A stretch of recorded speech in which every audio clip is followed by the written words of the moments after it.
and faculty at Far Western University and Master of Ceremony for this inaugural session. Before we begin, just a quick reminder that the duration of this session is an hour and we shall adhere to the schedule. Also, to avoid any interruptions, let us all switch our mobile phones to the silent mode. Thank you. Now, to officially initiate the inaugural session, I would like to request Honorable Vice Chancellor of Far Western University, Professor Hemraj Pant, to come onto the dais and chair the inaugural session of the conference. May we have you on the dais, sir? Thank you. It is an honor to have among us our chief guest, Honorable Nazir Mia, Governor of Sudur Pashchim Province. We are grateful to you, sir, for gracing the occasion with your valuable presence. May I invite you to join the chairperson on the dais. Thank you, sir. We have the pleasure of having among us our guest of honor, Professor Ha Kyung Kim, a renowned scholar, researcher from Jeonbuk National University, South Korea. Professor Kim has been the mentor and guide of a huge number of doctoral research scholars from all over the world, including 20 from Nepal, including our Vice Chancellor, Professor Hemraj Pant, and Dean, Faculty of Science and Technology, Dr. Prem Singh Saud. Please join me in welcoming to the stage Professor Ha Kyung Kim. Thank you. We are honored this morning by the presence of our distinguished guest, Vice Chancellor of Purvanchal University, Professor Biju Kumar Thapalia. May I have the pleasure to request you to take your seat on the dais, sir? It is an absolute privilege to have among us Professor Dhurva Kumar Gautam, Vice Chancellor, Midwest University. Sir, may I request you to join the esteemed guests on the dais? Thank you.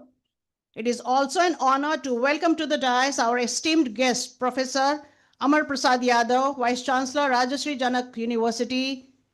Kindly take your seat on the dais, sir. Thank you.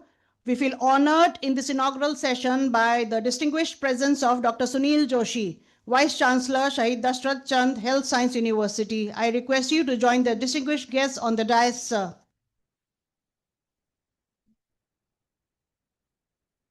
Thank you. Also gracing this occasion with his esteemed presence is Vice Chancellor of Lumbini Technological University, Professor Binod Dhakal. It is an honor to have you in this session, sir. Please take your seat on the dais. Thank you. And now allow me to welcome onto the dais Vice Chancellor of Sudur Pashchim Pragya Pratishthan, Dr. T.N. Joshi. Sir, I request you to grace the dais. Thank you, sir. And now I would like to welcome to the dais Professor Yagyaraj Bhatta, Chairperson, Far Western University Service Commission. I request you to take your seat among the distinguished guests.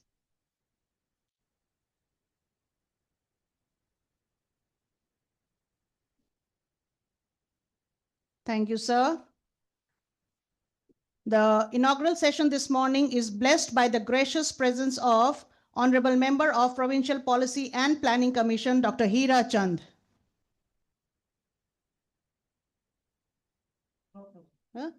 Please take a seat on the dais, sir.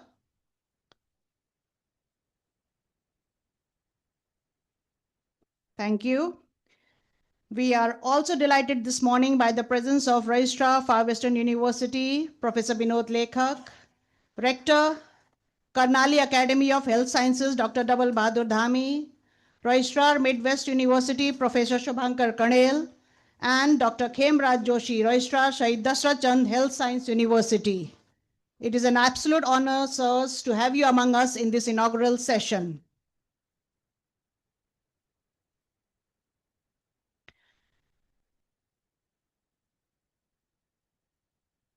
This session is also graced by faculty deans, directors, and professors of Far Western University.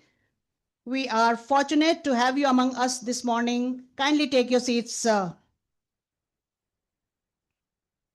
Similarly, it is a privilege to have among us Secretary of the Provincial Policy and Planning Commission of Sudur Pashchim Province, Shri Ganesh Bahadur Singh.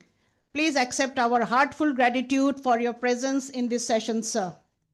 Thank you.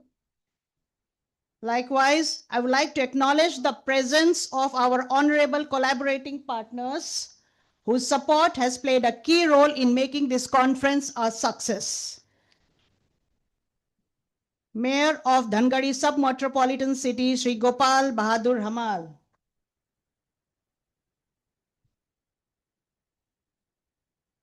Thank you, sir. Mayor of Bhimdatta Municipality and Senator of Far Western University, Shri Padam Bokati.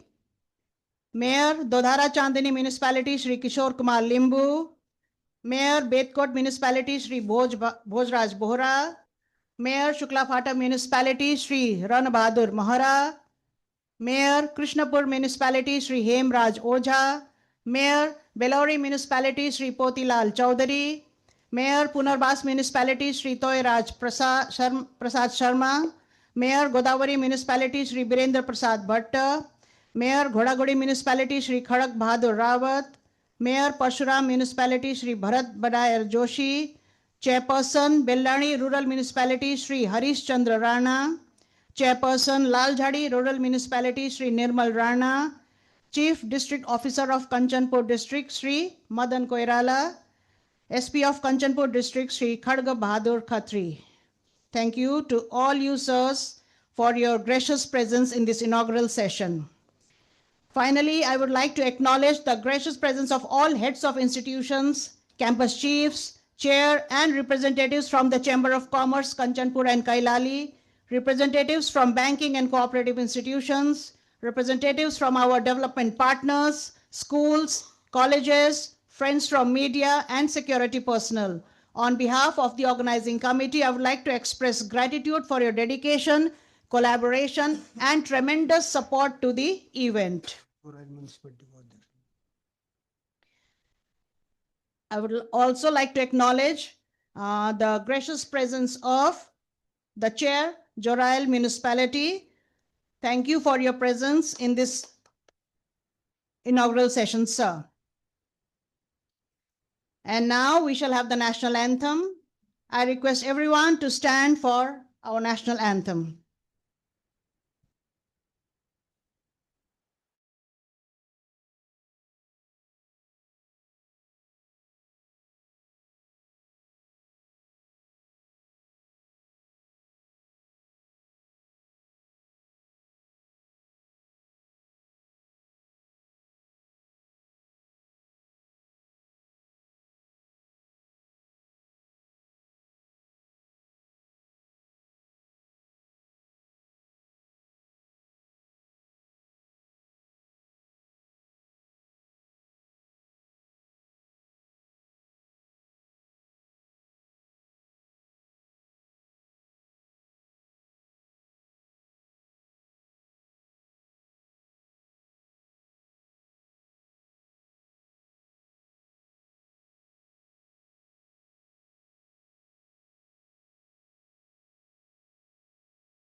With your valuable presence, kindly take your seat, ma'am. And now may I request Professor Kishan Datta Bhatta, the convener of the 3rd International Conference on Heritage Innovation and Transformation 2026, for his welcome address and program highlights.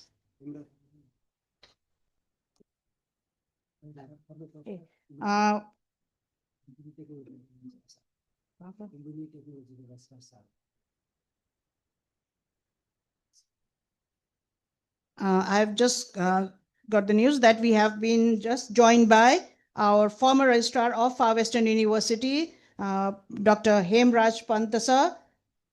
Thank you, sir, for your valuable presence. Kindly take your seat, sir.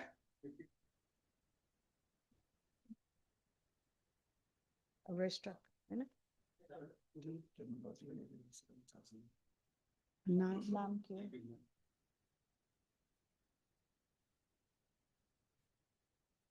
We have also been joined by respected registrar of Lumbini Technological University, Dr. Rick Bahadur Bandari. Thank you, sir, for your valuable presence this morning. Kindly take your seat, sir. And now over to the convener of this conference, Professor Kishan Datta Bhatta. Thank you so much, Anuradha Madam. Namaste and good morning. Honorable Chairperson of this inaugural session, Vice Chancellor of Far Western University, Professor Hemraj Pant, Honorable Governor of Sudur Paschim Province, our esteemed Chief Guest, Honorable Nazir Mia, Vice Chancellors of different universities, Honorable Member of Province Policy and Planning Commission, Sudur Paschim Province, Chairperson of University Service Commission, rectors, registrars and deans from different universities, mayor of Dangadi sub-metropolitan city and mayors of different municipalities, directors and heads of different institutions, distinguished guests, plenary speakers, keynote speakers, session chairs, paper presenters, researchers, professionals and students. It gives me immense pleasure and profound honor to welcome you all to the 3rd International Conference on Heritage, Innovation and Transformation 2026. On behalf of the organizing committee, I extend our heartfelt gratitude to each of you for being part of this significant international gathering. Your presence here today reflects a shared commitment to scholarship, dialogue, and transformative action. We are especially proud to organize this conference in collaboration with the Nepal Material Science Society, that strengthening our interdisciplinary engagement across science, engineering, humanities, policy, and development. This conference serves as a vibrant platform for international intellectual exchange, interdisciplinary dialogue, and collaborative engagement. Over the next 3 days, we will explore a wide spectrum of themes, including society, culture and history, science, technology and engineering, agriculture, forestry and natural resource management, health, population, migration and development, policy, planning and governance, education and pedagogy, environment, ecology and climate change, entrepreneurship, business and economy. Our journey began in December 2022 with the first international conference on Sudur Paschim studies, organized in collaboration with the University of Oxford and the Britain Nepal Academic Council. In February 2025, last year, we successfully organized the second international conference in partnership with the Indian Institute of Technology, Roorkee, India. Building upon these significant milestones, we are proud to continue this legacy through the 3rd International Conference on Heritage, Innovation and Transformation 2026, further strengthening our commitment to academic excellence and global collaboration. I am delighted to share that this year we received over 280 abstract submissions from scholars around the globe. Following a rigorous peer review process, approximately 200 abstracts have been accepted. The conference features 5 distinguished plenary speakers, 45 keynote and invited speakers, 3 dynamic roundtable discussions, 162 paper presentations, and 29 poster presentations. This year, we are privileged to welcome distinguished presenters from 23 countries around the globe. This remarkable participation reflects the growing global relevance and academic credibility of this conference series. We have ensured inclusivity by encouraging participation from scholars at all stages of their academic and professional journeys. To enhance international engagement, the conference is being conducted in a hybrid mode, enabling participants across the globe to join both physically and virtually. Over these 3 days, we anticipate vibrant discussions, meaningful networking, and impactful collaborations. We sincerely hope your stay in Mahendranagar will be both enriching and memorable. Beyond the academic session, we encourage you to experience the cultural richness and natural beauty of Sudur Paschim province, engage in thoughtful dialogue, and build lasting professional relationship. I extend my deepest appreciation to all our distinguished guests, speakers, participants, organizing team members, and partners. Your presence and contributions are what make this conference truly meaningful and transformative. Distinguished guests and colleagues, as the world undergoes profound and complex transitions marked by climate uncertainty, rapid technological disruption, social transformation, and evolving governance challenges, our responsibility as scholars and professionals has never been more critical. Let us seize this opportunity to learn from one another, to connect across disciplines and borders, and to move forward together in the spirit of heritage, innovation, and transformation. Thank you so much.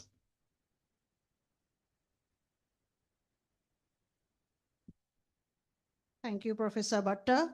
And now allow me to acknowledge the presence of the former Registrar of Far Western University and Nepal Open University, Professor Govinda Bishta. Thank you, sir, for gracing the occasion with your valuable presence. We shall now have the inauguration of the 3rd International Conference on Heritage, Innovation and Transformation 2026 by our Honorable Chief Guest.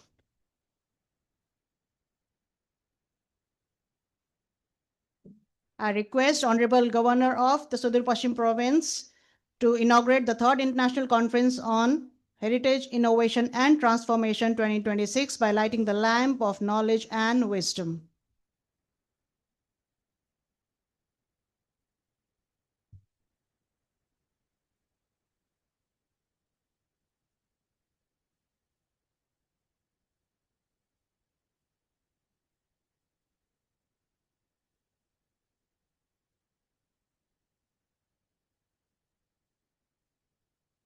Thank you, Honorable Chief Guest. And now I would like to call upon Professor Binod Lekhak, Registrar, Far Western University, for his welcome address.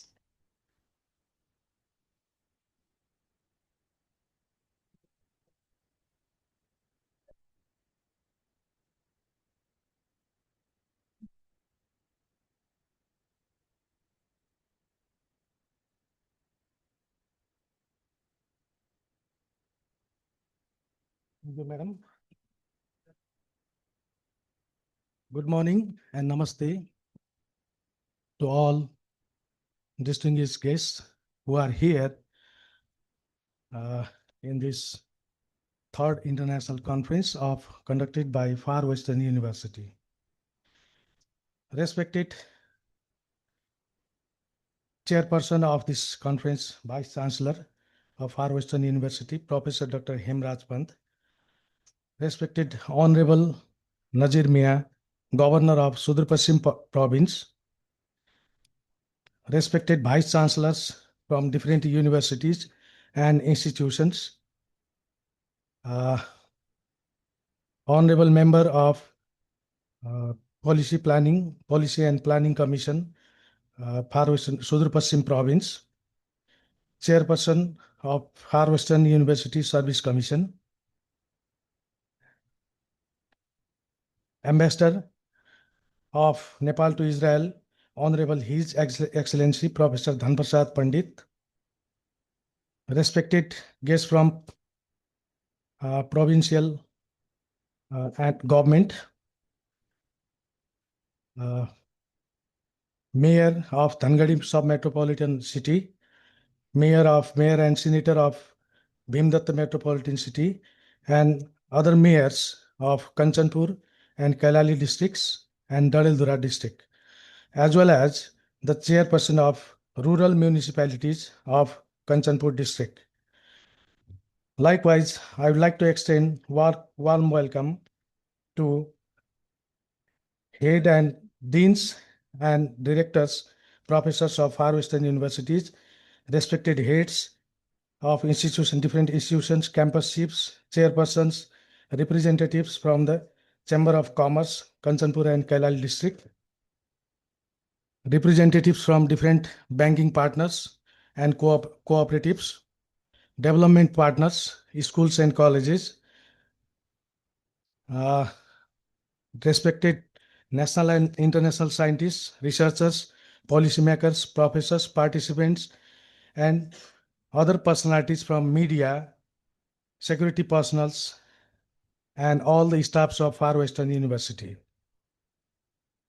It is my pleasure to welcome you all in this auspicious ceremony. It is a great pleasure and honor for me to welcome you in the third International Conference on Heritage, Innovation and Transformation 2026. I am grateful to our co-organizer, Nepal Material Science Society, for all type of support and motivation and inspiration as well in this endeavor. We have truly worked together as a team to make this event a grand success. I would like to extend my sincere gratitude to the University Grand Commission Nepal for the invaluable support in making the event possible. The third International Conference on Heritage, Innovation and Transformation aims to bring together researchers and professionals to share knowledge across diverse fields including society, culture, development, planning, science, engineering, ecology, economy, and many more different diverse fields. I am hopeful that this conference will encourage idea sharing and discussions. The organizing committee would like to encourage all to interact with the researchers and practitioners throughout the conference to make the most of their presence among us. I am also hopeful that this conference will draw attention of stakeholders and policymakers toward all prominent issues, challenges being faced by this region. I would like to take a moment to express my sincere appreciation and gratitude for the support and assistance provided by mayors of sub-metropolitan city, municipalities, rural municipalities, heads of institutions, different banking sectors, cooperative sectors, campus chief, Chamber of Commerce, Kanchanpur and Kailali, our development partners, schools and colleges. Without their help, it is impossible to conduct and complete this conference with great success. Your commitment and support have helped us materialize this event. I also express my sincere gratitude to the keynote speakers, scholars, researchers, presenters, panelists who have contributed their time, dedication, and expertise for making this event an enriching experience. I look forward to seeing all distinguished guests, scholars, researchers, presenters, participants, and students at the conference. I look forward to the insights you will all bring. Once again, welcome to the conference, and I wish you all a productive and enjoyable experience during their stay in Mahinagar as well as during their conference time. Thank you. Thank you again.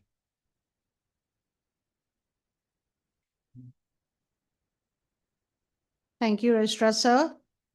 And now I would like to request the chair of the inaugural session, Vice Chancellor of Far Western University, Professor Hemraj Pant, and Honorable Nazir Mia, Governor of Sudur Pashchim Province, to felicitate our guest of honor, Professor Ha Kyong Kim, with a token of our appreciation.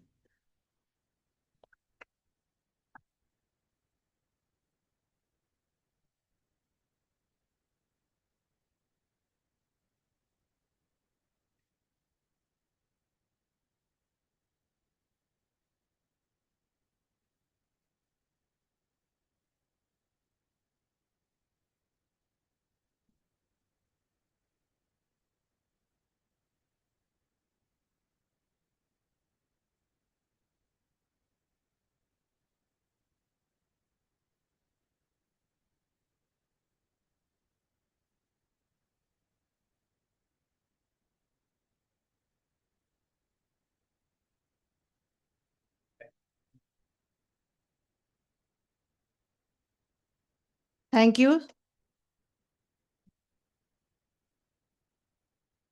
We shall now have brief inaugural remarks, not exceeding 2 minutes each, owing to time constraints, as we all understand, by our distinguished guests on the dais. And for that, I would first of all like to invite Professor Yagyaraj Bhatta, Chair, Far Western University Service Commission.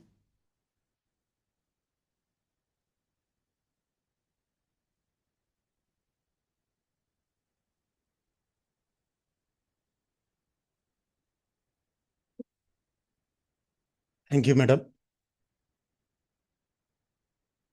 सबभन्दा पहिले आज यो जो कार्यक्रम भइराखेको छ र यो organise विश्वविद्यालयले गरेको छ यसमा म हृदयदेखि सबभन्दा पहिले खुसी व्यक्त गर्न चाहन्छु. And after I have no command in English, so I am going to speak my speech in Nepali.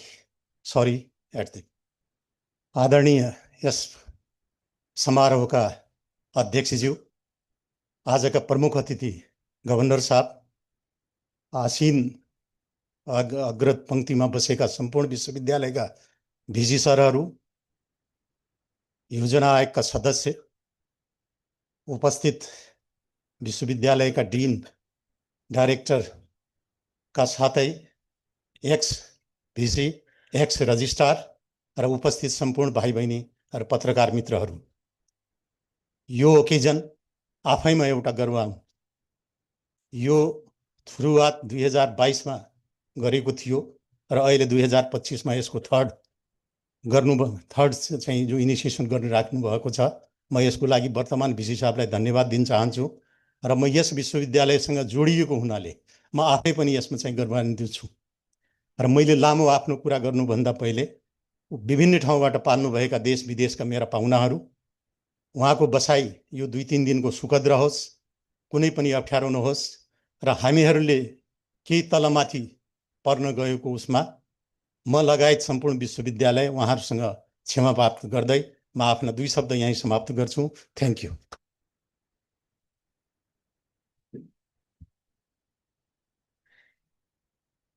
Thank you, sir.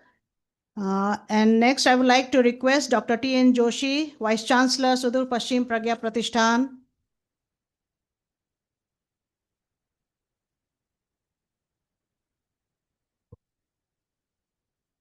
धन्यवाद म्याम.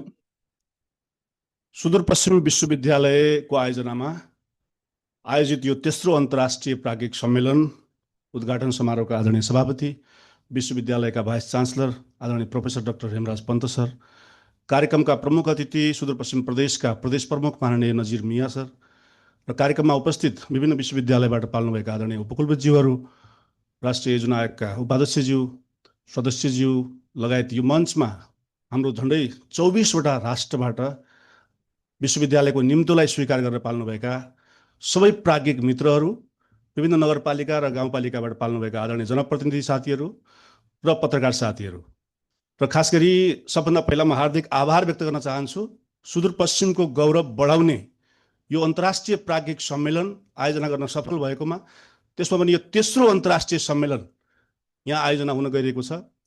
खास गरी सुदूरपश्चिम प्रदेशमा यो रिसर्चको बारेमा, अनुसन्धानको बारेमा, यहाँका थुप्रै जोडिएका विषयवस्तुहरूको बारेमा रिसर्च हुन बाँकी छ।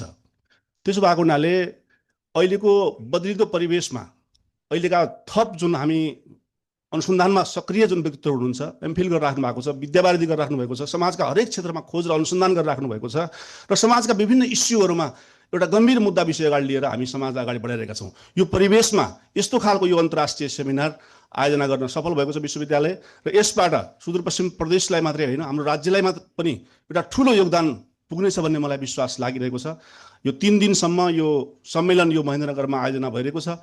यो सम्मेलन सक्रियतापूर्वक, भव्यतापूर्वक सम्पन्न होस् र यो 3 दिन हामी पनि सहभागी हुनेछौँ र हाम्रो आगन्तुक आदरणीय मित्रहरूलाई यो बसाइ सुखद रहोस्, सफल होस् भन्ने मङ्गलमय शुभकामना व्यक्त गर्दै सुदूरपश्चिम प्रदेश सरकारको एउटा महत्त्वपूर्ण अङ्ग सुदूरपश्चिम प्रज्ञा प्रतिष्ठान यस्ता खालका प्राज्ञिक र अनुसन्धानमूलक कार्यहरूमा जहिले पनि तपाईँहरूको साथमा सक्रिय भएर अगाडि बढ्ने बाचा र विश्वासका साथ। समय छोटो छ, यो कार्यक्रमको भव्य सफलताको शुभकामना व्यक्त गर्दै म बिदा हुन्छु। धन्यवाद, नमस्कार।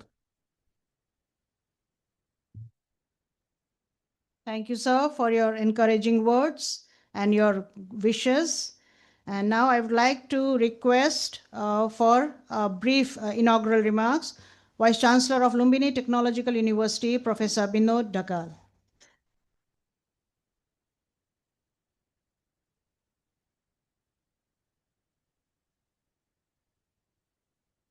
धन्यवाद मैडम। आज को यो तेस्रो अन्तर्राष्ट्रिय सम्मेलन हेरिटेज इनोभेसन एन्ड ट्रान्सफर्मेसन यो अन्तर्राष्ट्रिय सम्मेलनको अध्यक्षता गरिरहनु भएका यस विश्वविद्यालयका उपकुलपतिज्यू, प्रमुख अतिथि, सुदूरपश्चिम प्रदेशका सम्माननीय प्रदेश प्रमुखज्यू, आजका गेस्ट अफ अनर कोरियाका प्रोफेसरज्यू, विभिन्न विश्वविद्यालय प्रतिष्ठानका उपकुलपतिज्यूहरू, विभिन्न विश्वविद्यालयका रजिस्ट्रारज्यूहरू, यो विश्वविद्यालयका पूर्व कुलपतिज्यूहरू, अरू विश्वविद्यालयका रजिस्ट्रारज्यूहरू, अन्य विश्वविद्यालयका रजिस्ट्रारज्यूहरू, डिनज्यूहरू, यो अन्तर्राष्ट्रिय सम्मेलनमा उपस्थित हुनुभएका स्वदेशी तथा विदेशी यो पार्टिसिपेन्टहरू, पत्रकारज्यूहरू, सबैमा मेरो नानो नमस्कार छ। सर्वप्रथम यो सुदूरपश्चिम विश्वविद्यालयले लुम्बिनी प्राविधिक विश्वविद्यालयलाई निम्ता गरेर यो स्टेजमा 2 मिनट बोल्ने समय दिनुभएकोमा म हार्दिक धन्यवाद ज्ञापन गर्न चाहन्छु विश्वविद्यालय परिवार सहित उपकुलपतिज्यूलाई। लगातार तेस्रो पटक यसरी अनुसन्धानकर्ताहरूलाई, विज्ञहरूलाई उपस्थित गराएर अन्तर्राष्ट्रिय स्तरमा यस्तो जो कार्यक्रमहरू गरिरहनु भएको छ त्यो कार्यक्रमको म सफलताको शुभकामना पनि दिन चाहिँ चाहन्छु। र समय 2 मिनट भन्नुभएको छ तसर्थ मैले यो धेरै वर्णन गर्न चाहिनँ। अघि डिन सरले पनि भन्नुभएको छ करिब 200 जना अनुसन्धानकर्ताहरू र 22-25 वटा विभिन्न देशहरूबाट जोडिएर 3 दिनसम्म सबैजना लागेर आफूले गरेका अनुसन्धानहरू, आफूले गरेका रिसर्चका आउटपुटहरूलाई यो 3 दिनमा जुन प्रस्तुत गरेर एक आपसमा आइडिया सेयर गर्ने, आफूले जानेको कुरा, आफूले निकालेको कुरा सेयर गरेर त्यसमा मन्थन गर्ने र नयाँ किसिमको कोलाब्रेसनको र नयाँ किसिमको अनुसन्धान इनोभेसनको जुन कामहरू चाहिँ गर्न गइराखिएको छ त्यसले अनुसन्धान गर्नेहरूलाई पनि धेरै ठुलो प्रेरणा मिल्नेछ र पुनः फेरि यो इन्टरनेसनल कन्फरेन्सको सफलताको शुभकामना दिँदै बिदा हुन्छु। हस्, नमस्कार।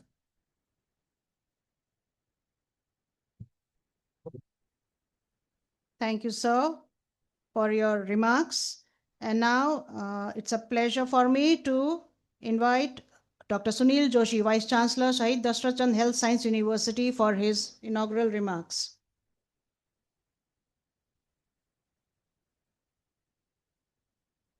Dhanyavad, Madam. Dear Chairperson of this inaugural ceremony of the International Conference, dear Chief Guest, Honorary Governor, distinguished dignitaries sitting on the dais, and ladies and gentlemen, everyone from different nook and corner of this research society, I'm extremely pleased to be here and speaking to this august audience. So probably we are the youngest university in Nepal and the smallest university. Until now, we are only 2 full-time staff working for the whole university, which has a very, the long-term vision on shaping medical education in Nepal and working as maybe in future as the umbrella university for the whole medical education in Nepal.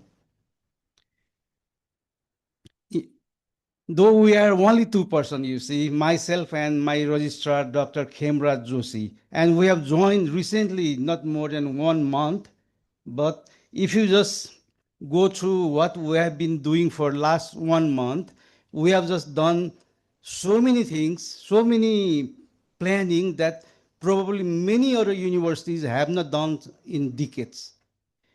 Though we have joined only 1 month back, we are determined to start MBBS course in the next session, where we have already completed curriculum for different 7 courses.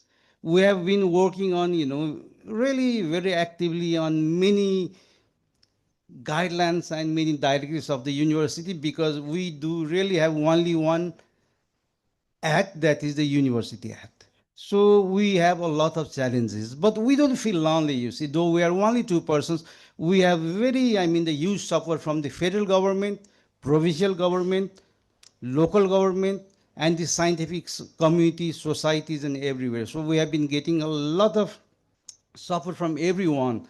And when myself and my registrar are attending this ceremony, we have a lot of team all working voluntarily right now in the university premise for different activities.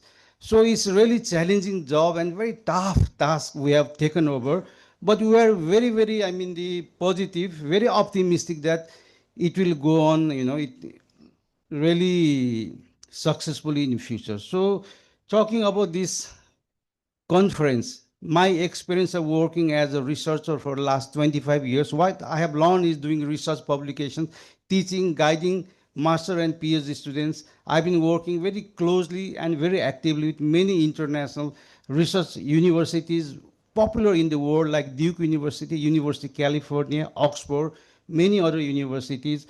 And my registrar has also very long experience of working in administrative work. So it's really complementing each other.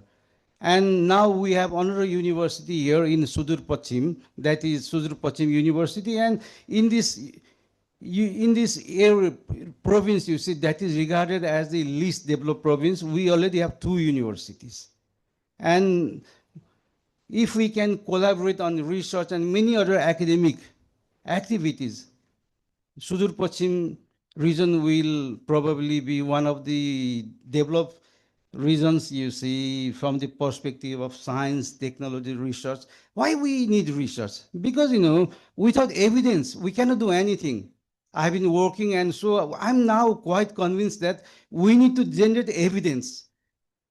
And all the policies should be based on evidences. Nepal is one of the least developed countries in the world, and we don't have privilege of spending, money in productive interventions. If you want to utilize your resources, all those policies and interventions should be based on evidences. And to generate those evidences, we really need research. And the government, federal government, provincial government, local government, international society, international development partners, international banks, and also the different embassies and other all stakeholders should support us in generating evidences, research activities, and doing all these things that will enhance the health of the people living in this province. So once again, I welcome you all. This is I'm really pleased. This is my second speech in a scientific gathering here. On my very first day, I attended one, conference that was also some sort of international conference, and I was so pleased to see that young chaps were organizing conference and they were doing very good, the dissemination of research. So this is really something make us really proud. So this conference should make Sudur Pachim really proud that we are not less than any other provinces in doing all these innovative activities. So I really thank the organizers of this conference. I have two my colleagues, whom I know very well for many, many years from Bangladesh and Malaysia. I can see many others. So there are 20 participants from 20 countries. So I wish you all the best. We should further strengthen our collaboration and work more for Sudur Pachim. That's what I just want to wish you all the best, and I think it will be a very successful conference. Thank you very much.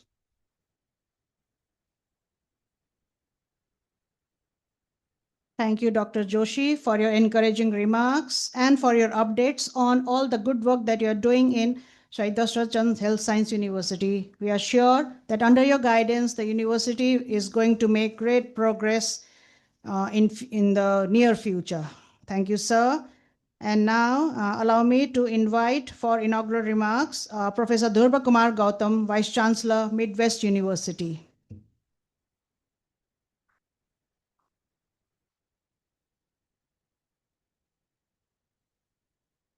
Thank you very much.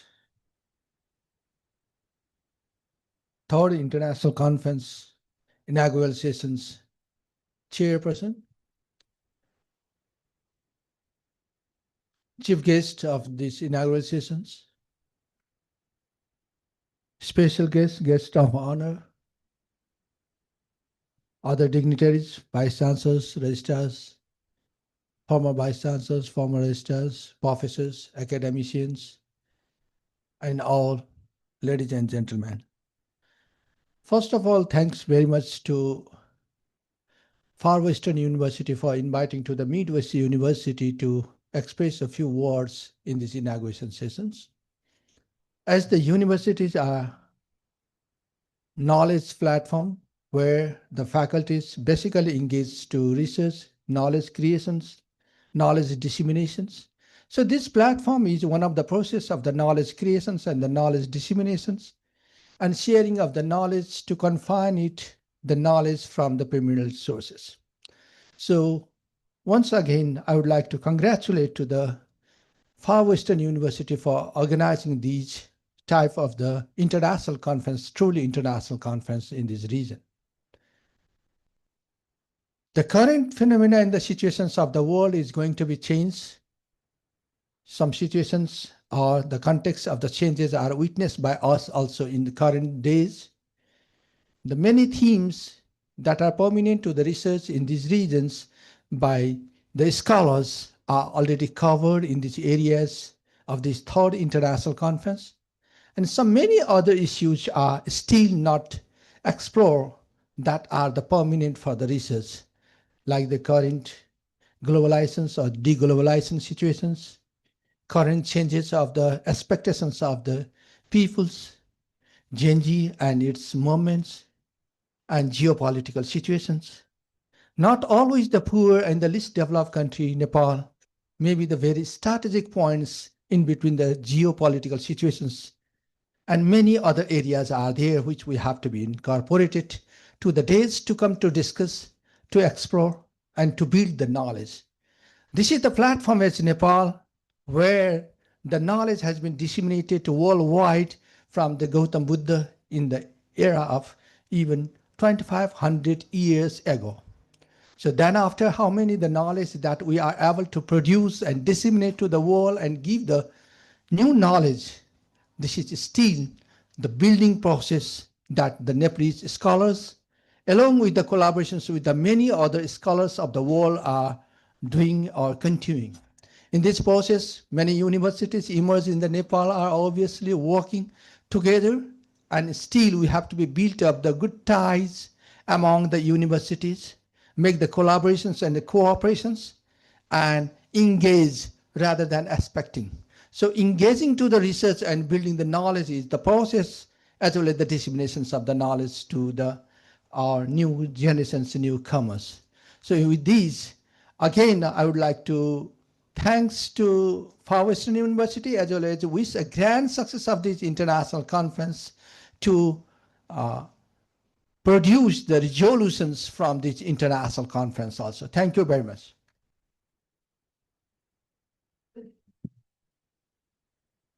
Thank you, sir, for your remarks. And now I would like to request Honorable Member of Provincial Policy and Planning Commission, Dr. Hira Bahadur Chand, for his remarks.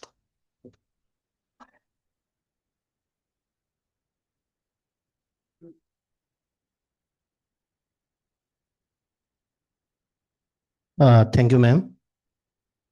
Sudurpashchim विश्वविद्यालयद्वारा आयोजित 3 दिने यो अन्तर्राष्ट्रिय सम्मेलन उद्घाटन सत्रका सभापति, vice chancellor of far western university professor doctor Hemraj Pant, yes कार्यक्रमका प्रमुख अतिथि सुदूरपश्चिम प्रदेश प्रमुख माननीय नजिर मियाज्यू, मञ्चमा आसीन विभिन्न विश्वविद्यालयका आदरणीय उपकुलपतिज्यूहरू र यो विद्वत सभामा उपस्थित हुनुहुने सम्पूर्ण विशिष्ट महानुभावहरूमा म सर्वप्रथम प्रदेश नीति तथा योजना आयोग सुदूरपश्चिमको तर्फबाट यहाँहरूमा न्यानो अभिवादन व्यक्त गर्न चाहन्छु। यो उद्घाटन सत्र बौद्धिक सभा जहाँ 23 वटा भन्दा बढी देशका यहाँ सहभागीहरू हुनुहुन्छ, धेरै विद्वान मित्रहरू, विद्वत व्यक्तिहरूको सभामा म सानो मान्छेले धेरै कुरा बोल्नु हुँदैन। यहाँहरूका कुरा सुन्दा, यहाँहरूका कुरा सुन्ने अझै मलाई पनि इच्छा छ। तर यस्ता बौद्धिक सभाहरूबाट यो सुदूरपश्चिममा अघि पनि कुरो आयो, 2टा विश्वविद्यालय स्थापना भइसकेको अवस्था छ। अहिले पनि सुदूरपश्चिम पछाडि छ, विकास भएको छैन, लिस्ट डेभलपमेन्ट चाहिने प्रोभिन्समा पर्छ, आदि इत्यादि कुराहरूबाट हामी अहिले पनि माथि उठ्न सकेको अवस्था छैन। विश्वविद्यालयले यस्ता कन्फरेन्सहरूबाट, यस्ता अन्तर्राष्ट्रिय सम्मेलनहरूबाट सुदूरपश्चिम प्रदेशलाई कसरी एउटा राम्रो प्रदेश बनाउन सकिन्छ, यसलाई लिस्ट डेभलपबाट डेभलप चाहिने प्रोभिन्समा कसरी लैजान सकिन्छ भन्ने बारेमा, चाहे शिक्षाको क्षेत्रमा होस्, चाहे स्वास्थ्यको क्षेत्रमा होस्, चाहे रोजगारको क्षेत्रमा होस्, गरिबीको क्षेत्रमा होस्, उद्यमशीलताको क्षेत्रमा होस्, कृषिमा, पर्यटनमा, यसलाई कसरी अगाडि लैजान सकिन्छ भन्ने हामी सबैको साझा गोल हो जस्तो लाग्छ। र यस्ता चाहिने कन्फरेन्सहरूले यसको बौद्धिकताको सँगसँगै हाम्रो चाहिने क्षेत्रलाई, हाम्रो चाहिने प्रोभिन्सलाई कसरी विकास गर्न सकिन्छ भन्ने बारेमा यहाँहरूको ध्यानाकर्षण हुनेछ भन्ने कुरा यहाँहरूका बीचमा राख्दै अन्तमा सुदूरपश्चिम प्रदेश सरकार नीति तथा योजना आयोगको तर्फबाट यो चाहिने कन्फरेन्स जो एकदमै सभ्य र भव्यताका साथ आज यहाँ उद्घाटित भएको छ, 3 दिनसम्म यहाँहरू एकदमै राम्रोसँग भव्यताका साथ सम्पन्न हुनेछ र यहाँहरू सबै विभिन्न देशबाट पाल्न हुने सबै पाहुनाहरूलाई सुदूरपश्चिम प्रदेशमा स्वागत गर्दै आफ्ना भनाइ यही टुङ्ग्याउँछु। धन्यवाद, नमस्कार। Thank you, sir, for your wishes and your remarks. And now it's a pleasure for me to invite Professor Hak Yong Kim for his inaugural remarks.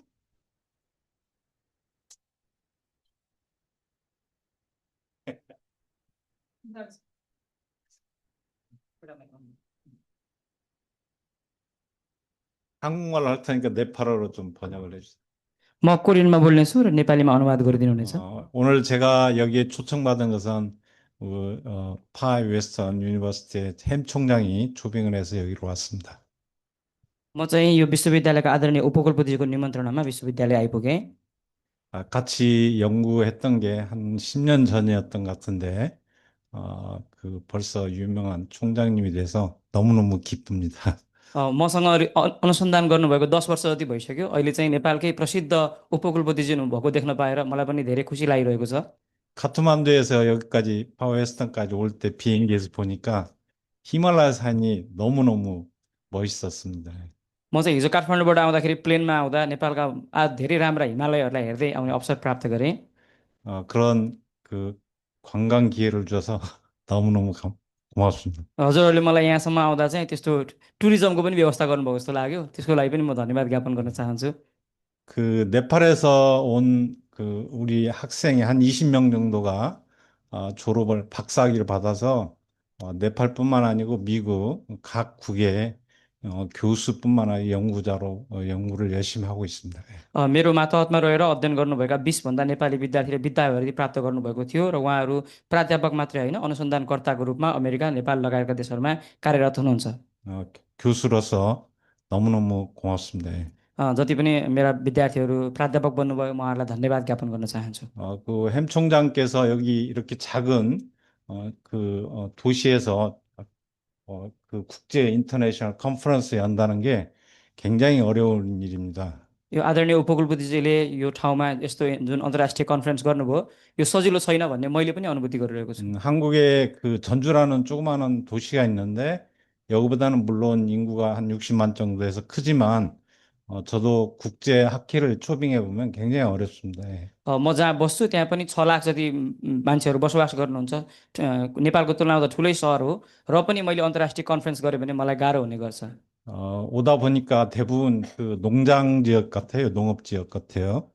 म आउँदाखेरि सबै कृषि गर्ने क्षेत्रहरू मैले धेरै देखेको थिएँ। 한국도 제가 살고 있는 도시도 비슷한데 म जहाँ बस्छु त्यो पनि त्यस्तै त्यस्तै छ। 어떻게 하면 공장을 만들어서 여기 대학 출신들이 이 지역에서 잡을 잡고 그런 것들이 예를 들어서 그 회사를 만들어서 또는 벤처랄지 요즘은 제미나이 같은 게 개발돼서 굉장히 1인 기업도 굉장히 쉽게 만들 수 있습니다. 그래서 오늘 이와 같은 컨퍼런스가 젊은 친구들한테 그런 회사를 만들지 또 교수님들이 창업을 해서 그런 잡을 만들 수 있는 기회가 되었으면 좋겠습니다. र हाम्रो महत्त्वपूर्ण कुरा भनेको यहाँ पढ्ने हुने विद्यार्थीहरूलाई यहाँ आसपासकै क्षेत्रमा काम कसरी दिन सकिन्छ भन्ने कुरा हो। त्यसको लागि अहिले त एकजनाले मात्रै एन्टरप्रेन्योरशिप सुरु गर्नको लागि एआई प्रविधिहरू पनि विकास भएका छन्। नभने प्राध्यापकहरूले पनि कम्पनी स्थापना गर्ने संसारभरि प्रचलन रहेको छ। जसरी हुन्छ रोजगारी सृजना गर्न सकिन्छ भन्ने बारेमा यहाँहरूको छलफल होस् भन्ने कामना गर्न चाहन्छु।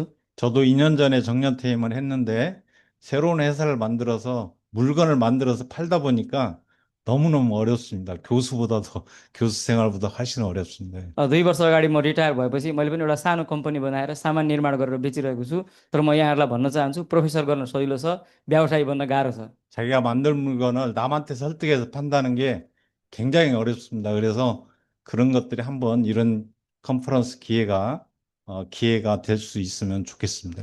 मैले बनाएको सामान यो राम्रो छ भनेर अरूलाई कन्भिन्स गर्ने कुरा धेरै गाह्रो कुरा हो। त्यसैले प्राज्ञिक क्षेत्रको सहयोग चाहिन्छ। यो कन्फरेन्स चाहिँ त्यस्तो सहयोग कसरी गर्न सकिन्छ भन्ने वातावरण बनोस् भन्ने कामना गर्न चाहन्छु। 다시 한번 햄 총장님께 감사드립니다. फेरि एकपटक म आदरणीय उपकुलपतिजीलाई धन्यवाद ज्ञापन गर्न चाहन्छु।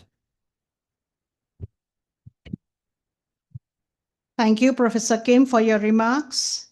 I must say, sir, that your valuable presence in this session and the conference is a great source of inspiration to the organizers and to all the presenters and participants here.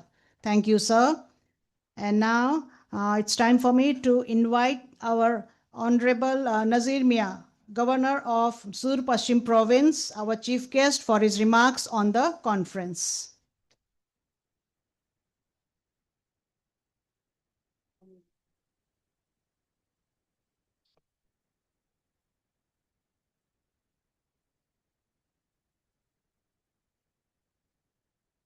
धन्यवाद सञ्चालकज्यूलाई।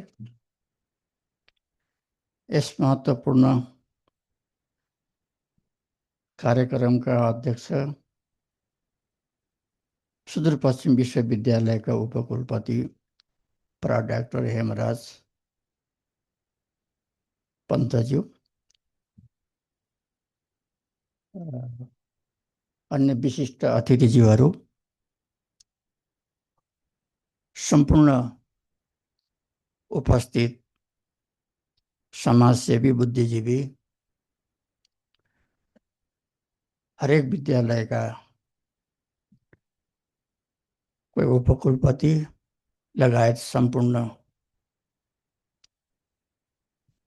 प्रतिनिधिज्यूहरू, निर्वाचित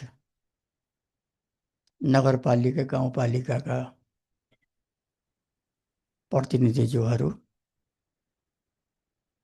समाजसेवी बुद्धिजीवी, पत्रकार मित्र, सुरक्षा निकाय, भाइ बहिनी, छात्र छात्राहरू, सम्पूर्णमा हार्दिक नमस्कार, शुभ प्रभात। आज यस गौरवशाली सुदूरपश्चिम विश्वविद्यालय र नेपाल मेटेरियल्स साइन्स सोसाइटीको संयुक्त सहकार्यमा आयोजित सम्पदा नवप्रवर्तन र रूपान्तरण विषयक तेस्रो अन्तर्राष्ट्रिय सम्मेलनको उद्घाटन सत्रमा सहभागी हुन पाउँदा मलाई अत्यन्त गौरवबोध भएको छ। सबैभन्दा पहिला समय र सन्दर्भका हिसाबले अत्यन्तै गहन र सान्दर्भिक विषयवस्तु छनौट गरी यो प्राज्ञिक बहसको थालनी गरेकोमा म विश्वविद्यालय परिवार र आयोजक समितिको नवीन सोचको उच्च प्रशंसा गर्दछु।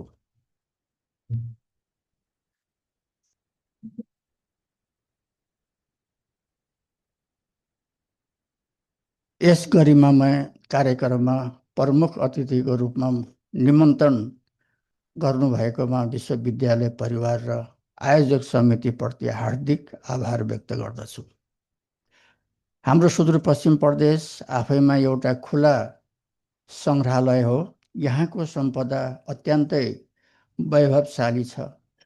कैलालीको ऐतिहासिक गर्भा दरबारदेखि डडेलधुराको प्राचीन अजय मेरुकोट सम्मले हाम्रो वीरता र वास्तुकलाको कथा भनिरहेका छन्। यही नजिकै रहेका बेदकोट ताल, झिलमिला ताल जैविक विविधताको पर्याय शुक्लाफाँट राष्ट्रिय निकुञ्जले हाम्रो प्राकृतिक सम्पदाको प्रचुरतालाई दर्शाउँछन्। हाम्रो सामाजिक संस्कृति विविधता, यहाँका संस्कृति सुदूरपश्चिमेली भाषा शैली र वेशभूषा हाम्रो पहिचानका आधार स्तम्भ हुन्। कुनै पनि राष्ट्रको पहिचान त्यसको सम्पदामा अडिएको हुन्छ भने त्यसको भविष्य नवपरिवर्तन र रूपान्तरणमा निर्भर गर्दछ।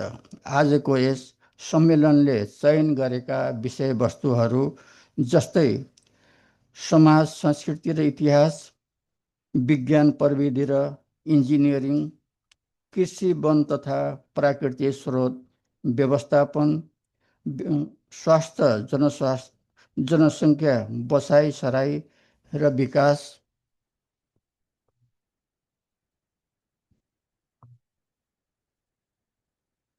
नीति योजना र सुशासन, शिक्षा र शिक्षा शास्त्र, वातावरण र जलवायु परिवर्तन, उद्यमशीलता, व्यवसाय र अर्थतन्त्र हाम्रो प्रदेश र समग्र राष्ट्रका लागि अत्यन्त सान्दर्भिक छन्।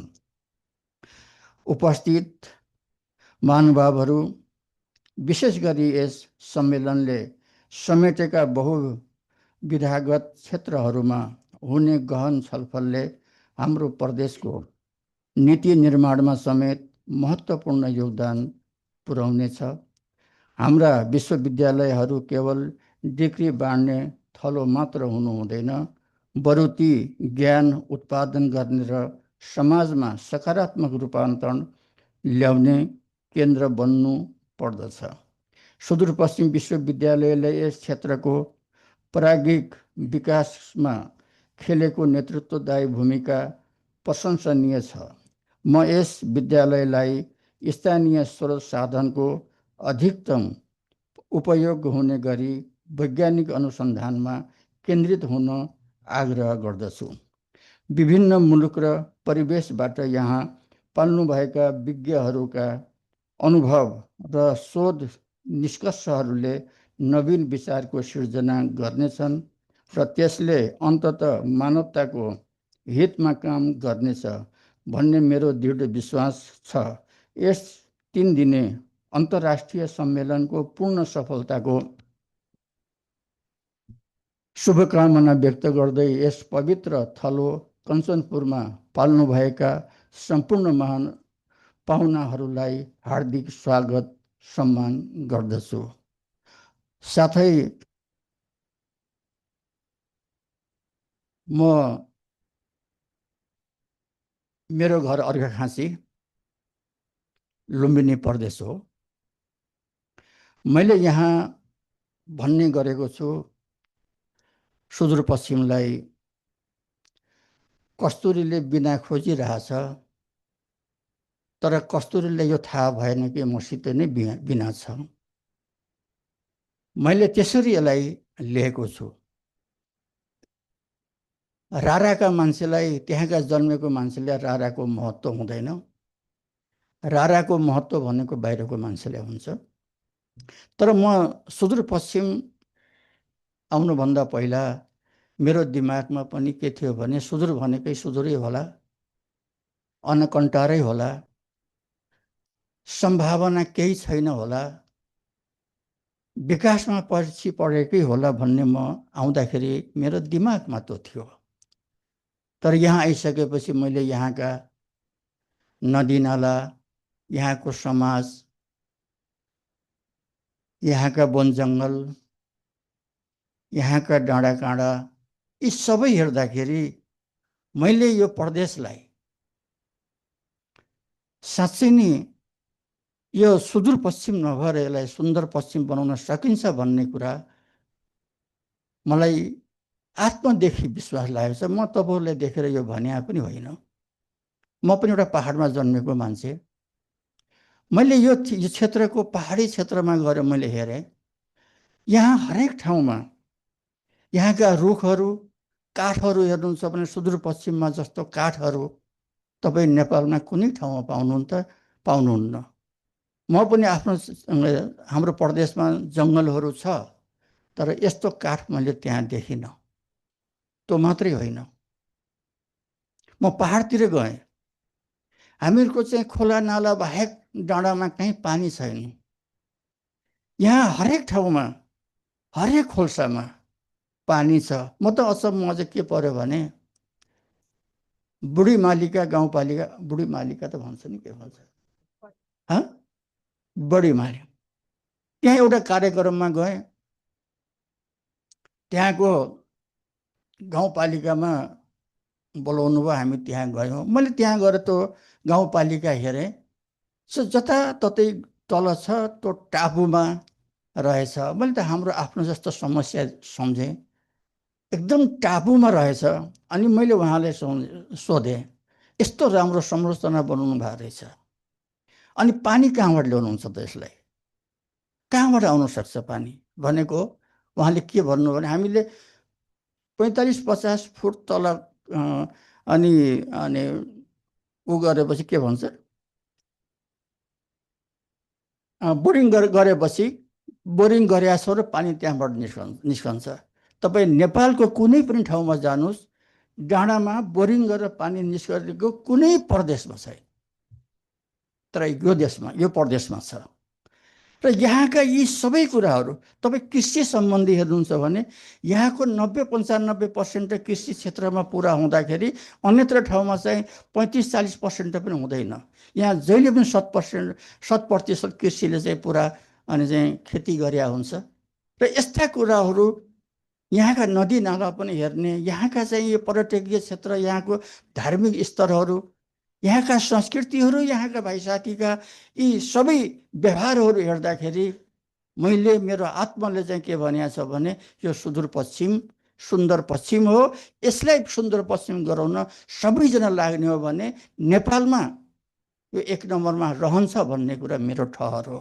तपाईँहरू पनि अन्त गएर हेर्नुहोस्, अन्तको पहाडमा हेर्नुहोस्, यहाँको पहाडमा तुलना गर्नुहोस्। तुलना नगर्दासम्म थाहा हुँदैन को कस्तो छ भन्ने कुरा।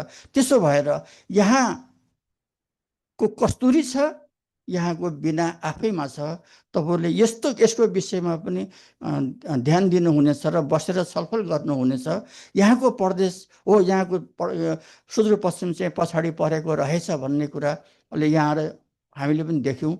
अहिले चाहिँ सङ्घीयता आएछ। सङ्घीयता आइसकेपछि सबैले चाहिँ अब यसको विकासको लागि अगाडि बढिराखेको छ। अब यो विश्वविद्यालयले अनि चाहिँ यो अनुसन्धानकर्ताले यस्ता कुराहरू सुदूरपश्चिम र तपाईँहरू अन्त पनि गएर चाहिँ हेर्नुहोस् र यहाँको र अन्तको विशेषता के फरक छ भन्ने कुरा यसको विषयमा पनि स्टडी गर्नुहुनेछ र महत्त्वपूर्ण कुराहरूको विषयमा छलफल गरेर अनि चाहिँ तपाईँहरू निकाल्नुहुन्छ। मैले हिजै कहिले मैले एउटा चाहिँ फेसबुकमा देखेँ, एउटाले चाहिँ सोधिरहेको थियो एकजना 25-35 वर्षको महिलालाई। त उसले सोधेको थियो अनि गाईको दिशालाई गोबर भनिन्छ भने बाख्राको दिशालाई के भनिन्छ भन्दा उसलाई आउँदै आएन। हामी कहाँ छौँ? बाख्राको दिशाको नामै थाहा भएन।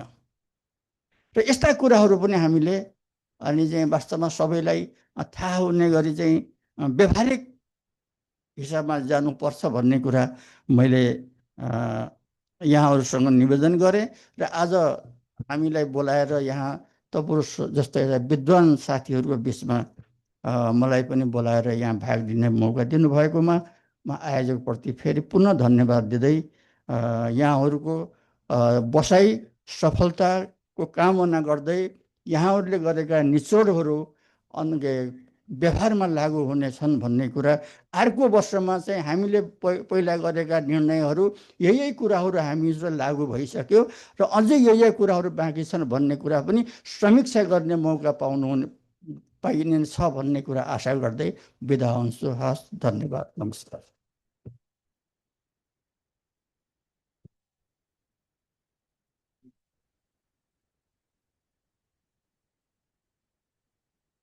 Thank you, Honorable Chief Guest, for your remarks. It is time now for the closing of the session. We shall now have vote of thanks and closing remarks by the chair of the inaugural session, Vice Chancellor of Far Western University, Professor Hemraj Panta. It is also time for me to take your leave as the Master of Ceremony. I would like to thank all distinguished guests and participants for attending this session. Thank you for your patience and for your support to make this session a success. Thank you.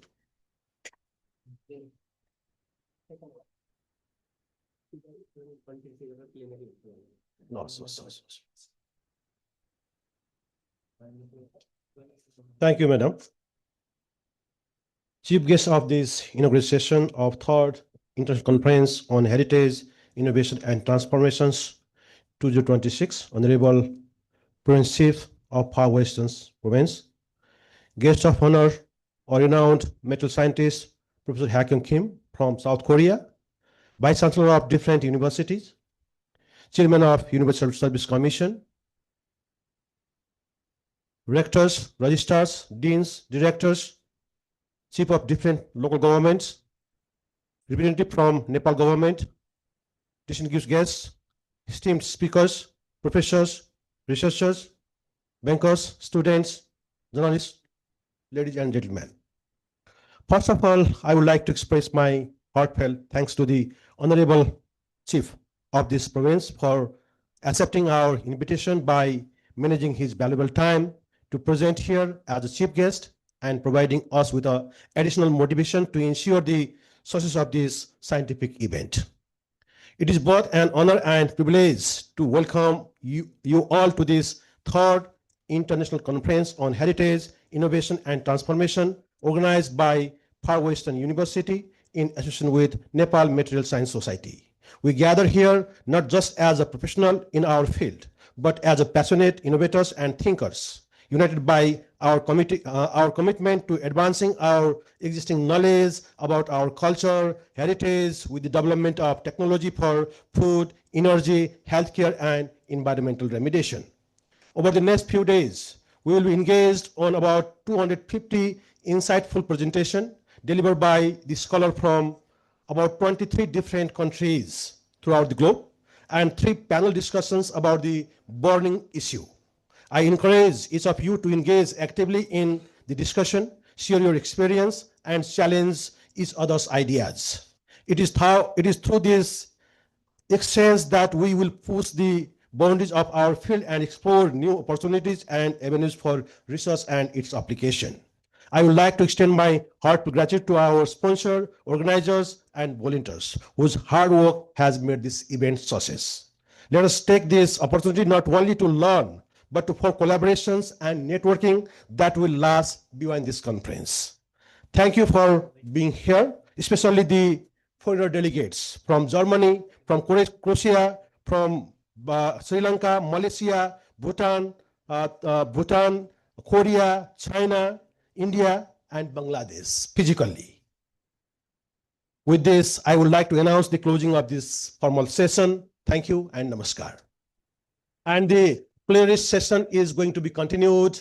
I think we have a very renowned scholar from the Germany and Bamboo Splits from the Philippines. Thank you.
Thank you very much.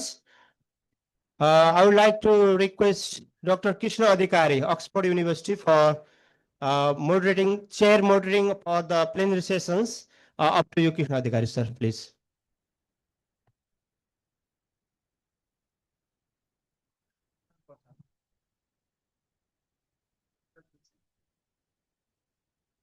Good morning. Thank you for this opportunity to moderate the opening plenary sessions for today. May I request you please to kindly keep your mobiles on silence mode. And if you need to speak, please could you go out and speak there so that we have a very peaceful speech here.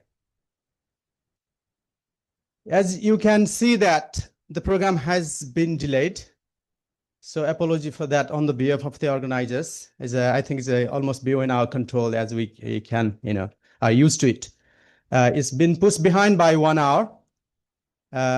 However, these two plenary talks today, each allocated 45 minutes, will be kept in time. That's my promise. So I would like to share this promise to my to our speakers today. Without further delays, let me briefly introduce you to today's first plenary speaker, who is Professor Joanna Pfaff-Jarneka from Germany. I have also been given a note of speaker's bio, so I will be being based on that note as well as what I know personally about this speaker.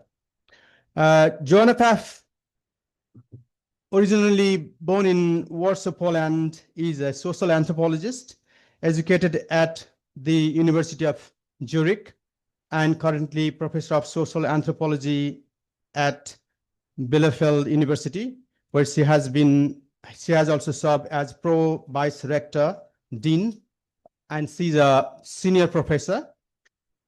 Her work spans ethnicity, caste, identity, belonging, migration, democratization, and social life of universities, grounded in extensive fieldwork in the Himalayan and South Asian region, especially Nepal and European immigration context.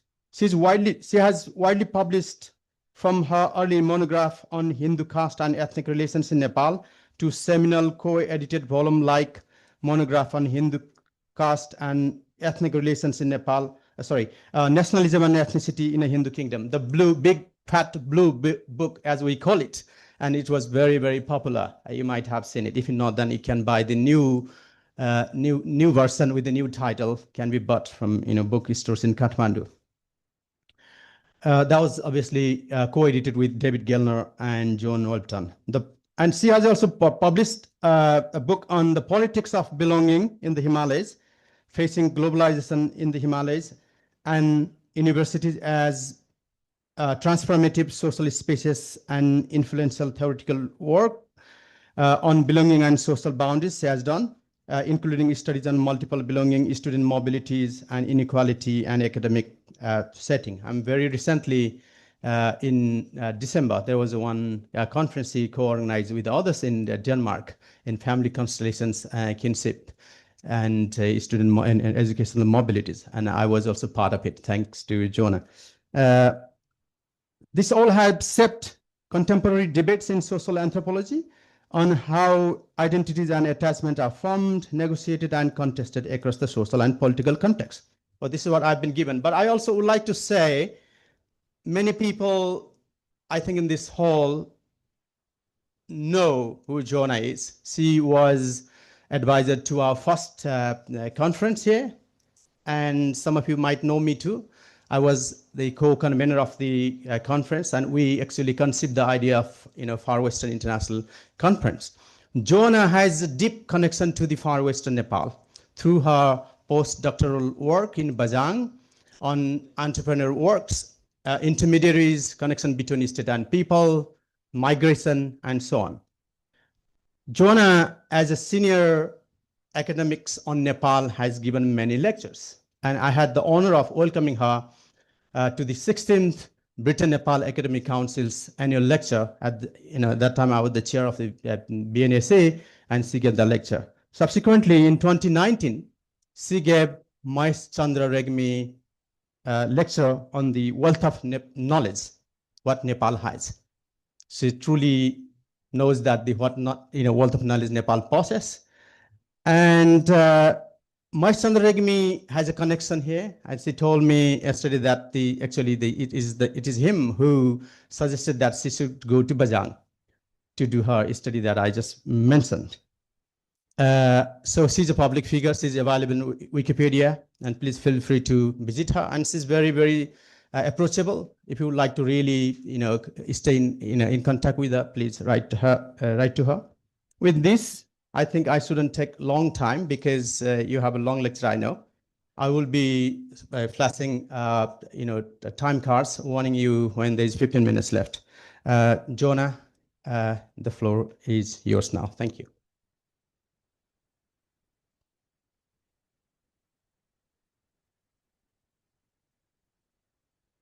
Yeah. Perfect. Well, thank you very much to the organizers for inviting me here. And thank you very much, Krishna, for giving me such a great introduction. I'm absolutely delighted to be here. You already heard that I have experience with the Far West. I love the Far West. I'm very impressed by the Far West. I'm very impressed by this very innovative spirit here that I've experienced so far. And I'm really delighted to see how many international scholars came to this conference. I'm also very intrigued by this truly interdisciplinary spirit. I very much hope that I, with my social science perspective, being a social anthropologist, that I can talk to your concerns. Okay, now here? No. How do I move? This one? Yes. Perfect. So I should like to talk about inequalities in academia. And I'm looking at the inequalities in academia from the venture point of belonging or not belonging. The issue is that at different levels of social organizations, quite a number of people does not have the feeling that they do truly belong to the academia. The context of my talk is the widening of higher education. The Economist wrote about 10 years ago that the world is going to university. So there is a striking widening of education, higher education worldwide. Most governments invest a lot of funds for education. There are more and more academic interconnections all around the globe. Ideas travel, people travel. The higher education is being highly valued. Most families nowadays think that only higher education can enable people to become socially mobile.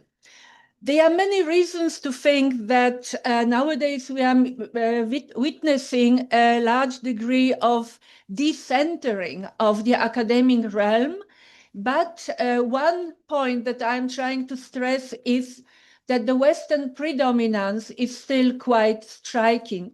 And having said that, I'm really delighted to see that this conference especially invited scholars from Asian countries and not from the West. I have the impression that what is done here goes very well along with the messages I want to put across in my talk.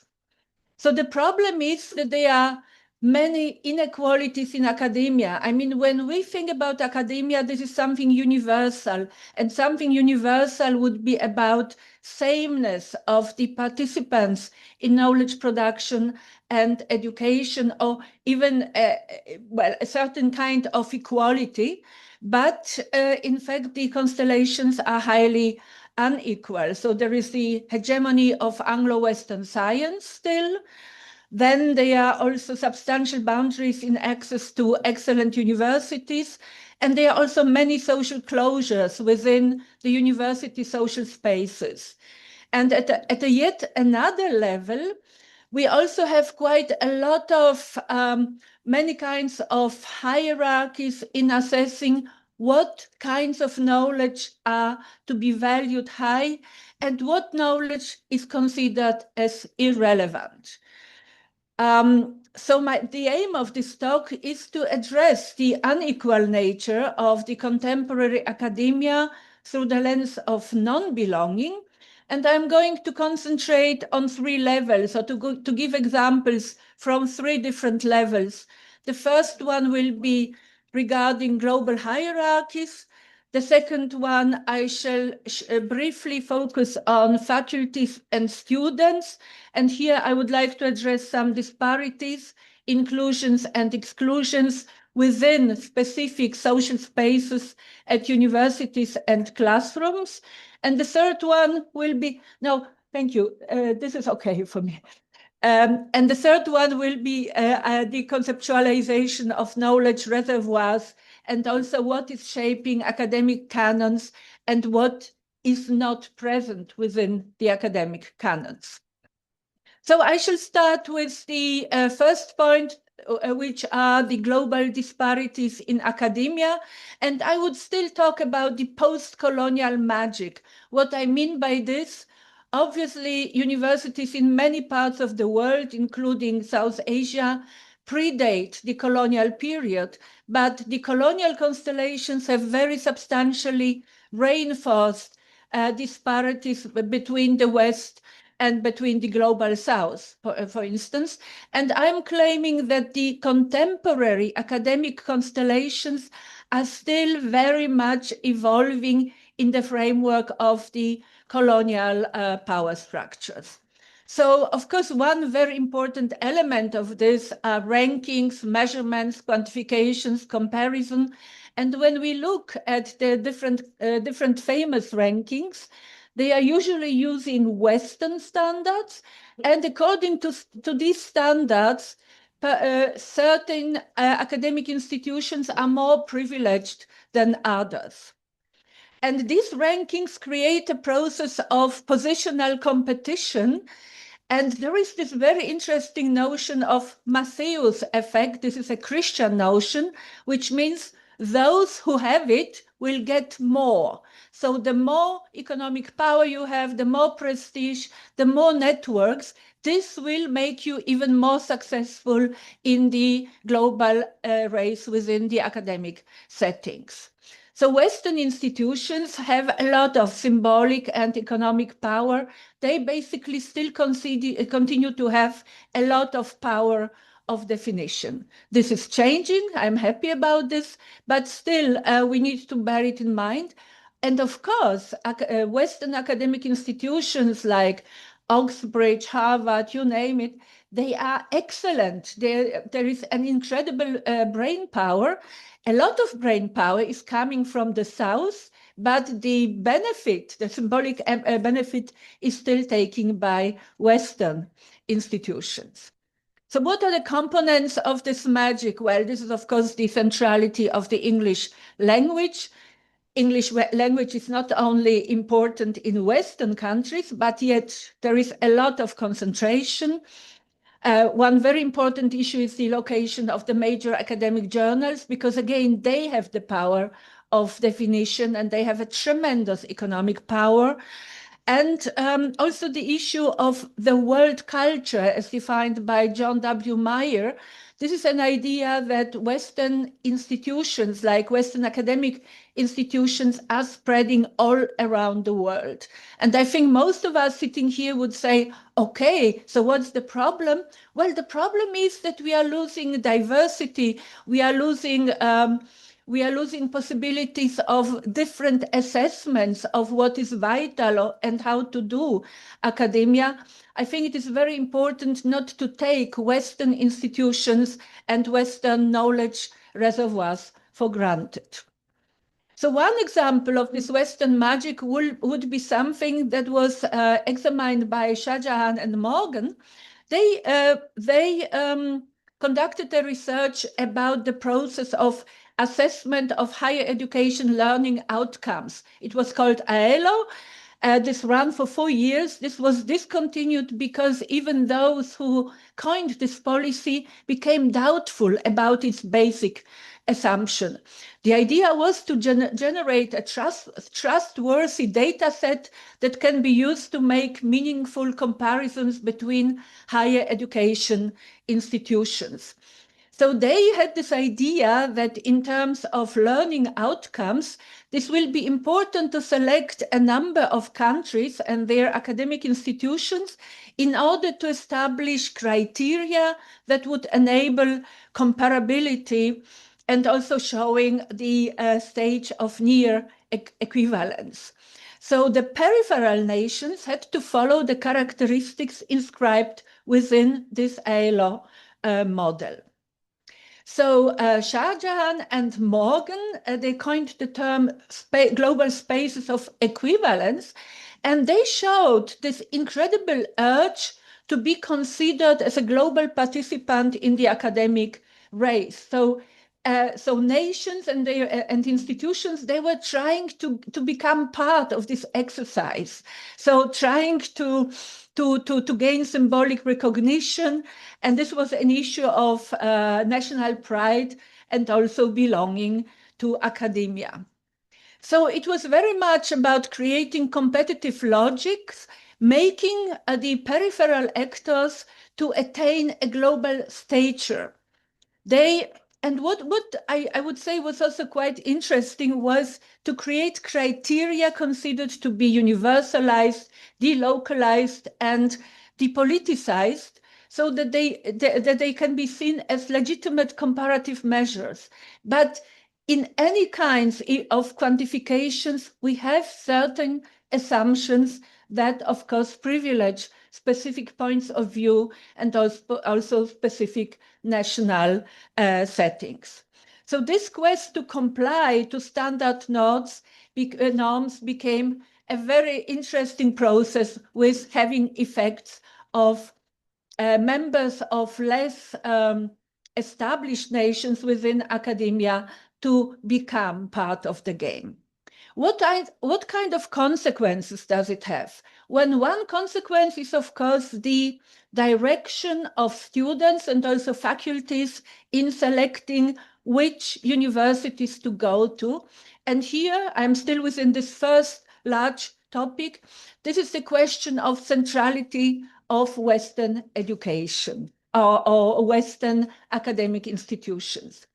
I'm very happy to say, and many people sitting here know, that nowadays international student flows also go in the direction of Asian universities.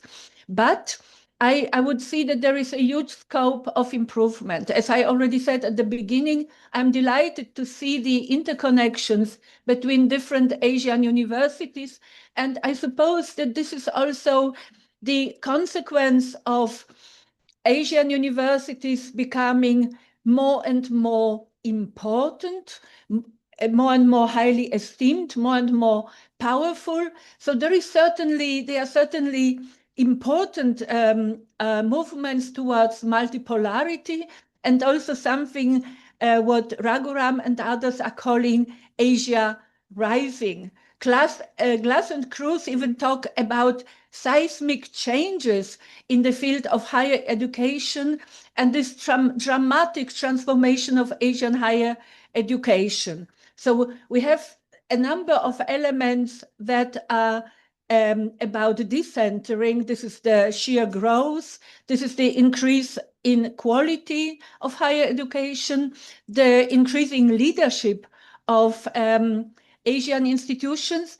But I still feel that there is more scope for acknowledging this incredible brain power that is forming in Asia.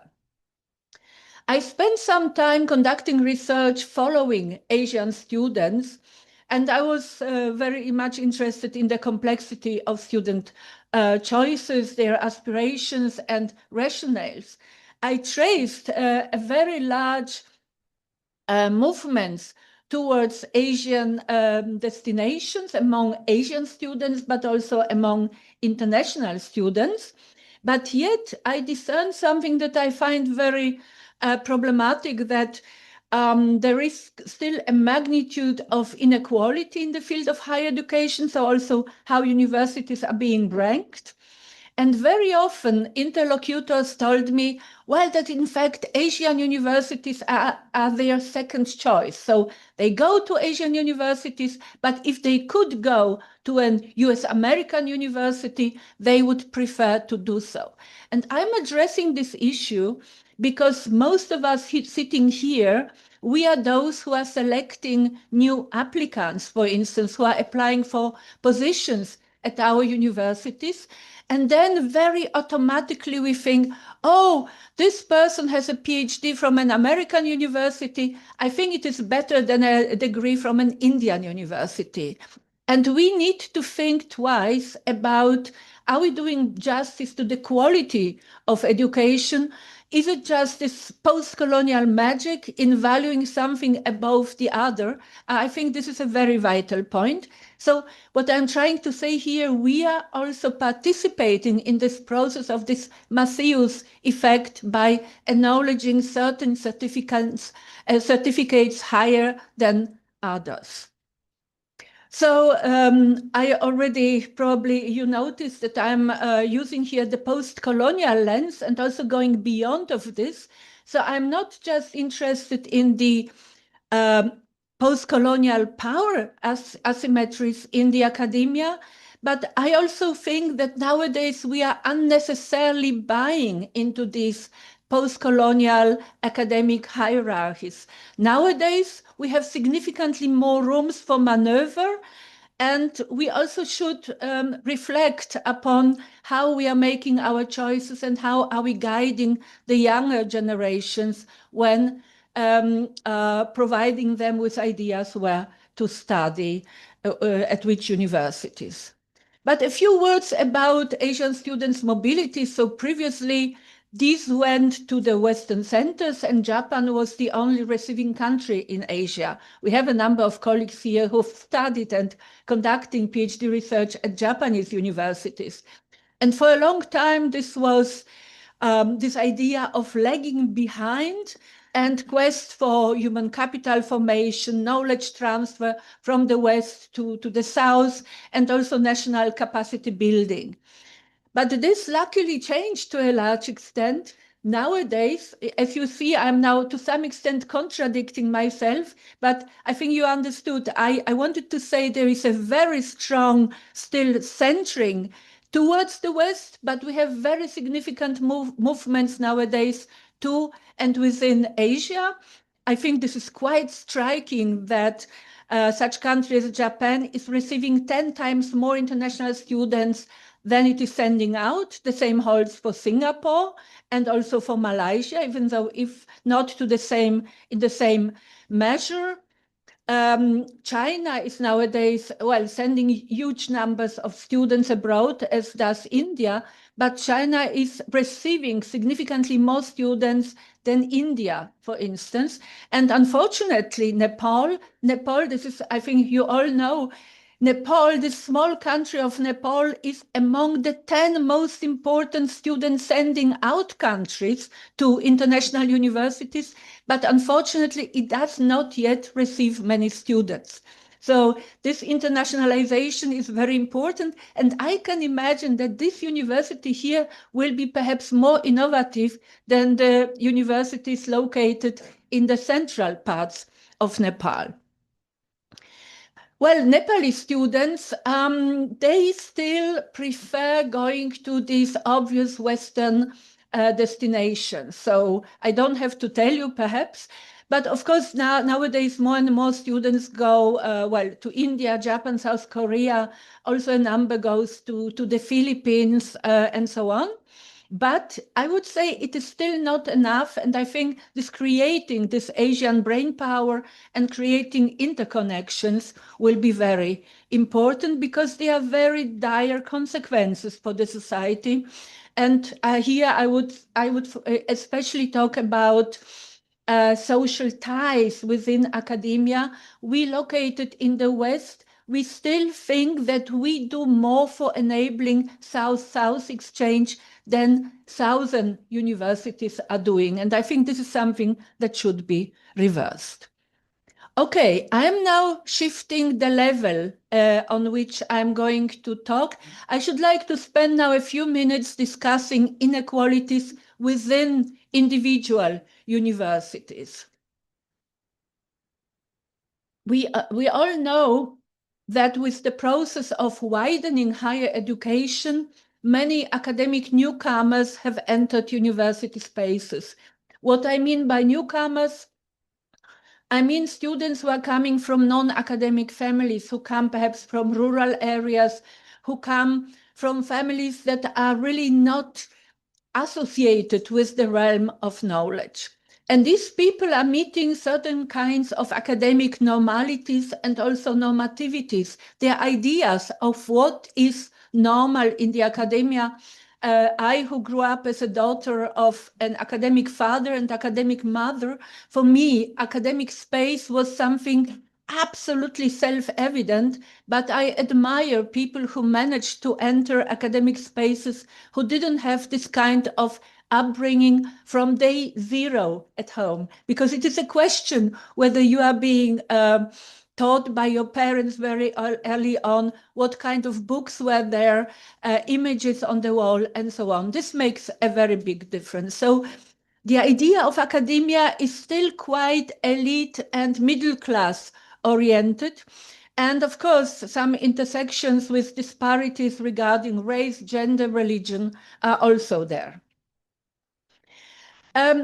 One example from very far away from here, this is the atmosphere that students encounter within universities. And one very famous example are the struggles against the statues of and images of Cecil Rhodes.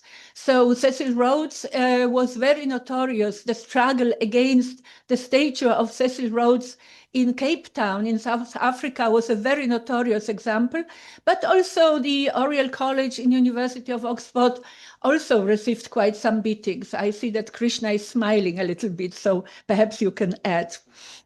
So Cecil Rhodes was contested for very obvious reason. Cecil Rhodes was an industrialist, capitalist, and basically the creator of the apartheid system.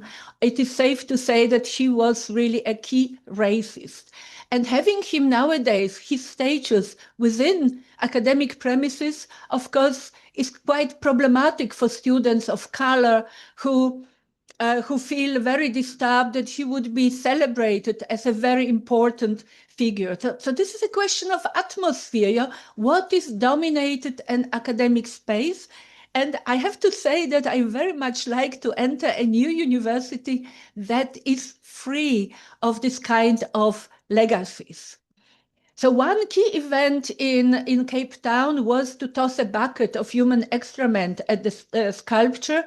And this basically led to the process of removing the sculpture from the university premises. So again, remembering the battles against something so contested as a monument was a very vital moment. When we talk about Oxford, Cecil Rhodes' relief is still there because very powerful donors of the college resisted removing this statue. So the battles are going on. Okay, I'm now turning more to the issue of class exclusions. You can see here two different pictures. One picture is a dormitory of an upper middle class student. I think this picture was taken somewhere in the Philippines. And the other picture is a dormitory at a university in Bangladesh. So we can see that students have very different chances, and this very, very much goes together with their class background. I can give you here an example from Germany, from Frankfurter Allgemeine Zeitung. This is more a conservative newspaper catering to upper middle class audiences in Germany. And this is some advice to concerned parents. So what can you do for your children when they study? Maintain regular contacts with them, activate your contacts in job research, show interest, ask about the study course, help your child in the search for an apartment, help with furniture. And I think here we have an idea what poor rural parents can do for their children, so they do not fit into this image of academic normality. So this is an example. From Indian university classrooms, we have many examples of very problematic treatment of students, for instance, belonging from lower castes, lower classes. So Sukumar Narayana, a Dalit scholar, he's nowadays professor in political science at Delhi University. He writes about his experience. So the first generation of learners from the marginalized communities must not only come to terms with an alien curriculum, they must also battle entrenched pedagogical and social prejudices. There are many instances of institutional segregations, so by dormitories and also even where students are sitting in the eating places. They also suffer because very often they lack different kinds of capital as defined by Pierre Bourdieu, so lacking such forms of capital like economic, social, cultural, and symbolic.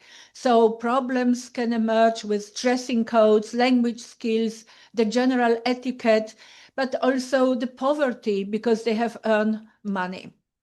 There is still a very strong idea, and this is about normality, that in fact merit is what counts. And of course, merit is something very important, but it is significantly more difficult to be meritorious by students who are coming from backgrounds that are deprived of most capital forms.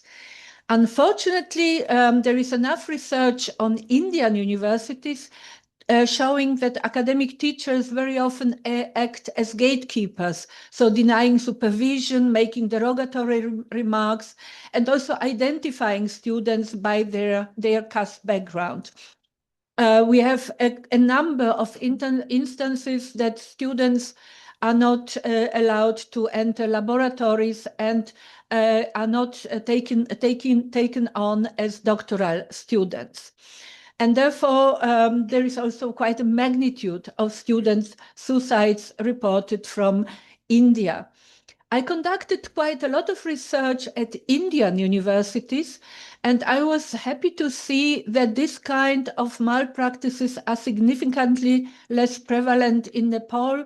A number of Dalit students studying at Tribhuvan University in Kathmandu told me that in fact they've been coached by high caste academic teachers. But they also sometimes encountered some minor problems. Still turning to India, there is a very interesting research on academic teachers' perspectives at 4 key Indian universities. So, for instance, a kind of prejudice is that members of faculty speak about problems caused by the new students for the dominant in-group. They are being constructed along different kinds of deficits. They usually thought to dilute the quality of education, that they miss with the norm, and that they are not cosmopolitan enough. And this is, of course, a question of your upbringing or your language skills, rhetorical skills, well, knowing the world. So being cosmopolitan is something that you usually already learn at home. So here we need to think about this notion of meritocracy. So how do we think about merit, and aren't there still certain castes that are more associated with merit than others? So Subramanian conducted a very interesting study that was published with Harvard University Press, showing the link of high caste background with valued knowledge reservoirs. And Thomas highlighted high caste members as the natural inheritors of scientific practice. Many people nowadays deny the issue that caste is a source of privilege, but many members of lower castes still would claim that caste is a source of vulnerability. So there are different kinds of modalities of reproducing academic inequalities. For instance, in the faculty recruitment, so issues of class, caste, gender, religion, region are still quite vital within South Asian universities at large, issues of access. Also, we have very many examples about peer relations, not so in Nepal, but in other parts, especially in India. Another issue are these sensorial dynamics, so this feeling of non-belonging because of different aspects, including the architectural settings, but also social settings. And we also can see that the curricular development is often wanting. So who is formulating the themes and the approaches that are relevant in academic studying? This is a very important question. I recall a Dalit professor who, at Tribhuvan University, who told me that a renowned colleague of high caste background told him, well, caste is disappearing in Nepal, why bother? But so who has the power of definition in this sense? I'm now coming to the third, yeah, perfect. I'm now coming to the third aspect of my talk, and this is now inequality at a different level. This is about the hegemonies in knowledge production. I'm relying here especially on the writings by the Malaysian sociologist who is based at the National University of Singapore, who writes about the hegemonies as dependent but also independent of Eurocentrism.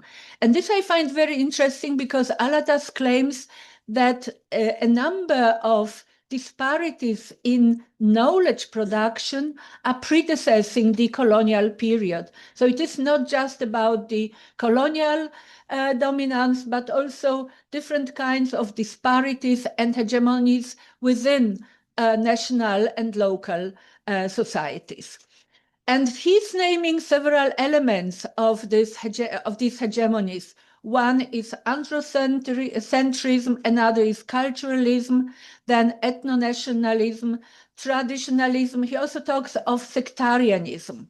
Androcentrism, well, this is about which gender of scholars is defining what is valid knowledge. And I think we can safely say that a lot of knowledge production is still being dominated by our male colleagues.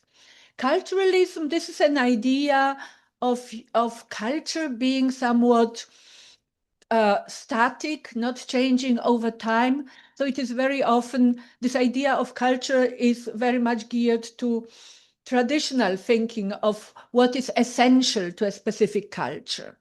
Ethno-nationalism, this is about ethnic majorities defining what is valid knowledge. Well, and this also goes along with traditionalism. Alatas talks of sectarianism because well, especially in the context of his country, the different denominations within Muslim religion are also struggling over who has the definition in defining what is valid knowledge. Farid Alatas and his colleague Vinita Singha, they are both based at the National University of Singapore. They published a fascinating book called Social Theory Beyond the Canon. And what they were trying to show is that on the one hand, we need to read scholars against the grain, but on the other hand, we have to include other scholars whose ideas have been silenced or not noticed in order to have a better understanding of what are the foundations of knowledge and how to think about the different contributions from the world. So who's been read against the grain? Max Weber, Karl Marx. They've been in this publication examined from the vantage point of Asian knowledge reservoirs and also what is known nowadays of Asian cultures and society. They also added Ibn Khaldun, who is a very obvious choice. They also added Pandita Ramabai Saraswati, who was a very important Indian activist. Jose Rizal, well, you are nodding, but I wonder how many of you know Jose Rizal. This is fascinating. I haven't heard of Jose Rizal until about 5 years ago. And when I learned about the scope of his learning and also his importance in the entire Western world, you can't imagine how many roads and places between Paris, New York, Heidelberg, Brazzaville are named after Jose Rizal, and how influential he is in Southeast Asian knowledge networks. This is really, and he was a great, thinker and reformator. He was then eventually killed by Spanish colonizers when he was 36 years old. So, a fascinating addition, and this is really someone who taught me a lot about the problem of ignoring, so ignorance, and also what I am losing when I don't know such an important scholar. Another very interesting example is Florence Nightingale. I suppose most of you heard about Florence Nightingale, somehow thinking that she was a nurse, and she was somehow instrumental in nursing. But Florence Nightingale, we learn from the text written by Vinita Singha, was also very skilled in statistics. So she contributed a lot to developing statistical methods to enhance our knowledge and also to frame, for instance, nursing practices into quantifiable agendas, which I think is very interesting to know about. So who selected, who is forming the academic canon, and what do we need to do in order to come to know other knowledge reservoirs? So Alatas and Sinha are asking, so what do we need to do and what are the obstacles in generating autonomous knowledge? Obviously, it is very important to critique the Eurocentrism and Orientalism entailed in Western science, but also conceptualize about how, again, people in Asia, for instance, are buying into this Western dominance of knowledge production. They claim that the third world, social science, finds itself to be in a state of conformity, imitation, and unoriginality. And these are aspects that are completely contrary to the topic of this conference. It is very important to recognize all the traditions and cultural practices as sources of ideas, reflect also about methodologies and epistemology, and also link research and thinking to specifically Asian problems. It is now it is not celebrating indigenous knowledge, and they are not claiming that, local knowledge is necessarily better than or modern knowledge, but it is very important to be perceptive, to be reflective, and also to design tools to pay more justice to the wealth of knowledge created worldwide, and especially in Asia. Okay, so I'm coming to a close. What I was trying to show is that there is a range of power constellations within the academia, and I addressed 3 different levels, but I think it is obvious that these 3 different levels are also interconnected. There are several myths, like the myth of universality, that is somehow pretending this idea of sameness, of forming a community, while the academic communities are highly unequal, and also there is a lot of power in defining what is vital, what is unimportant. This issue of meritocracy, it is a very important topic to me. I feel that inequality in academic settings is a very serious problem, because we need to support people who are coming from non-academic background to find belonging within the academia. I was talking about the geopolitics of knowledge, which I think is a very important topic, and also the question how the idea of what is legitimate knowledge, how it is being shaped, and who has the control over the processes of measurement and recognition. And it is also very important to be self-reflexive in terms of how are we investing in our own subordination, how we are internalizing the worldview of those in power. Before I close, I should like to show you my final image. So on the right-hand side, on top, you still see Cecil Rhodes, who is from University of Cape Town, overlooking not just the university premises and Cape Town.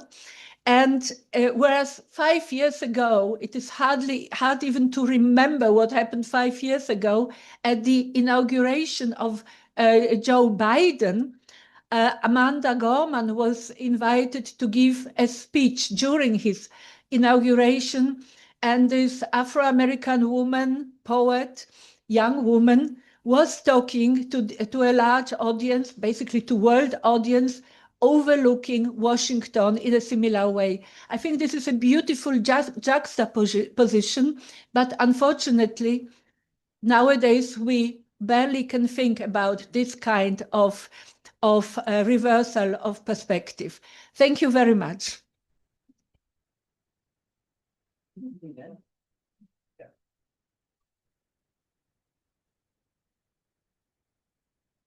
Thank you, Jonah. Such a very wonderful and quite relevant, I think, as we are at the university and there are many delegates from different universities. How can we empower university as a space and make it, enhance the belonging of the people, expanding, widening participation, so on. Anyway, sadly, we didn't have time for any question and answer. I wish we had. But our organizers would like to, Jonah, can you come to the front? Because our organizers would like to thank you by providing you a memento, token of love. Thank you. Deepak Bhatta, the co-convener of the event conference, is presenting. Thank you.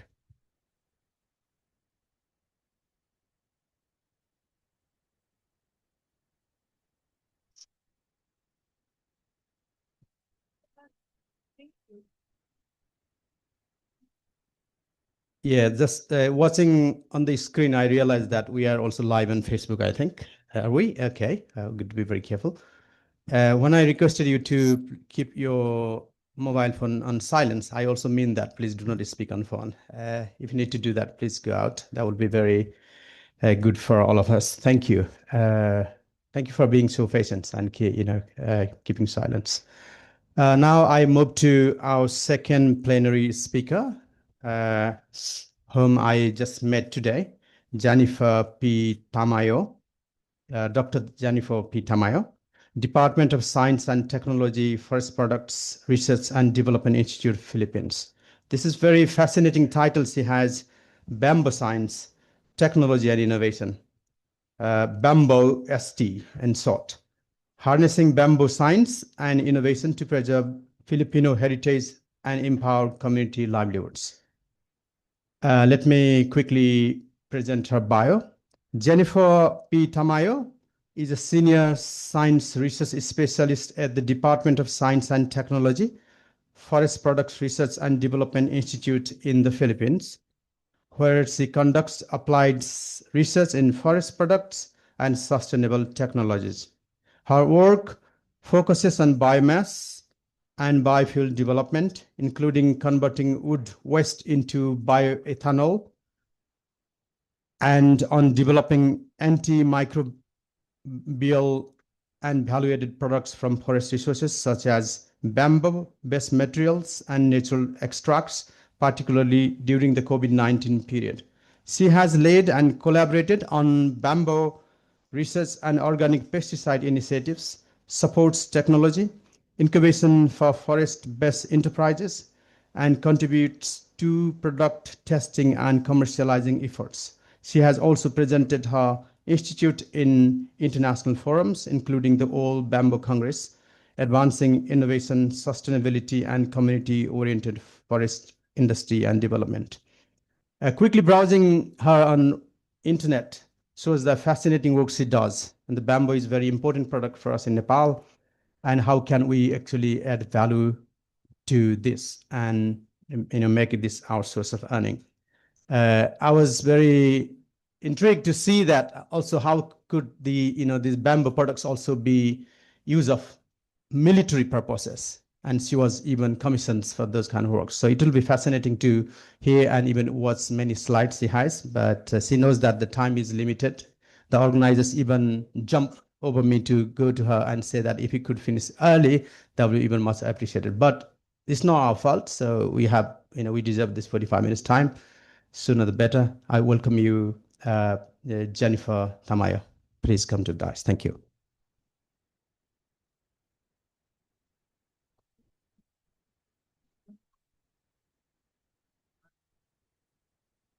Okay, good morning. So I will just stand right here so that you will see me. I have a sample here. Okay, Bamboo Science, Technology, and Innovation, or BAMBOOST, is one of the program in our country. It's a nationwide program. And for this conference, harnessing bamboo science and innovation to preserve Filipino heritage and empower community livelihoods. So, okay.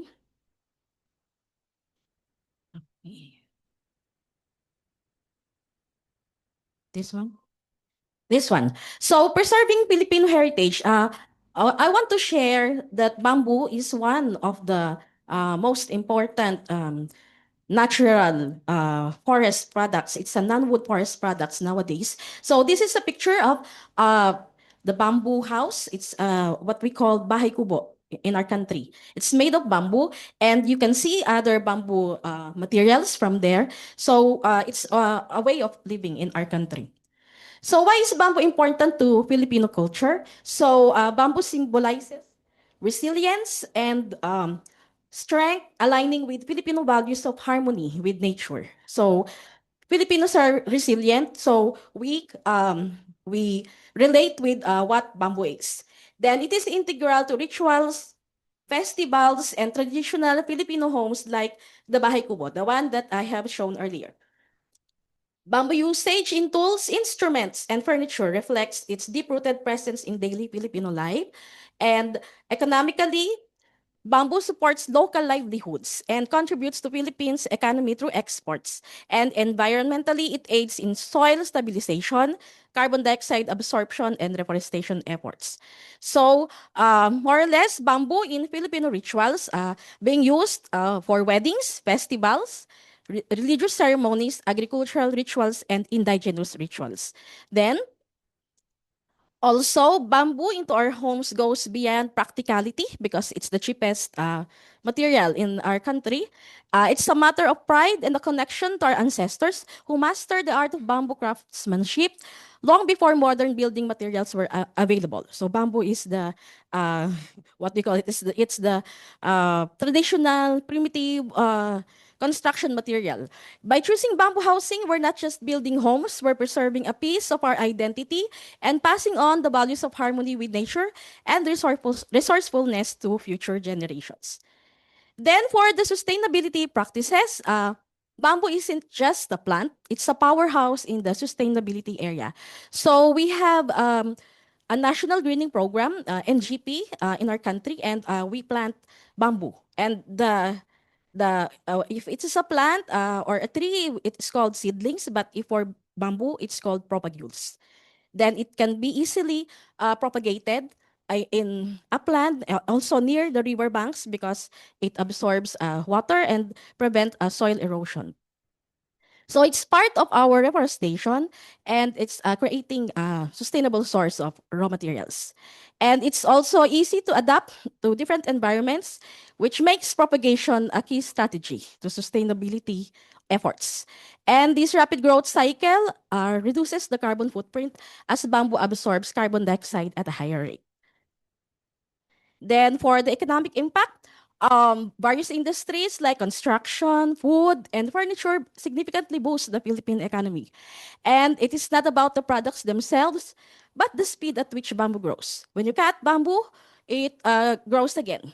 It is a clump, so it's a cluster of bamboo poles. Then upon cutting, then it regrows. Except for bamboo that are being used for bamboo shoots. Bamboo shoots production, you cannot grow the poles anymore.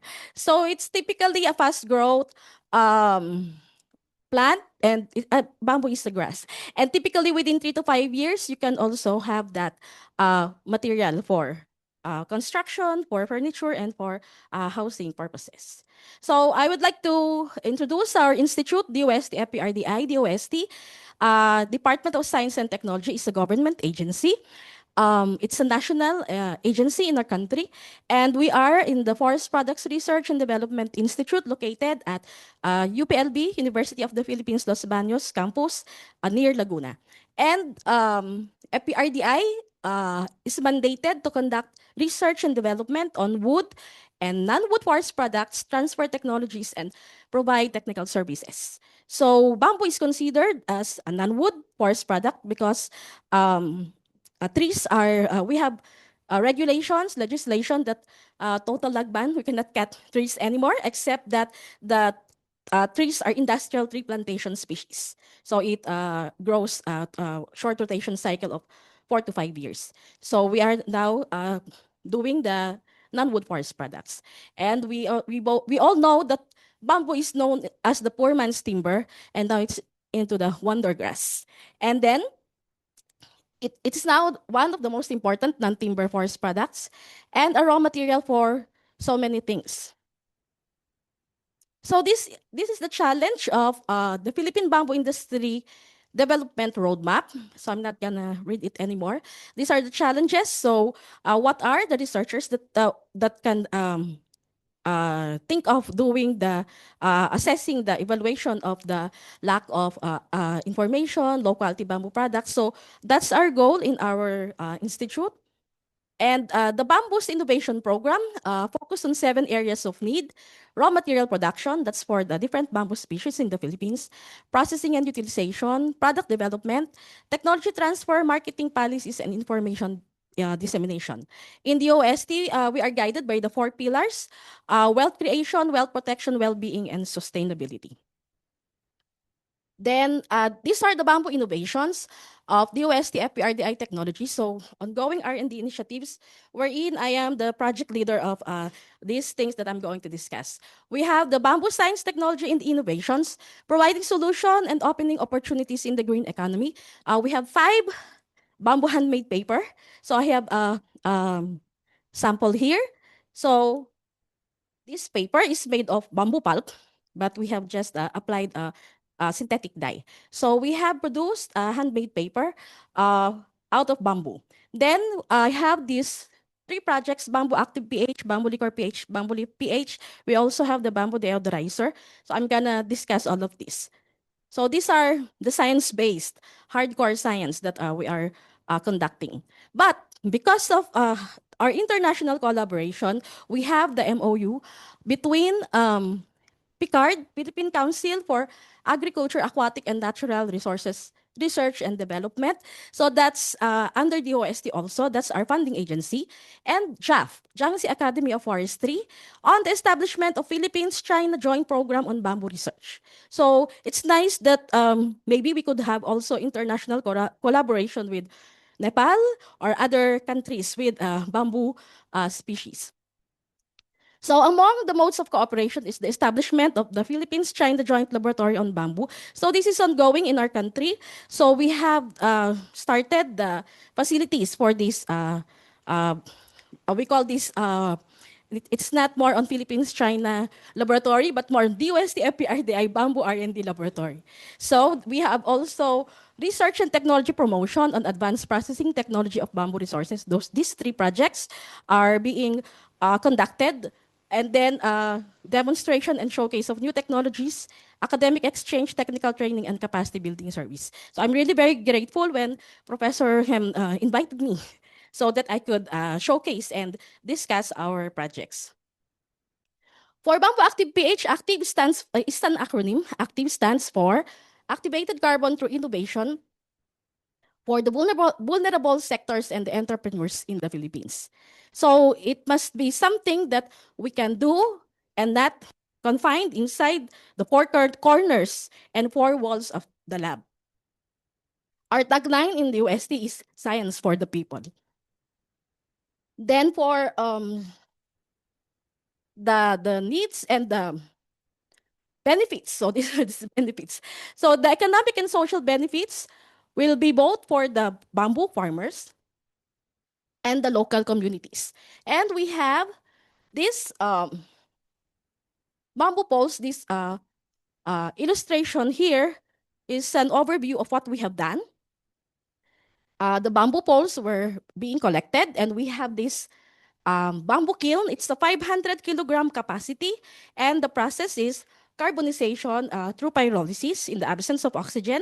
Then we will get the bamboo charcoal, first the bamboo charcoal, and then the byproduct is the bamboo pyrolysis liquid.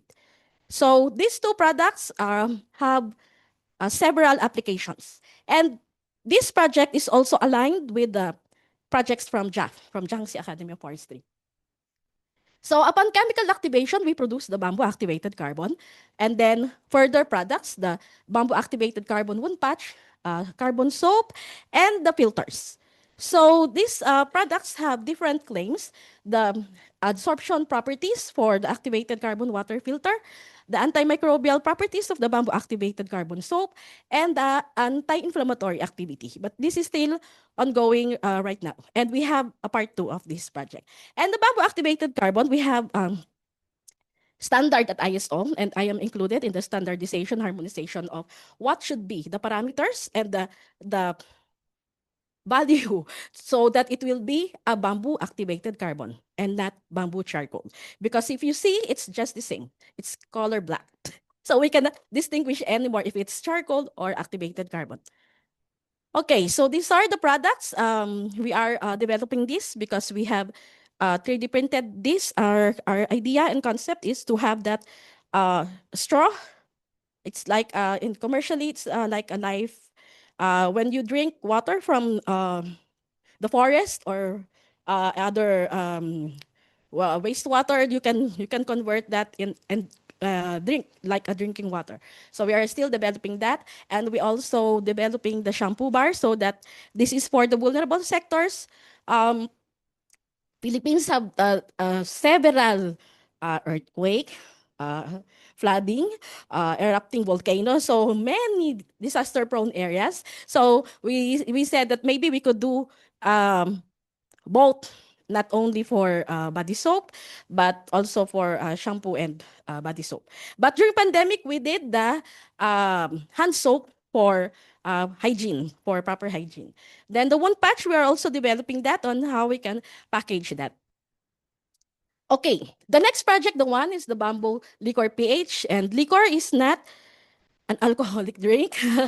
So liquor stands for Local Innovation for Quality Use as Organic Pesticide Resource in the Philippines. Liquor is the byproduct, as I have showed before. Okay, let me read first the benefits. The benefits for this project is to control the spread and infestation of armyworms in onions. So this is an organic pesticide. So there are several standards that we need to meet so that we can declare that it is organic. And we have tested our samples, and we have laboratory and field trials against onion armyworms. Onion armyworms in the Philippines is called harabas. Onion is called sibuyas. So the onion industry, in the past few years, we had so much high price for onions. So aside from the infestation, of course, there are politics and everything. So the farmers are the ones that are being affected. So we want to have a higher onion crop production yield, and the benefits for the bamboo farmers again, and for the onion industries farmers. Okay, so this is the process as I have shown earlier. The bamboo charcoal that you have produced will be converted to the bamboo activated carbon. And then the byproduct, we have processed this to produce the organic pesticide, and we have tested it in laboratory and field trials. So these are the bamboo liquor products. So these are different bamboo species. We have kawain tinik, kawain kiling giant bamboo, bayog, bolo, buho. I don't know what's the name of bamboo in Nepal, but we have seen bamboo when we went to the national park. So many bamboo species there. So that's a byproduct, but it's a considerable amount. That's 30% of the whole process. From the raw bamboo, we produce 30 to 40% of the carbon, and then we produce 30% of this. We still have losses because we need to improve the system of the equipment.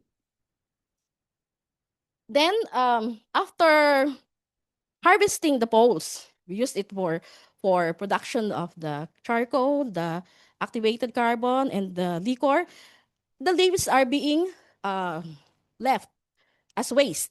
So we converted also the leaf, and leaf stands for leaf extracts active formulations from the Philippines. So these leaf extracts, China use this as pharma.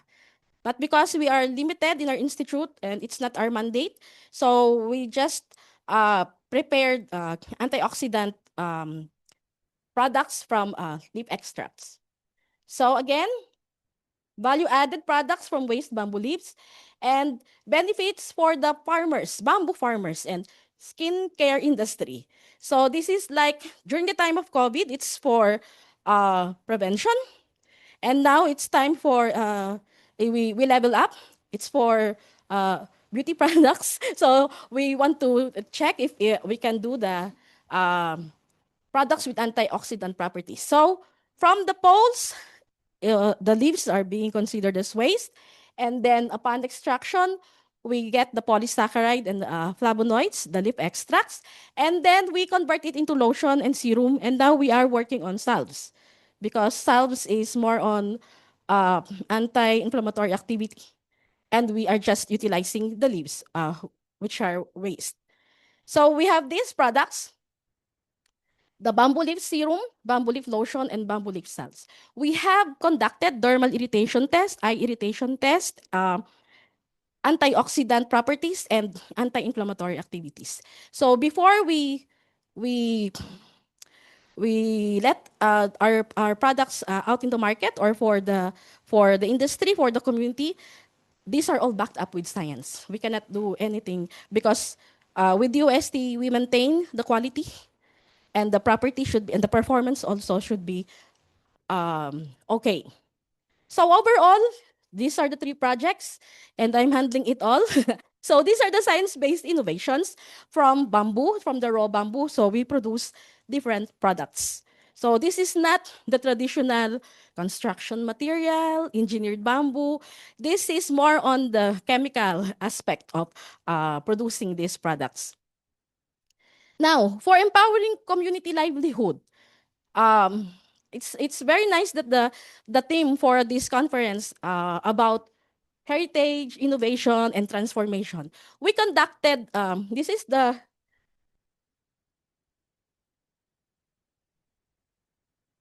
there.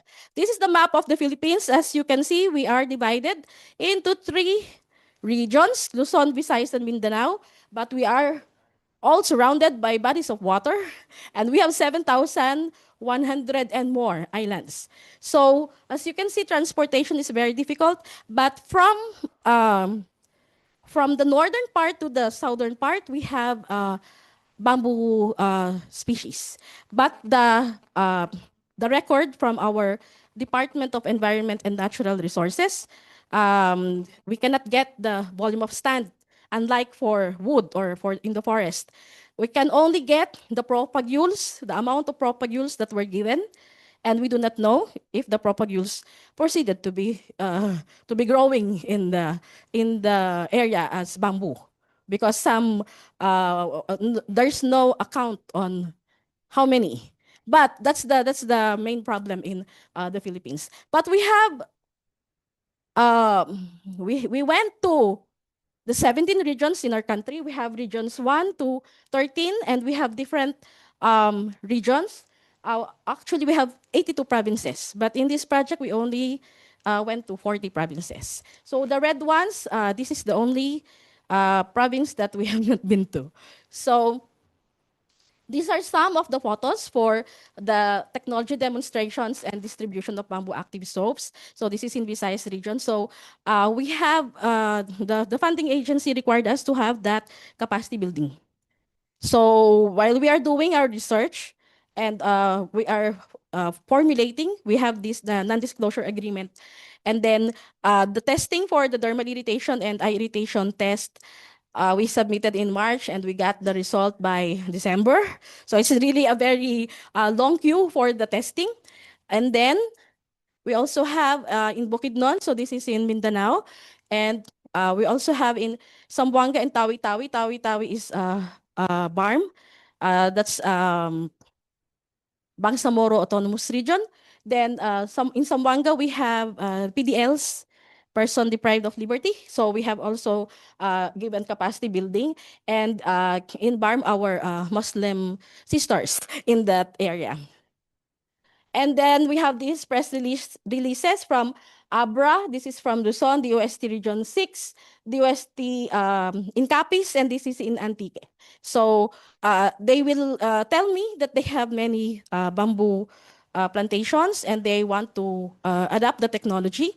And after our research, so it should not stop there. So there are maybe there will be agreements. We need to include them in the phase 2 of our project for pre-commercialization. And then for the bamboo liquor project, so we have trained farmers. We conducted farmers training because we have half hectare, 5,000 square meters of land planted with onion. And we tried different treatments of the bamboo pyrolysis liquid. And then we also have the laboratory trials where my staff counted all the armyworms, the mortality rate, is it anti-fidant, is it direct toxicity? And these are the farmers that were included in our capacity building. Then for the bamboo leaf products, since this is still a continuous ongoing research, we just conducted consumer acceptability test. So we have a commercial product, commercial serum. It commands a higher price. I think that's 700 pesos in the country. So we want to utilize waste and maybe an alternative choice. So there's consumer acceptability test of our product. So we just coded it with A and B, so that we will know if we need to have a reformulation. Then, these are the other DOST FPRDI technologies. So I am not the project leader of this, but I'm gonna discuss that we have functional bamboo furniture products. So we have this multifunctional, you can use it as chair and you can use it as a stool or a side table. Then also this bamboo jointing system using octagonal shaped connection. So we have this kind of technology in our country and in our institute. Also, we have studied BMI or bamboo musical instruments, the right coating, the right preservation, and the right seasoning, preservation, thermal modification, and finishing, and the right sound. So we have studied that, and there's also the formation of Himig Agham Kawayan band, wherein all the ones who performs here are all researchers of the institute. So they have studied angklung and all other materials. Now they are going to promote this for elementary education during the K-12 program. And we also have the newest one, Solid Room, in the name of our department secretary is Dr. Solidum. Then we have named our bamboo drum as Solid Room.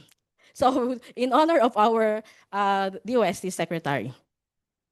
Then this one, I handled this during pandemic. So this started it all before they have given me that funds for the bamboo science and technology innovation. We have made bamboo charcoal bar soaps. That's for the minimum health protocol during the time of COVID. So we have distributed so many of these during the time of pandemic. Then also we have this multifunctional school furniture. We have the Silyang Pinoy. Silya is a Tagalog term. It means chair. So Silyang Pinoy is a design of school furniture that utilize the use of engineered bamboo as raw materials that can be adapted by local bamboo industry manufacturer. And then it can be used for during disaster. So you can convert the Silyang Pinoy into a bed-like structure. So that can be used for disaster areas. So for future prospects, the prospects for bamboo in the Philippines aren't only promising but pivotal for sustainable growth. So through the bamboo propagation, so we don't need to cut all the bamboo species because there's a proper technique. Foresters know that. And then advancements in bamboo products. So that's where we go in the advancements of bamboo products. The propagation is the concern of another department. That's the Department of Environment and Natural Resources. So during my time that I have collected the bamboo poles, I need to secure permit. It's not easy to conduct the research because you need to secure permit so that you will do it for research purposes. Because I need to get many bamboo poles because the machine that I'm using is a 500 kilogram capacity. So, but that's official. So I just need to pay for the transportation fee. So we have our truck and then we load the bamboos there. Then also for sustainable construction materials. So these are more of the traditional products from bamboo. And then the government support and investment. So this is really the hardcore of doing research. So you need the support of the government, and if there's a memorandum of understanding, if there's a collaboration with other countries, and it's much better. So the MOU from the Picard group from Philippines and China is to exchange information. So the problems of China, like the production of tar in the pyrolysis liquor, so we have solved that in our equipment. So we are going to share information on how to use and the advanced processing techniques that they can also share with us. Okay. So bamboo holds a special place in our Filipino heritage. Bamboo is a part of our lives, and it's not just a plant. It's a symbol of resilience and strength embedded in our daily life and traditions. From the traditional way of using bamboo up to the now advanced processing technologies and other product development. We use it everywhere, from music, at our festivals, flutes. Now we have the drums and the angklung, to the sturdy yet graceful bahay kubo homes. Now the bahay kubo homes becomes the use of engineered bamboo. We have bamboo scrimber. We have bamboo engineered bamboo that can be used as slabs for housing construction. So it's also being used as in our different ceremonies. And it's a superstar, boosting our economy, keeping our air clean and our soil sturdy. But there's so much more to uncover about how bamboo shapes our lives. So we have several future research that can be done. So for inquiries, you can contact our director, the Department of Science and Technology. You can go to our website and send email through info@fprdi.ust.gov.ph. But you can also contact me. Just approach me later so that we could have future collaborations. Then I think that's the last slide. Thank you very much. So I think there's 30 minutes. I beat the 30 minutes. Yeah. Just one. It could be very useful. Professor Jennifer, thank you very much for your insightful presentation. Quick question, because my field is chemistry, and when we do carbonization, right, heating of the bamboo product or acetylation, chemical modification of the bamboo product, how does it impact the long-term durability of the product? Okay, if you are going to carbonize bamboo, it's already in the carbon form. So the durability, what are you saying durability? Is it for construction? Yes, because this is when we carbonize the bamboo, it's not for construction anymore. okay. But you can have a thermal modification of the bamboo or torrefied bamboo. Maybe that's the one you're saying. Yeah. It's not purely carbon. It's not charcoal. Okay, yeah, That's because different this one. is such a great alternative of the concrete and the timber, right? Yeah. So that's what my question was. Thank you very much. Yeah. Thank you, sir.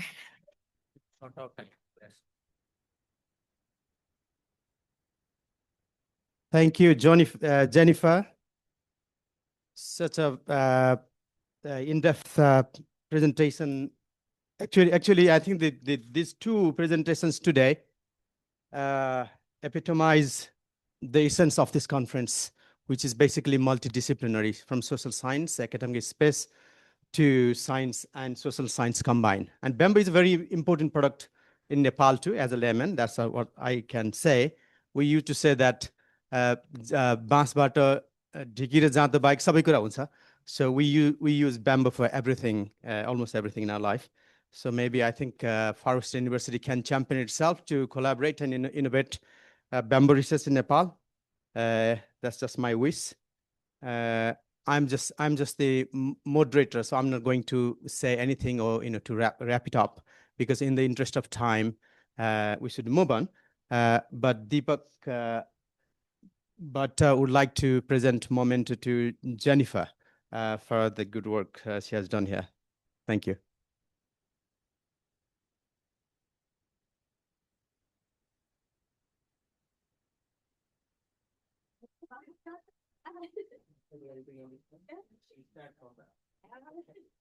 Actually, it is the water filter.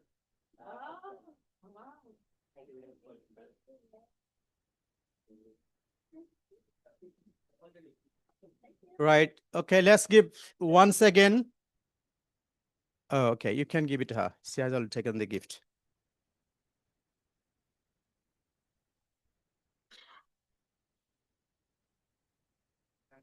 Yeah, you can get it later. Right. May I request you to give a big round of applause to both wonderful speakers?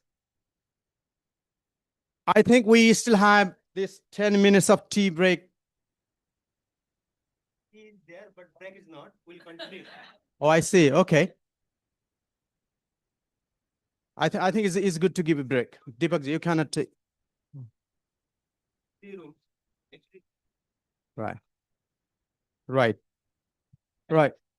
Right. Thank you. And I'm handing this over to Deepak ji.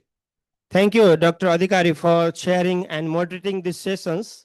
Thank you very much. Immediately, we are connecting to these sessions. We have the invited speakers from different fields. I request all of you, please, you can take tea, but on the hand in each rooms you can join. And there are the 3 rooms for invited speakers. One is Suklafata Hall. The theme of that hall is engineering, and I request to Dr. Madan Singh Deva for facilitating to run that sessions in that hall. Similarly, in another hall, OP hall, there is the theme chemistry and chemical engineering, and I request to Dr. Sanjeev Umagai sir for facilitating the halls. And this hall is Ramaroshan Hall. Please stay. Belong to theme under the economics and entrepreneurship. I'm here as a facilitator. Thank you. Or you can take tea. But within the 4 or 5 minutes, we should come to our own room. Thank you.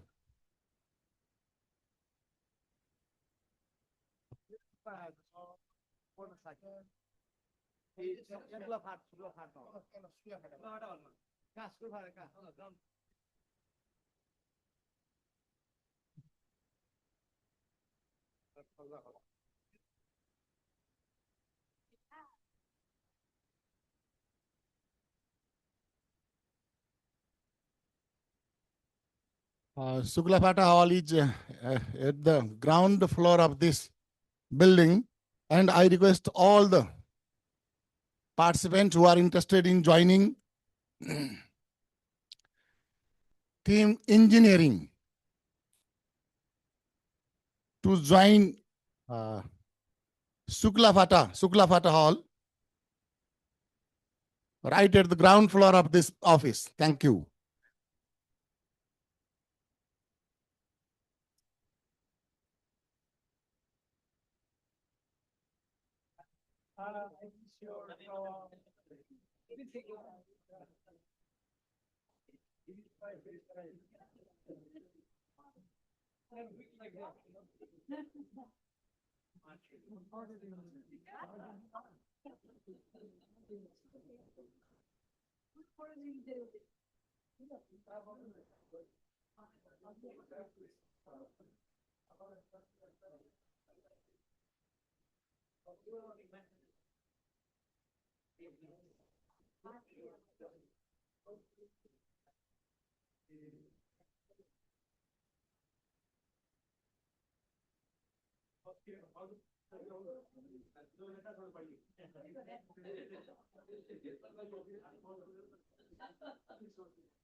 ल्यापटपमा चाहिँ त्यो slide advance गर्नुको नसेको त्यो pointer त चल्दैन भने चल्छ red red laser चल्दैन त्यो क्यामरा ल्यापटपमा आउँछ त्यो ल्यापटपमा हो यो माथिको त्यो सबै मेरो त्यो भइरहेको छ हालको हेमराज त्यो होला त्यो मोडिनो लास्ट भइसक्यो यहाँ मैले यो दिएको त यो माथिबाट चलाउनु मिल्छ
होइन म त्यहीँबाट कम्प्युटर पाउने भन्छु कि त्यहाँ यहाँ आउनु ब्यालेन्स मिल्दैन हातले नै गर्ने हो भने त्यहाँ राख्यो नै गर्ने हो भने त्यहाँ राख्यो भाइ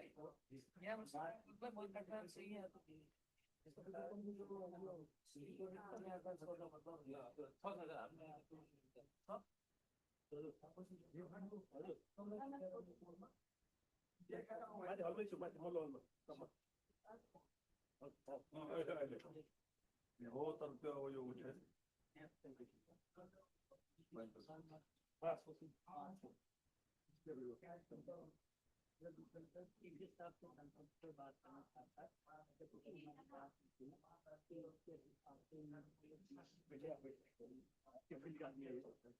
त्यहाँ छैन कम्प्युटर छ ल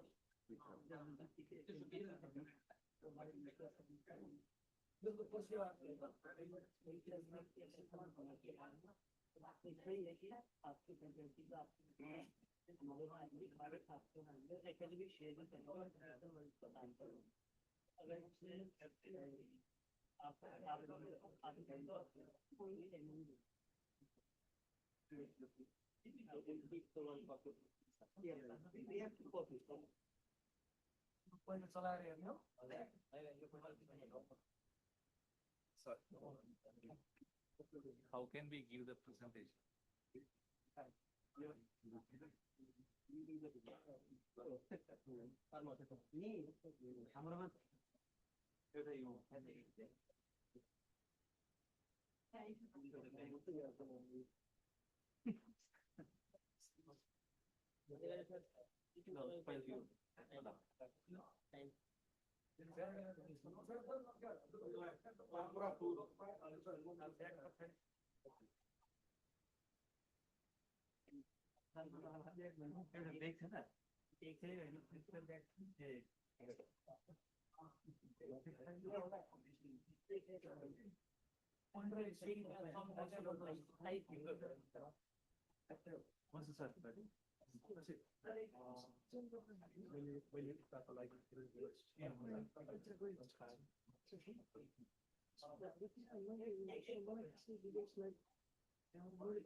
माथिको हल रामारोशन हलमा कार्यक्रम सुरु भयो भनेर एकमात्र हल्ला पर्थ्यो एमएटिकहरु सुरु भइसक्यो पेपर तपाईलाई माथि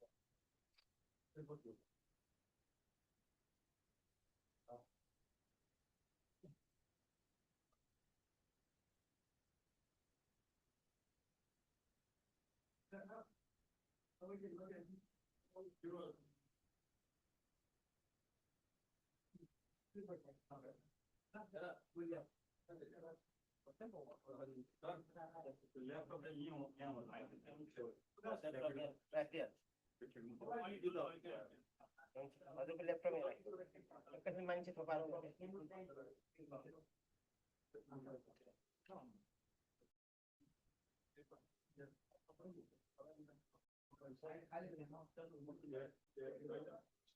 I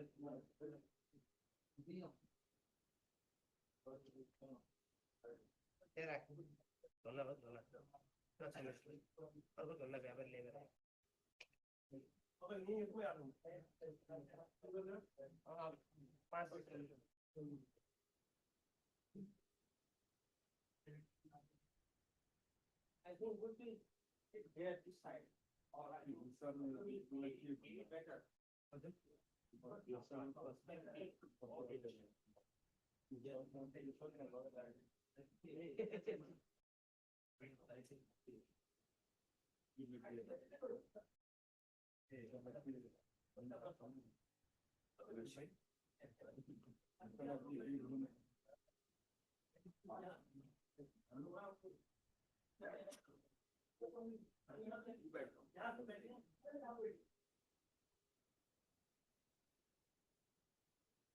अनि तल क्लास सुरु भइसक्यो भन्नु पर्यो सेसन सुरु भन्नु त्यो नि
You will be second.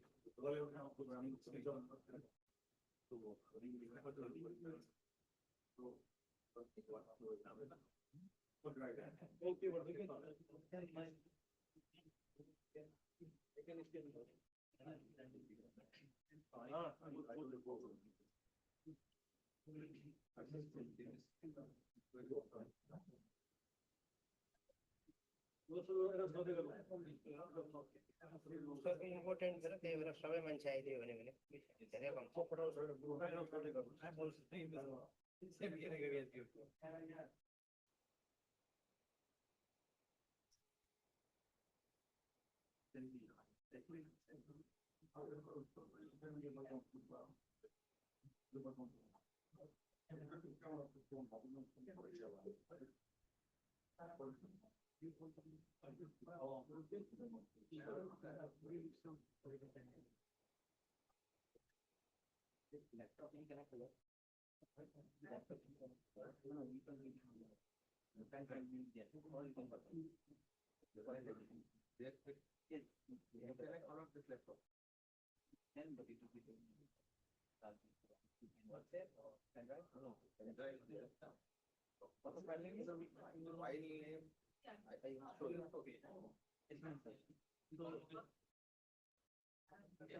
Are you on there? Yeah, okay.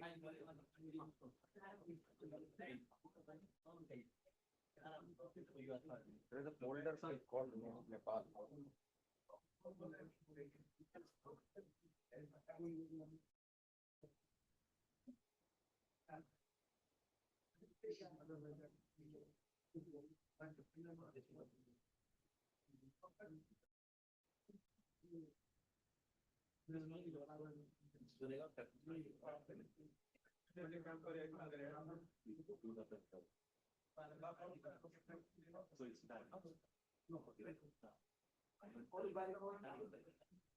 बोला छोरा खै त्यो त कसैले बोलाइदियो भने म तल जानु भन्दा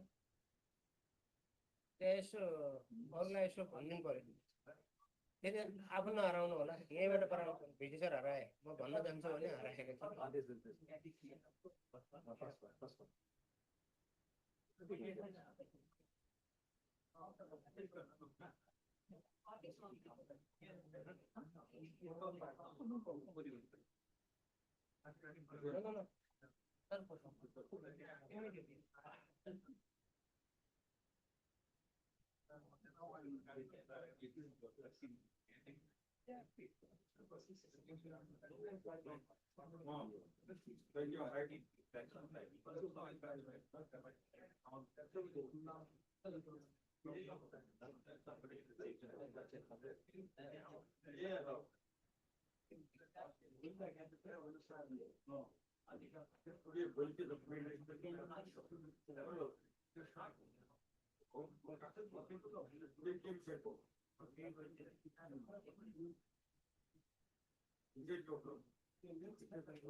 Actually, they should understand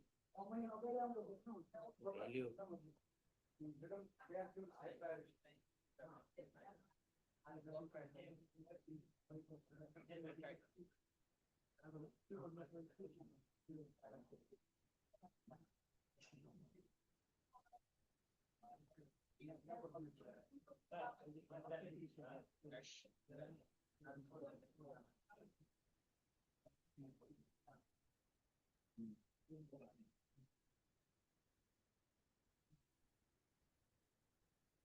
Yes, can we start?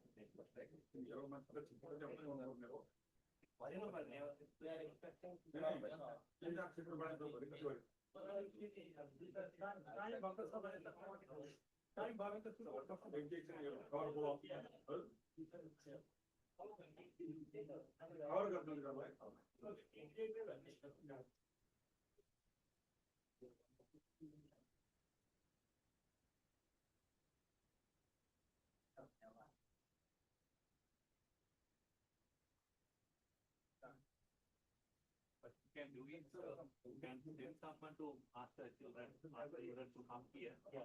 Maybe you can. Time is better.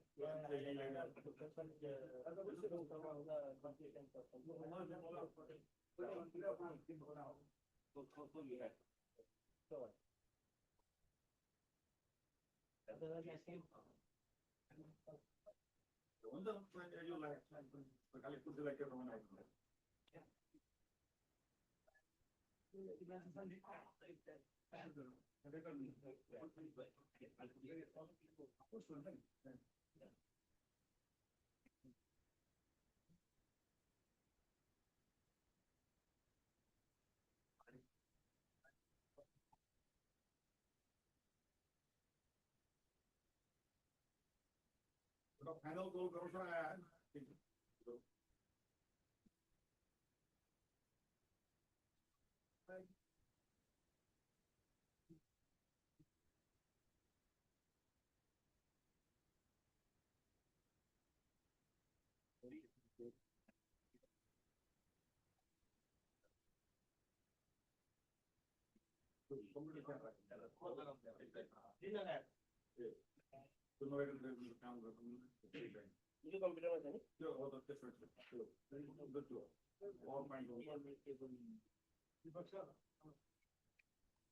HDMI ल्याउनु भएको छ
Good afternoon.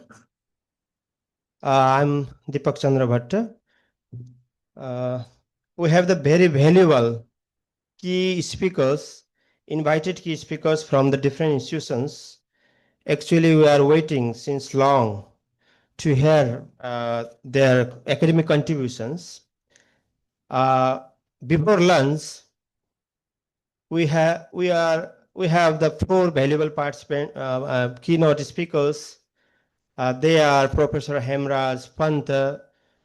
He was the former registrar of Far West University. Likewise, Professor Asutosh Priya is the former head of department of Rohilkhand University, India. Likewise, Dr. Vijaypala Sinathambe is from the Sri Lanka, and Dr. Ashok Kumar Pant from Pithagarh, India. So without being delay, I request to Professor Dr. Hemraj Pant sir for his insightful presentation here about the Pant. I would like to share short biography. His title is Putting the Last First, Strategy for the Transformation of Sudur Paschim Province through the Enhancement of the Entrepreneurial Ecosystem. Hemraj Pant is a former registrar of Far Western University. He has extensive experiences in higher education, administration, academic governance, and institutional development. Professor Pant has contributed to policy formulation, quality assurance, and the enhancement of academic program at the university. His work has focused on strengthening institutional capacity, promoting research and teaching excellences, and supporting student development. Through his leadership and mentorship, he has played a key role in advancing higher education and academic standard in Nepal. Dr. Pant is the role model in education as well as the social work in different institutions. Now, I would like to request Professor Dr. Hemraj Pant sir for his presentation. Thank you.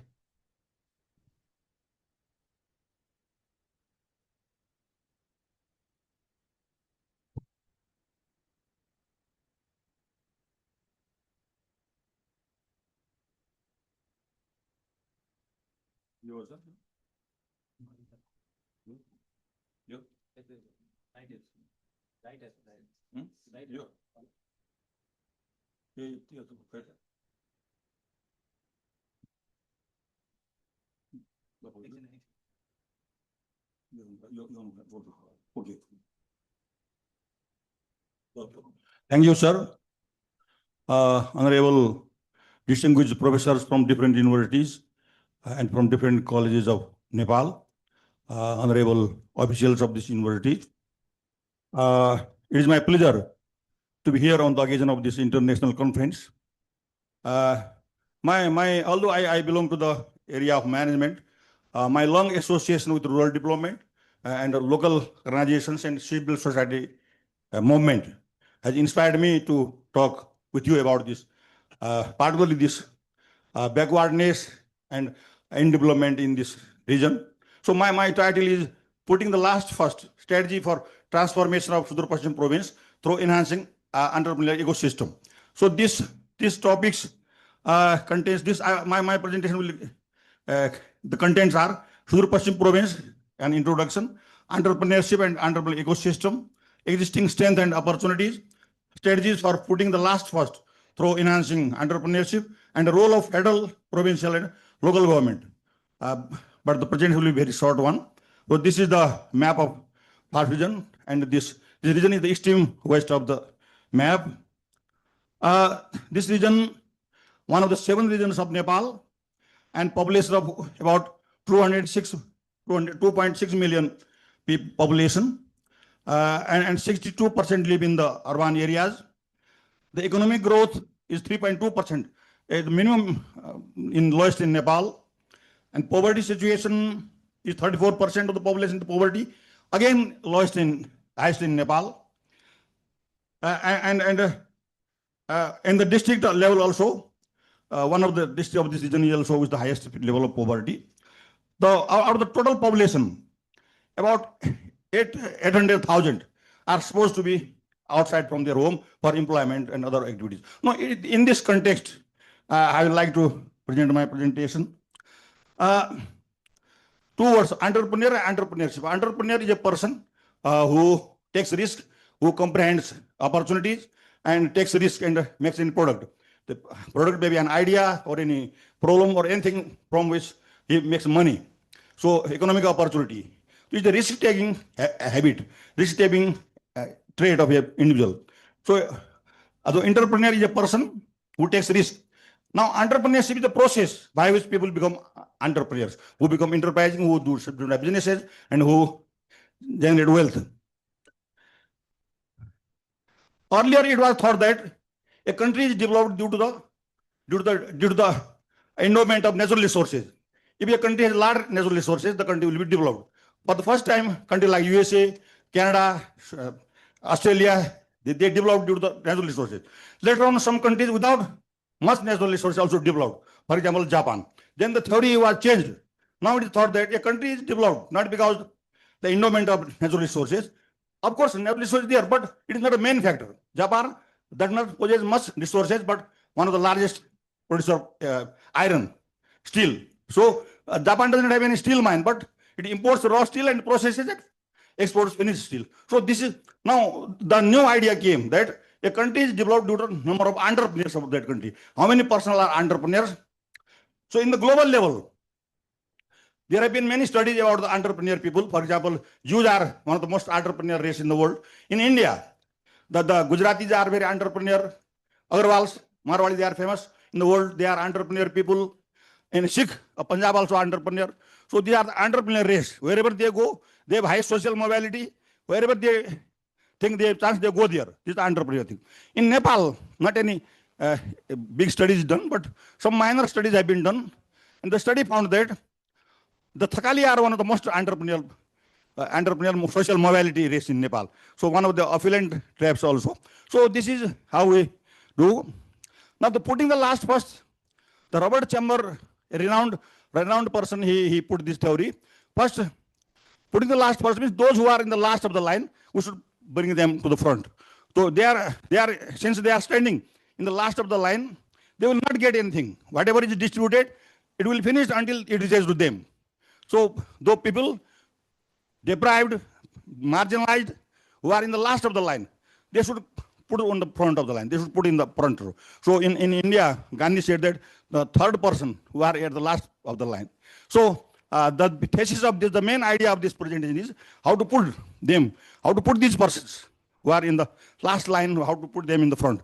Our development efforts till now have not reached them. Yes, some changes have been happened, but still the people, their life is not much changed. As the data say, about 8 lakh people go to the outside for their livelihood. So this is the scenario in which I would like to say. Now another is the ecosystem. For the growth of everything, it needs some economic environment needed. Environment is needed. For example, the mango cannot grow in Mustang. So similarly, apple cannot grow here in this Kanchanpur because due to climatic conditions. In Mustang, the soil is favorable, the climate is favorable, everything is favorable. for the growth of Apple. So similarly, for the entrepreneurship also, a positive and conducive environment is needed. So entrepreneurship is not only a person think of a government policy, but it is a whole system. For example, these are the things: the culture, how much respect you give to the entrepreneurs. It is very important. Yesterday I was hearing a interview of one of the largest taxpayers in Nepal. He was saying that when I go to the airport, I am not allowed to the VIP room, but a low-level government official is given there. So a government official has the authority to sit in a VIP room, airport lounge, but the largest taxpayer of Nepal is not allowed there. So this is how we look toward the people who are earning money, who are generating income, who are giving employment. So this is the social attitude. Funding and finance.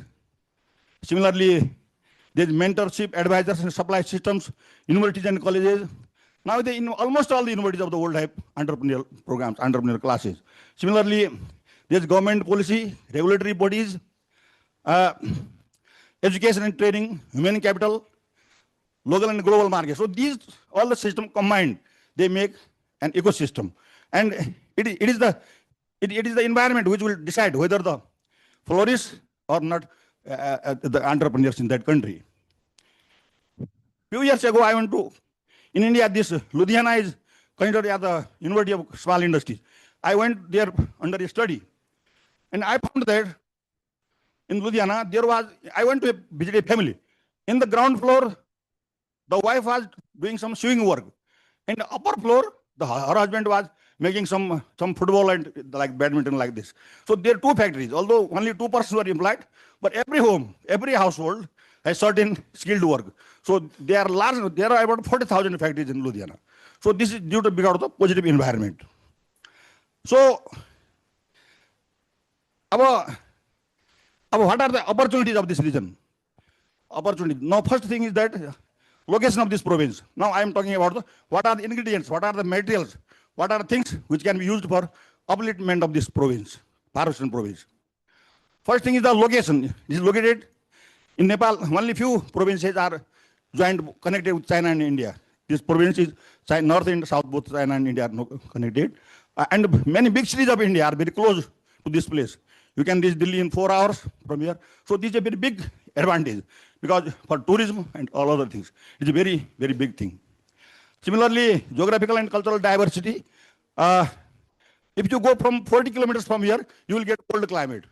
If you go further 100 kilometers, you will get snowfall also. So this is the climatic thing which can be used to change the life. Water resources, forests, minerals, nature and ecotourism potentials, places of religious importance. These are the things which we can be used for our development. Similarly, the 3 regions, Himalayan region, hilly region and Tarai region, Kaptal National Park, Ramarosan, these are the natural reserves, natural areas. Nepal's only savanna grassland. Savanna. Here very close to this, there is Suglafanta. In Suglafanta, there is a huge grassland. It is known as savanna. Savanna is in Africa, but if you want to see savanna, you can go Africa, but you can see Suglafanta. This is a huge grassland where animals, the wild animals graze. Other thing is archaeological sites, Amargadi, etc. Biological corridor. So this is a very big thing which many people do not know. In Kaidali district, there is a Basanta corridor. Means the forest goes from India to China. There is a corridor. If an animal, a tiger wants to go from Indian border to China border, they can go. Because there is forest, no disturbance, no settlement in between that place. This Basanta corridor, very geographical, ecologically very important thing. Now, another thing is Uttarakhand, India and Sudur Paschim province tourism network. Uttarakhand is famous for tourism, religious tourism also. We can make network. I am talking about the opportunities which exist here. Similarly, another thing is shortest route to Manasarovar. Shortest route to Manasarovar goes from this region. Only in around 300 kilometers, Indian border and Chinese border can be connected. So, but the road is uncompleted till now, but this is shortest route. Other thing is the traditional skill. Okay.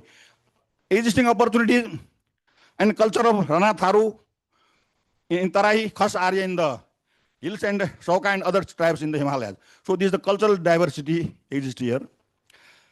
Promotion of hill stations, places like Danaldura, because the neighboring parts of India are very with the hot climates. During the hot climates, the middle class is increasing. They have their own vehicles. The social mobility is increasing. So they want to go places, to other places. So we can attract them if proper facilities are proper, things are done in hill areas. And there is agriculture, organic products, high value products. So this was about them. Now, development intervention, what type of development intervention needed? What we should do? First thing is that connectivity. Many places of this region are not connected by road.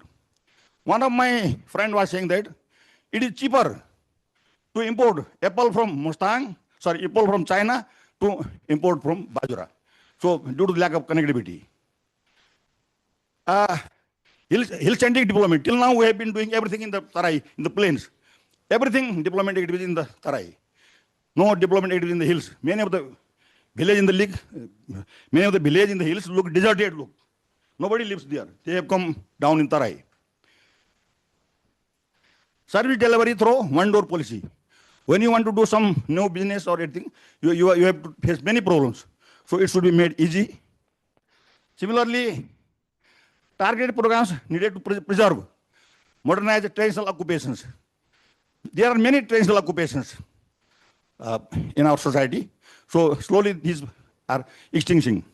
So in order to revive them, they should be modernized. For example, there is a potter, what we call Kumal. The pottery is a traditional occupation. But now the pottery can be upscaled to a ceramics industry so that their children can also do this business. So it needed. Creating positive entrepreneurial ecosystem.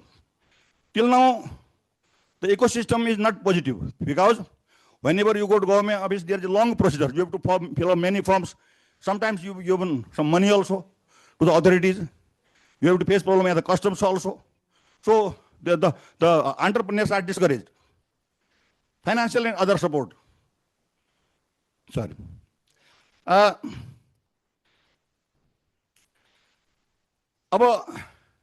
Now development intervention, I continue. Organic and farming products. No, these things can change our lives. I was talking about putting the last first, because when we put the last first people in the front, then we should change these things.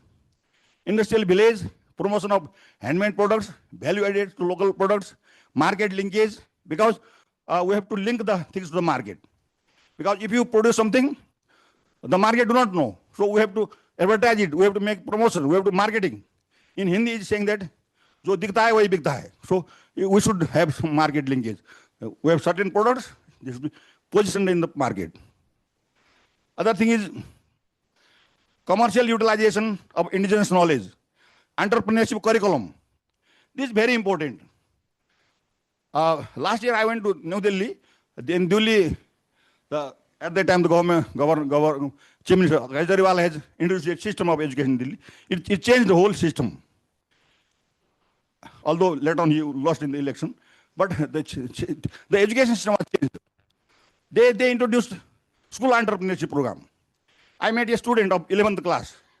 The student was given training, 2-month training, and given 5,000 rupees for setup of a Pani Puri setup.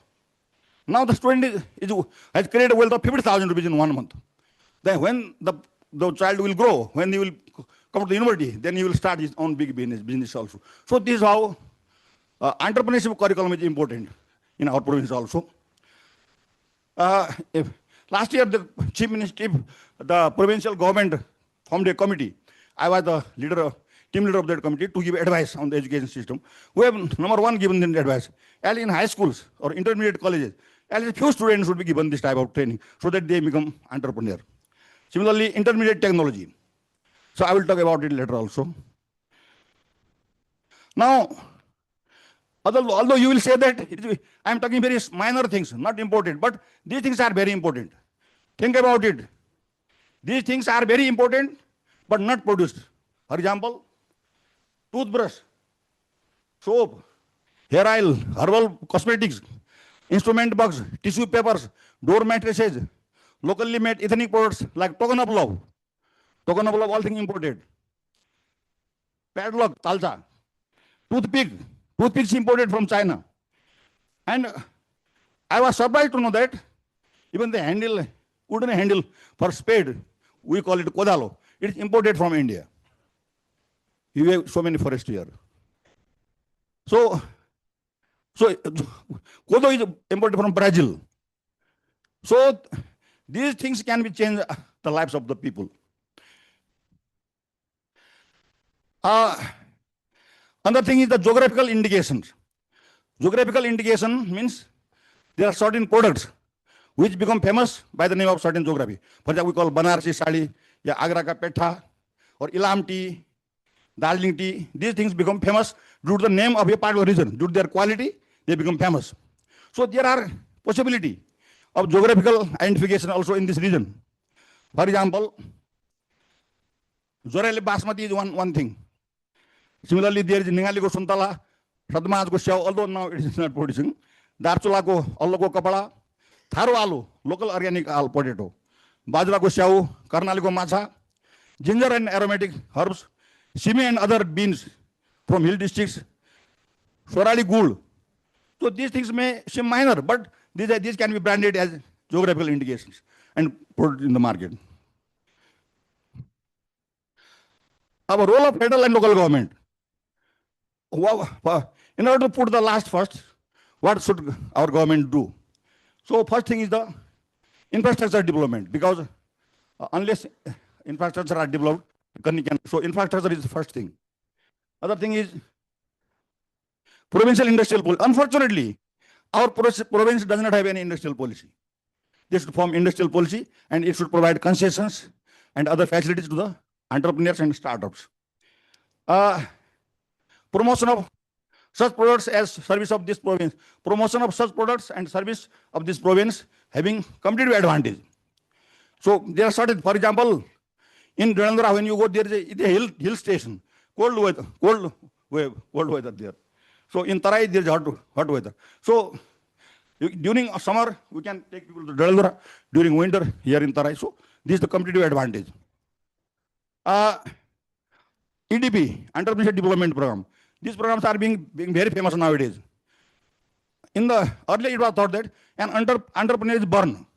You cannot make entrepreneur by training. Tata and Rockefellers cannot be given training. They can be made. But now the concept came that although some qualities of entrepreneurship are inborn, but much more induction can be done. Entrepreneur can be motivated through training also. So EDP, Entrepreneurship Development Program, are now become very popular in the world. Creating ease of doing business. This is very good thing. Because whenever someone wants to do some business, what is the difficulties faced? So ease of doing business, if it is easy to do business, many persons will come. If it is difficult to do business, people will discourage. So ease of doing business through policies, through one-door policies, through industrial states, it is a good thing. Promote start-up business in the rural areas. So these are some of the areas. Role of business incubation. Business incubation is a system in which business are grown, business are protected, the elementary stage. Their establishment, marketing, things are done. When they grow and become able, then they becomes left independently. So business incubation, like human incubations, is very important. Another thing is entrepreneurship curriculum. I just talked about the Delhi example. We should introduce entrepreneurship curriculum in the schools. And there is skill training, promotion of role of cooperatives, market research for local products, local market, local know-how. Provide research grants to researchers in the field of curriculum. So, how much time is left? Almost finished. Okay, I am almost finished. Okay, now I have taken this from putting the last first. Now, centering the last first in the context of rural transformation requires a paradigm shift in the development approach. So what we should do now? If the people are poor, start something cheap. If people are poor, start something cheap. We cannot do business with huge money. We do not have money. Start something cheap. This says that if people are poor, start something cheap. If possible, use local resources, local material, local know-how, indigenous knowledge. Another thing is, if people are illiterate, start with something simple. If people are illiterate, start with something simple. We should not use complicated machinery. Start with something simple. And indirectly it wants to say that intermediate technology, so that we can use. Other thing is that if people want to go places, start from where you are. Very important thing. Because if you want to go somewhere, start from where you are. One thing you must remember, in the last year's budget, only 40% amount is spent of this region. Out of the government budget of 100%, only 40% is spent during the one fiscal year.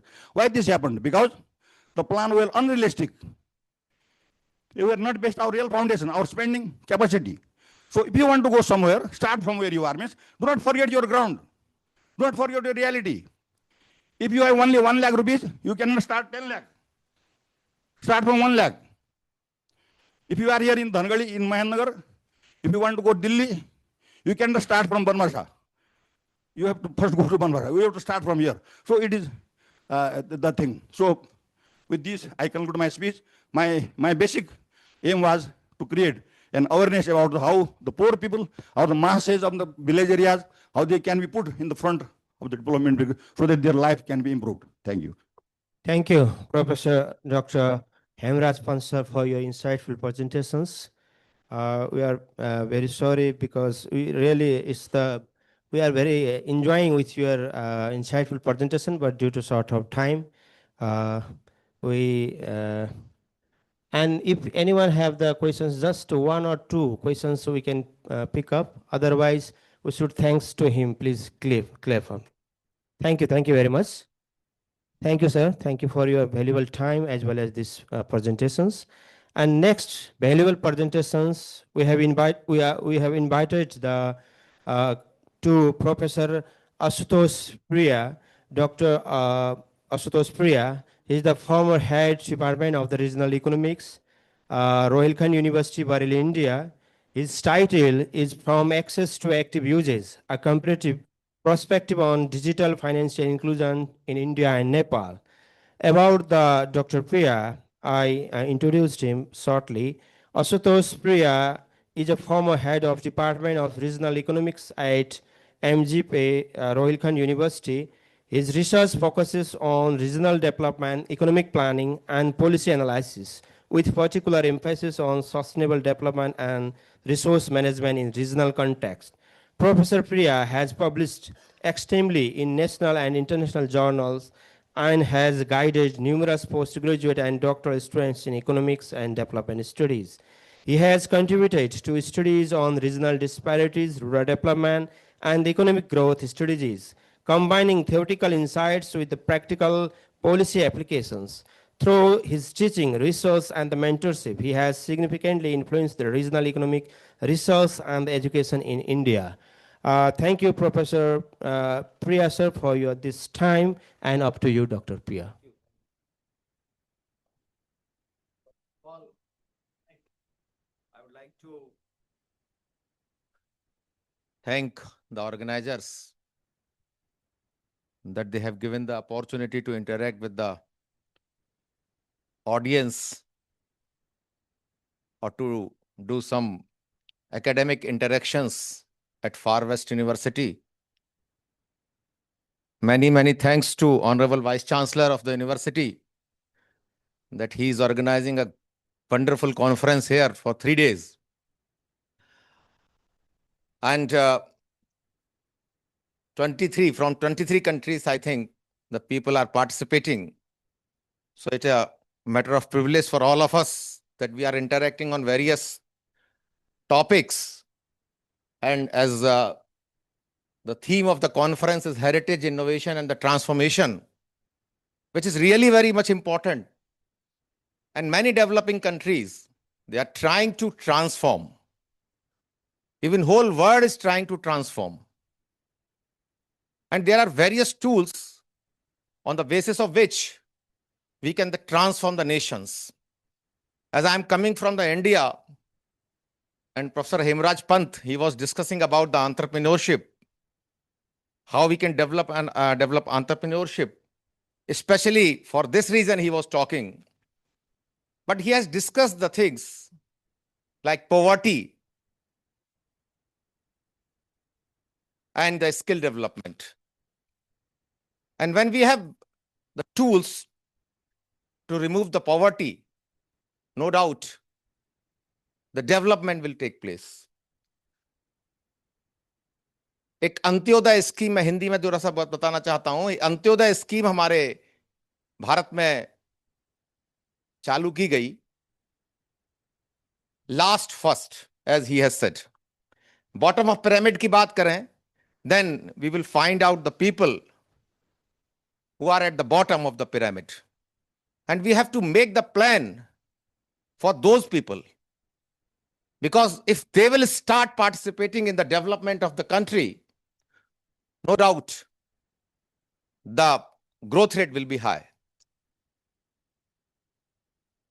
I am always comparing the neighboring states like Nepal and India, and we are having a lot of similarity. And in these similarities, I would like to focus here on some of the aspects, or one of the aspects you can say, of financial inclusion. Because financial inclusion is the key by which what we can do, we can derive the development in the right direction. So,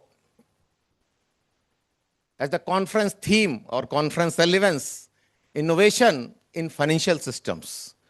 So I was relating from this theme to this topic, that how this is relevant to this particular thing. So digital transformation of economies, inclusion as a social transformation.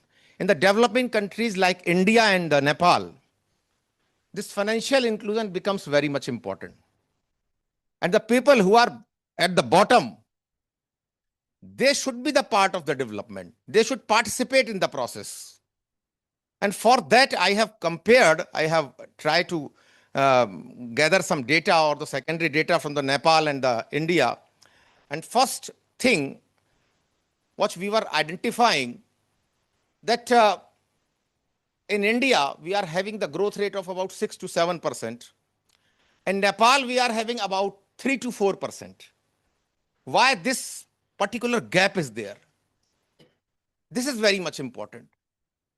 And in India, we have started after, and also I would like to say that financial inclusion is the financial inclusion in the sustainable development goals. You find out the different sustainable goals, 2nd, 3rd, 1st, 5th, 10th, 9th, and 8th.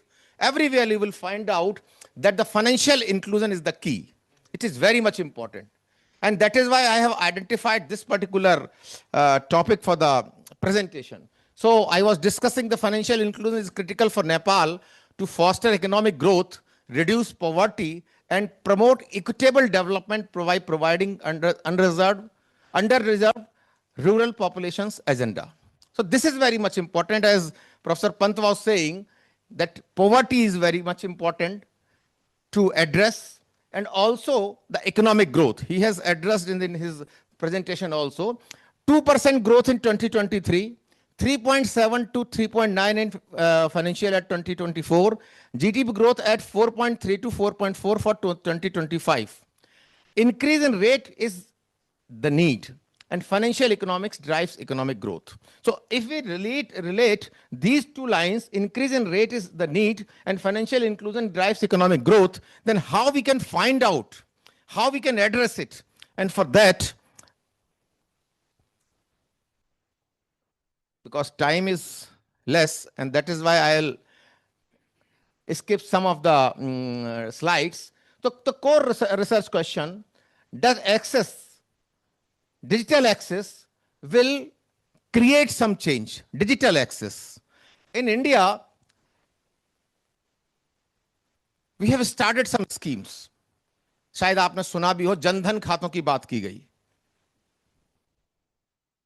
बहुत ज्यादा discussion हुआ इस पर। Direct benefit DBT schemes की बात की गई, direct benefit transverse की बात की गई। So all these things are why it is important, because when we talk about the people who are at the lower level, they are having the less income, they should be given chance like access, adoption, enablers, uses and outcomes, moderating factors, gender, rurality, literacy and trust. On these points, we have to address, like gender, no doubt, when we talk about the financial inclusion, both the genders are important. They should participate in the process. Also, rurality. Some rural areas are there, and there the financial inclusion is less. Also, literacy is very much important. When we talk about the mobile use, many people, they don't want to use the mobile for the banking transactions still. They have some doubts about it. For that, we have to have literacy and trust. Trust is very much important. The government role about the trust is very much important. If the government is having the trust, or the people are having the trust in the government, automatically what will be the result? That the people will adopt the things very effectively. And for that,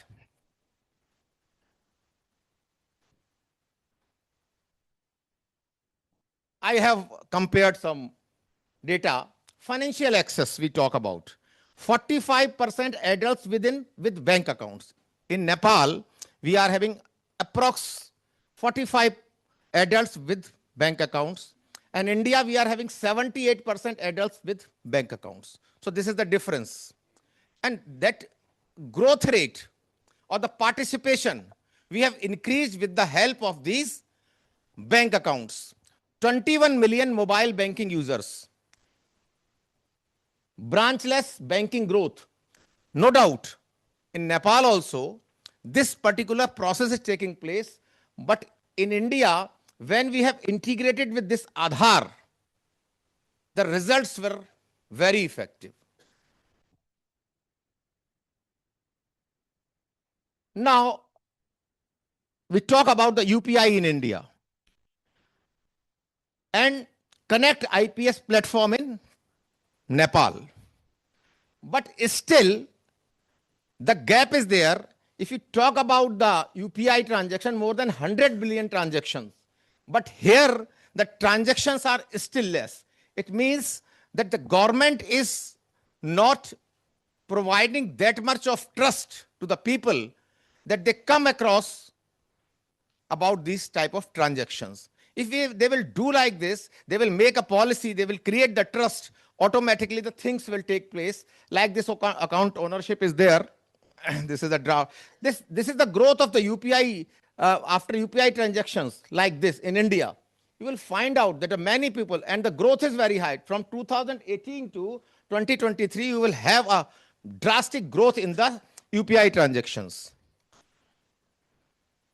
Now, access versus users gap. 45% account ownership, 21% digital payment uses, 78% account ownership, 35% digital payment uses.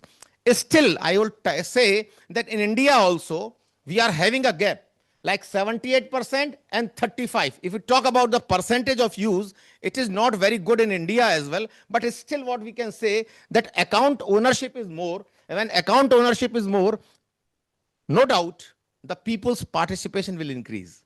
So that is a kind of key that digital revolution is very much important, and many countries, developing countries, they are trying to do that. But still, as I have talked about this literacy, trust.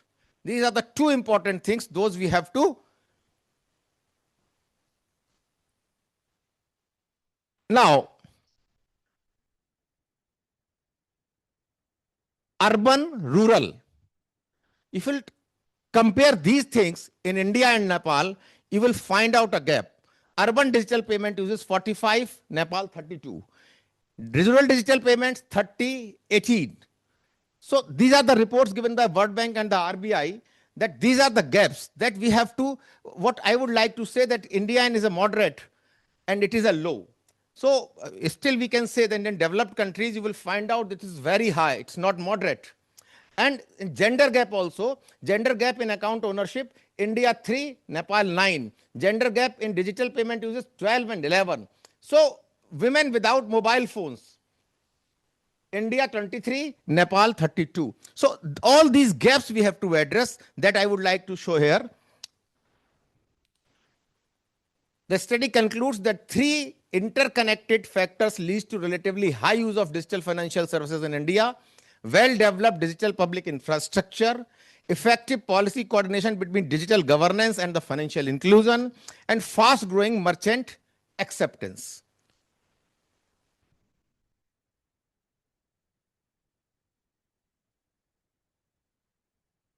So this significant gap between account ownership and digital uses, gender gap in digital payments, rural-urban divide persists in both countries, infrastructure and interoperability drive uses outcomes, access alone is insufficient for meaningful inclusion. So this, you can say, with the help of this picture, I have shown that how we can have the chance to increase the, you can say, the access to the banking system or the finance for the lower level people, or you can say the people who are having less incomes, or they are not the part of the system. Now, constraints, structural constraints, uneven rural internet connectivity, lower smartphone access among women, limited merchant acceptance in rural Nepal, trust fraud concerns and the digital literacy gaps, institutional and socio-economic moderators affect adoption. These structural constraints are identified in Nepal. Those the government can address, or we can have a kind of projects or the awareness programs so that the people can come forward to join this process.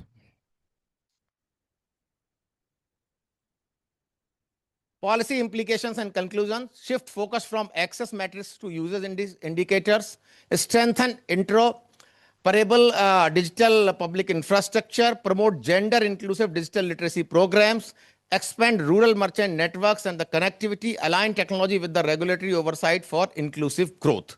These are the policy implications and the conclusion. In the last, what we can say, that regardless of the difference in context, the two countries need to overcome the common problems of inequality, infrastructure, and the trust. It is important to align technological innovation with inclusive policy frameworks to ensure that digital finance is the real instrument of inclusive growth. The experiences of India and Nepal can offer valuable insights to other emerging economies seeking digitally facilitated financial inclusion.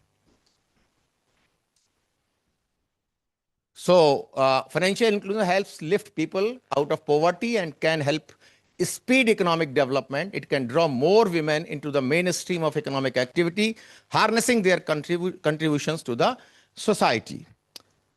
Thank you very much. This was a small discussion. Now we can have, if you are having any question or any discussion regarding that, I can answer these things also. Thank you very much. Thank you, Professor Ashutosh Priya, sir. If anyone have questions, please raise. Okay, fine, please. Sorry.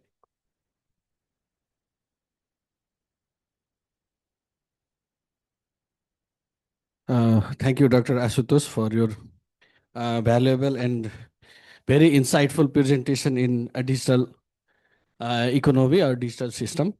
I have one queries about that digital payment system or digital economy. You have said that government trust, or we can see in India and Nepal, even in India, 35% people are using digital marketing or digital transaction, but the account users are more than 70%. So what type of intervention or what type of trust government should implement in case of scam, like scam, or we can say cyber security or hackers? They can transact money from outside India or outside Nepal also, because we have facing that problem in WhatsApp also. So people are very much aware of this, that they are losing money in case of digital transaction. So my concern is that. Yes, Thank you. that's very good. This concern, and that is why I have said this, trust is very much important. And how to build the trust, and for that what you have to do, the government should be smart enough. Smart enough in the sense that we have to develop, we have to be very much, you can say that, efficient in securing the bank accounts or securing the transactions of the people. This is taking place in the India also.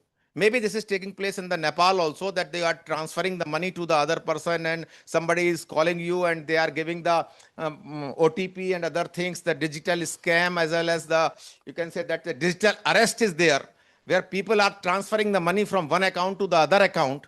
But what is the solution behind it? I'm not saying here that this is the solution only, but what government can do, that they can do more research so that these things should not happen. And when these things should not happen, will not happen, automatically what will be the result? That the people will trust on these things. Trust building is very much important. In the banking system, we are having the trust. But still, what we can say that it is not always, your money is not very much safe in the banking. कई जगह ऐसा भी हुआ कि bank system fail हुए और उसके बाद हमारा मनी चल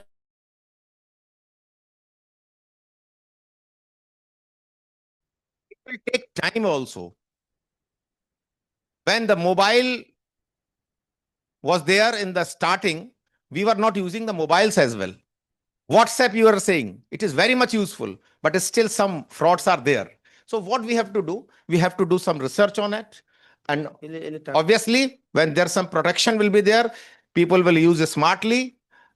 And that is why awareness is also very much important. And when we will do, the government will build the trust on the systems slowly, or you can say that in the long run, we will be able to do the things and this gap will be minimized. There is one another short question, sir. Yes. I have just a one-liner inquisitive. Thank you, Professor, for your enlightening this presentation.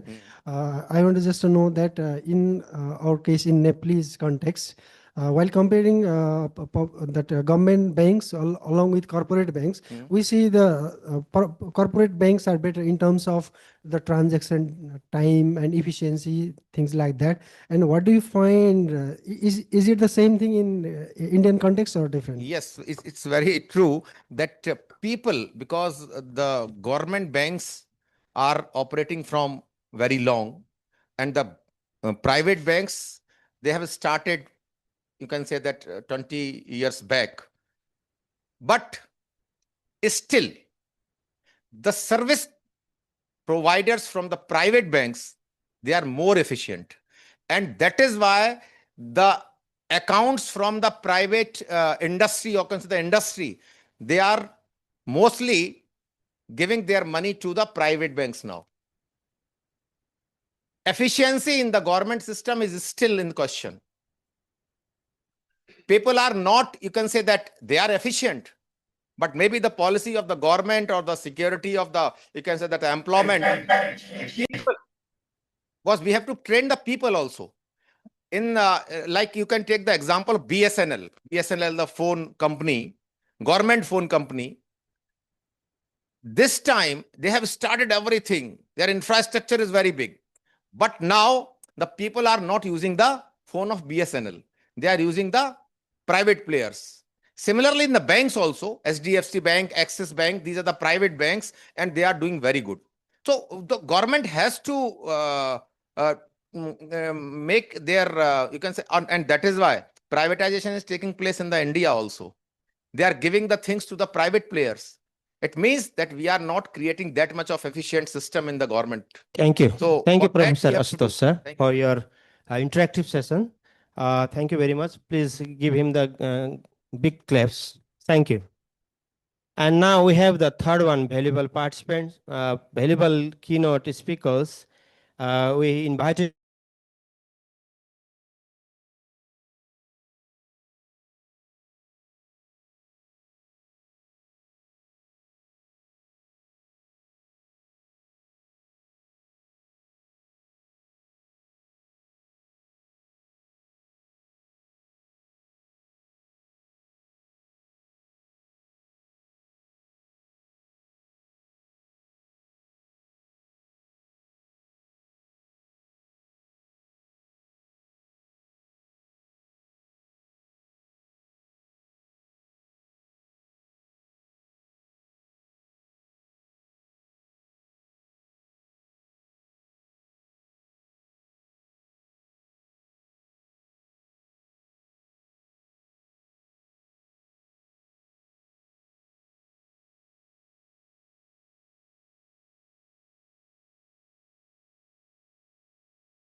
Chancellor, to inviting me here to deliver a keynote, one of the speech, and also take part in this conference.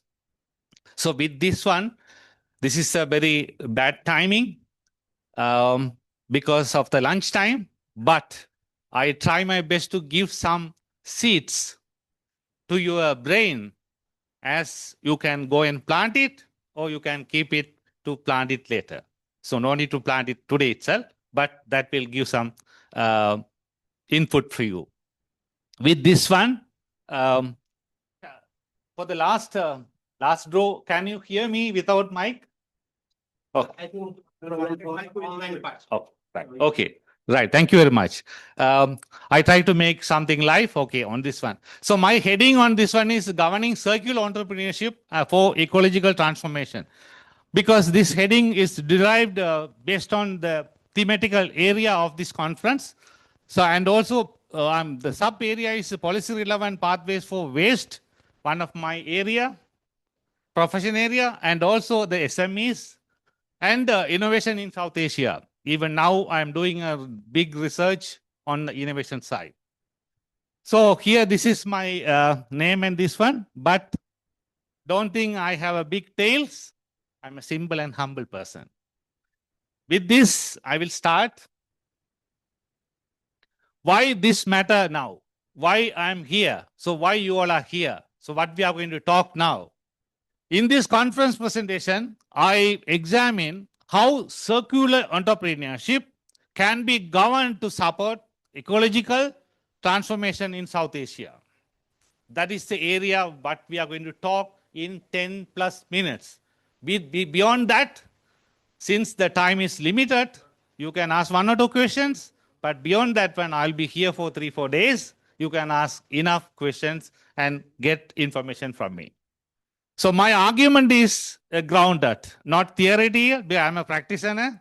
It's grounded in action-oriented research and speaks primarily to academics while remaining the policy relevant. So to start this one, why this matters? What is the urgency here? Why we want to talk about this matter now? Identifying plastic waste and the ecological pressure across the South Asia is one of the key I'm going to take to talk here. So urbanizing, straining municipal service delivery. You all know that we all depend on the municipality, that their mandate is to remove the waste, or they have to do this. But always we think that's a waste. But we can think about that as a resource. So that is the point where I'm coming here. Across South Asia, ecological pressures like linked to plastic waste and urbanization are intensifying. That is the ground or starting point of this one. So to think more about this one, implementation gap between the policy ambition and outcomes are one of the issue because of that one. Because if we have enough policies and the systems and the standards, the waste will not be an issue for us. But since this is a policy related matter, while policy ambition is growing, implementation remaining uneven. That's a gap. In addition, ecological transformation requires governing entrepreneurship. That's a good thing we have to see. Why? Rather than thinking about waste, we have to think this one as a resource. This gap motivates the need to examine governance, not just technology or markets. So beyond that, we have to think.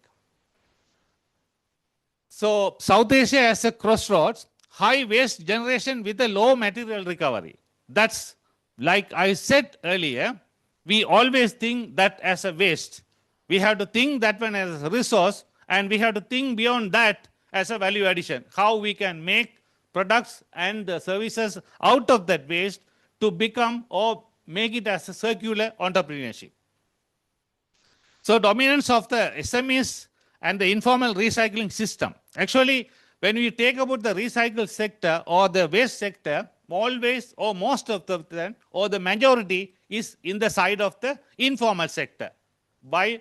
Because that's run by a certain number of people, not like registered big companies. but now it's booming. SMEs, small and medium entrepreneurs, entrepreneurships, and the informal actors, they dominate waste systems. Because, for an example, even if you take in Sri Lanka, or if you take that one in Nepal, if you take the waste collectors or the waste recyclers, majority of them are informal sectors, but they are earning a lot of money. But formal sectors, because they are scared about tax, that and this, and they are not registered properly. And also, this waste collection or the recycling business in the side of the any kind of waste, they think it's a kind of the low caste or low level or the not a white collar jobs. So now that tradition, that tradition or that culture is booming, and we have to think towards on this one. So the second part is the untapped role on the municipalities and the universities. Now we'll see how the stakeholders playing a role on this one, how the stakeholders' involvement is needed on this one. Research is important because we are going to handle the waste into the resource. Sometimes we have to handle scientifically, sometimes we have to handle from the value addition point of view. So university should play a role where we have to talk about this one. Universities and municipalities remain underutilized as innovation. We are talking about a lot of innovations here. Even in this conference, we are one of the main key is innovation. But do we know what is our role?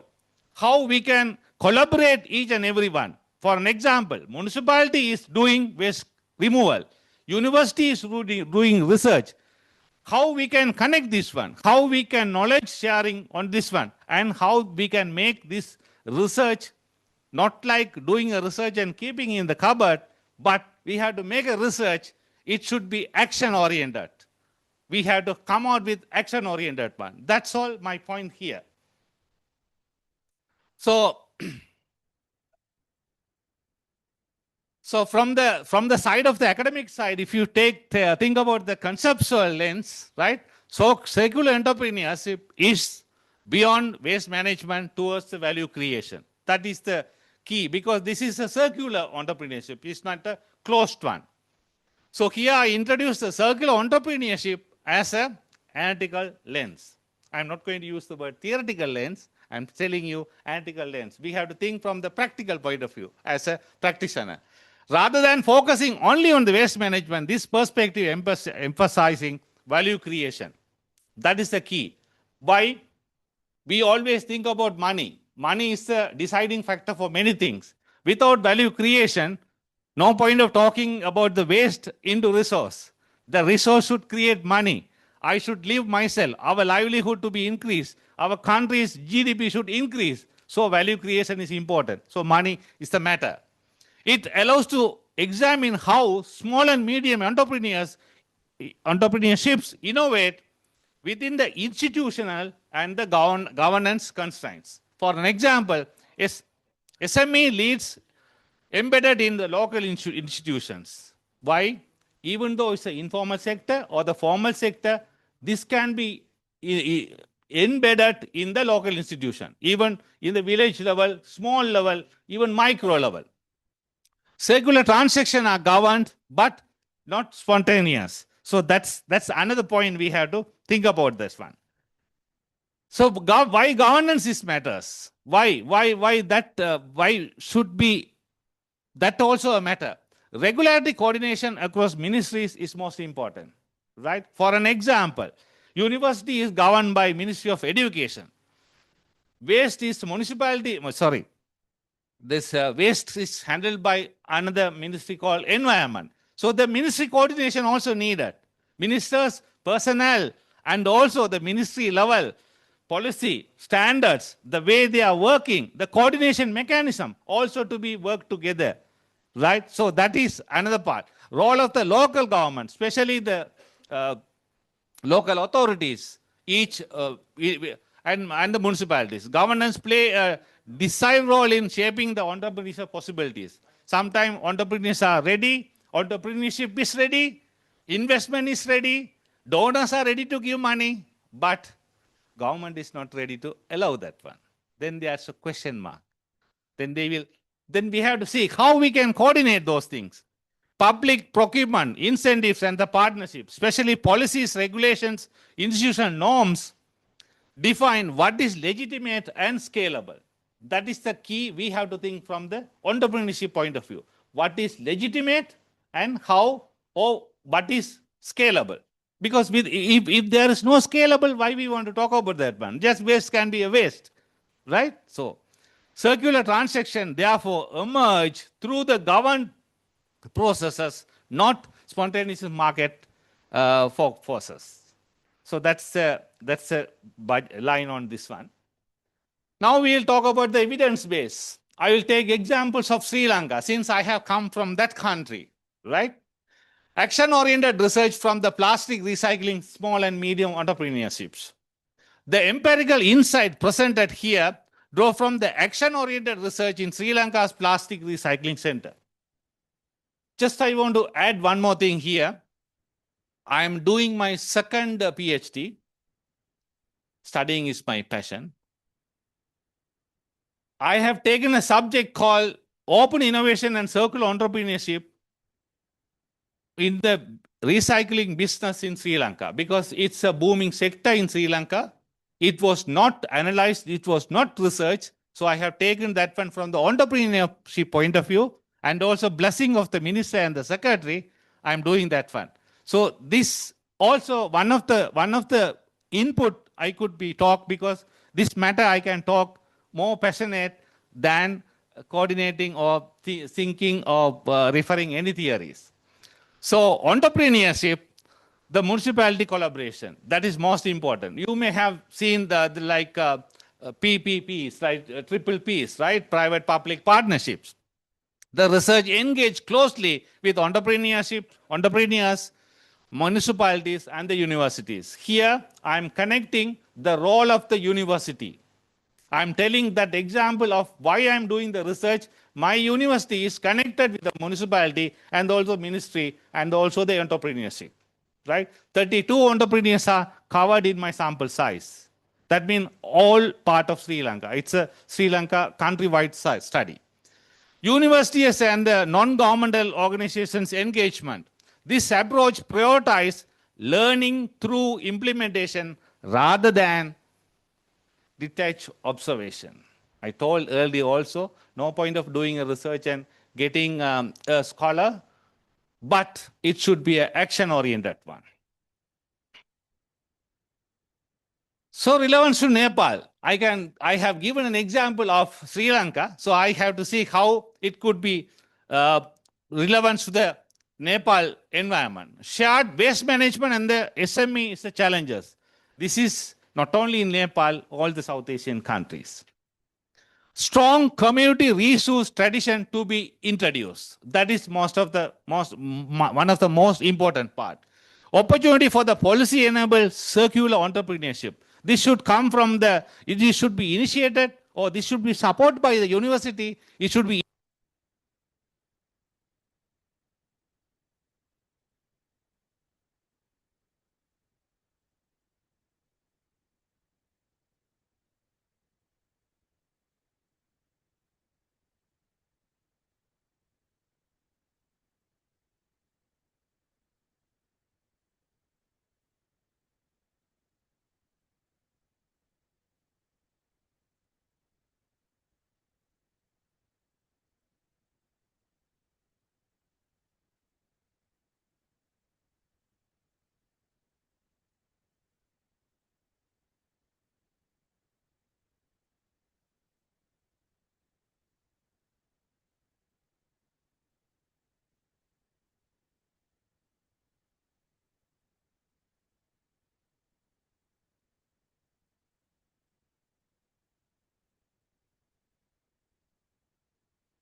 research paper. Universities as a boundary spanning institution. Universities should help how they can bridge this gap with the knowledge and get that lesson learned and documented and disseminate the knowledge to others. The highlight areas are governance, design, institutional coordination, and SME support mechanism can be empirically examined. This opens avenues for future interdisciplinary research. So, closing message to conclude: ecological transformation in South Asia requires scholarship that travels beyond theory. That means ecological transformation requires governing innovation for markets, policy, and communities must co-evolve. South Asia can lead context-sensitive circular solutions. Academics have a crucial role because much academics are here, young academics are here. Academics can have a crucial role in producing knowledge that is implementable. That's called action-oriented. For context-sensitive, it should be Nepal or this area, this village, context-sensitive and institutionally grounded. So we can create that's called innovation. With this, I will conclude my message and thank you very much.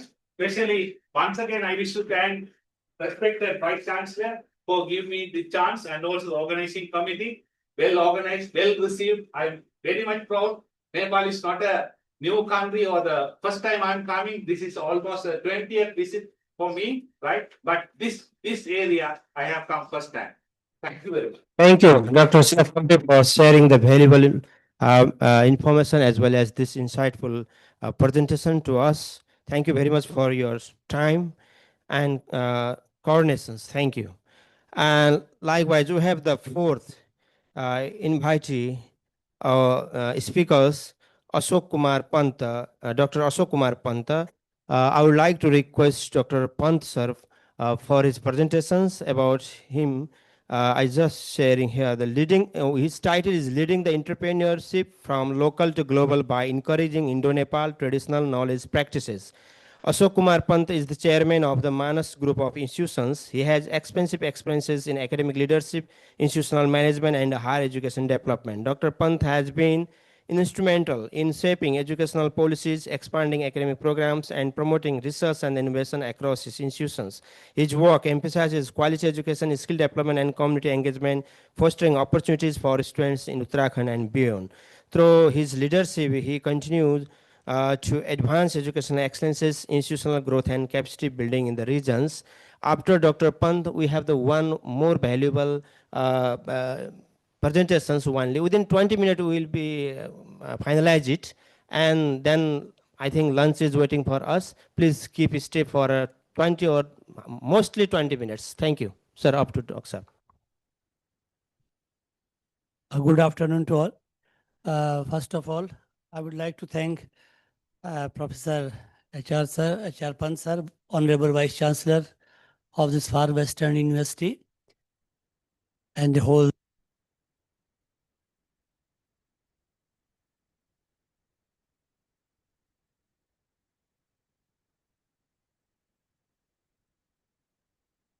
team which is involved in organizing the seminar, and my dear colleagues as audience who are here from different parts of the world here.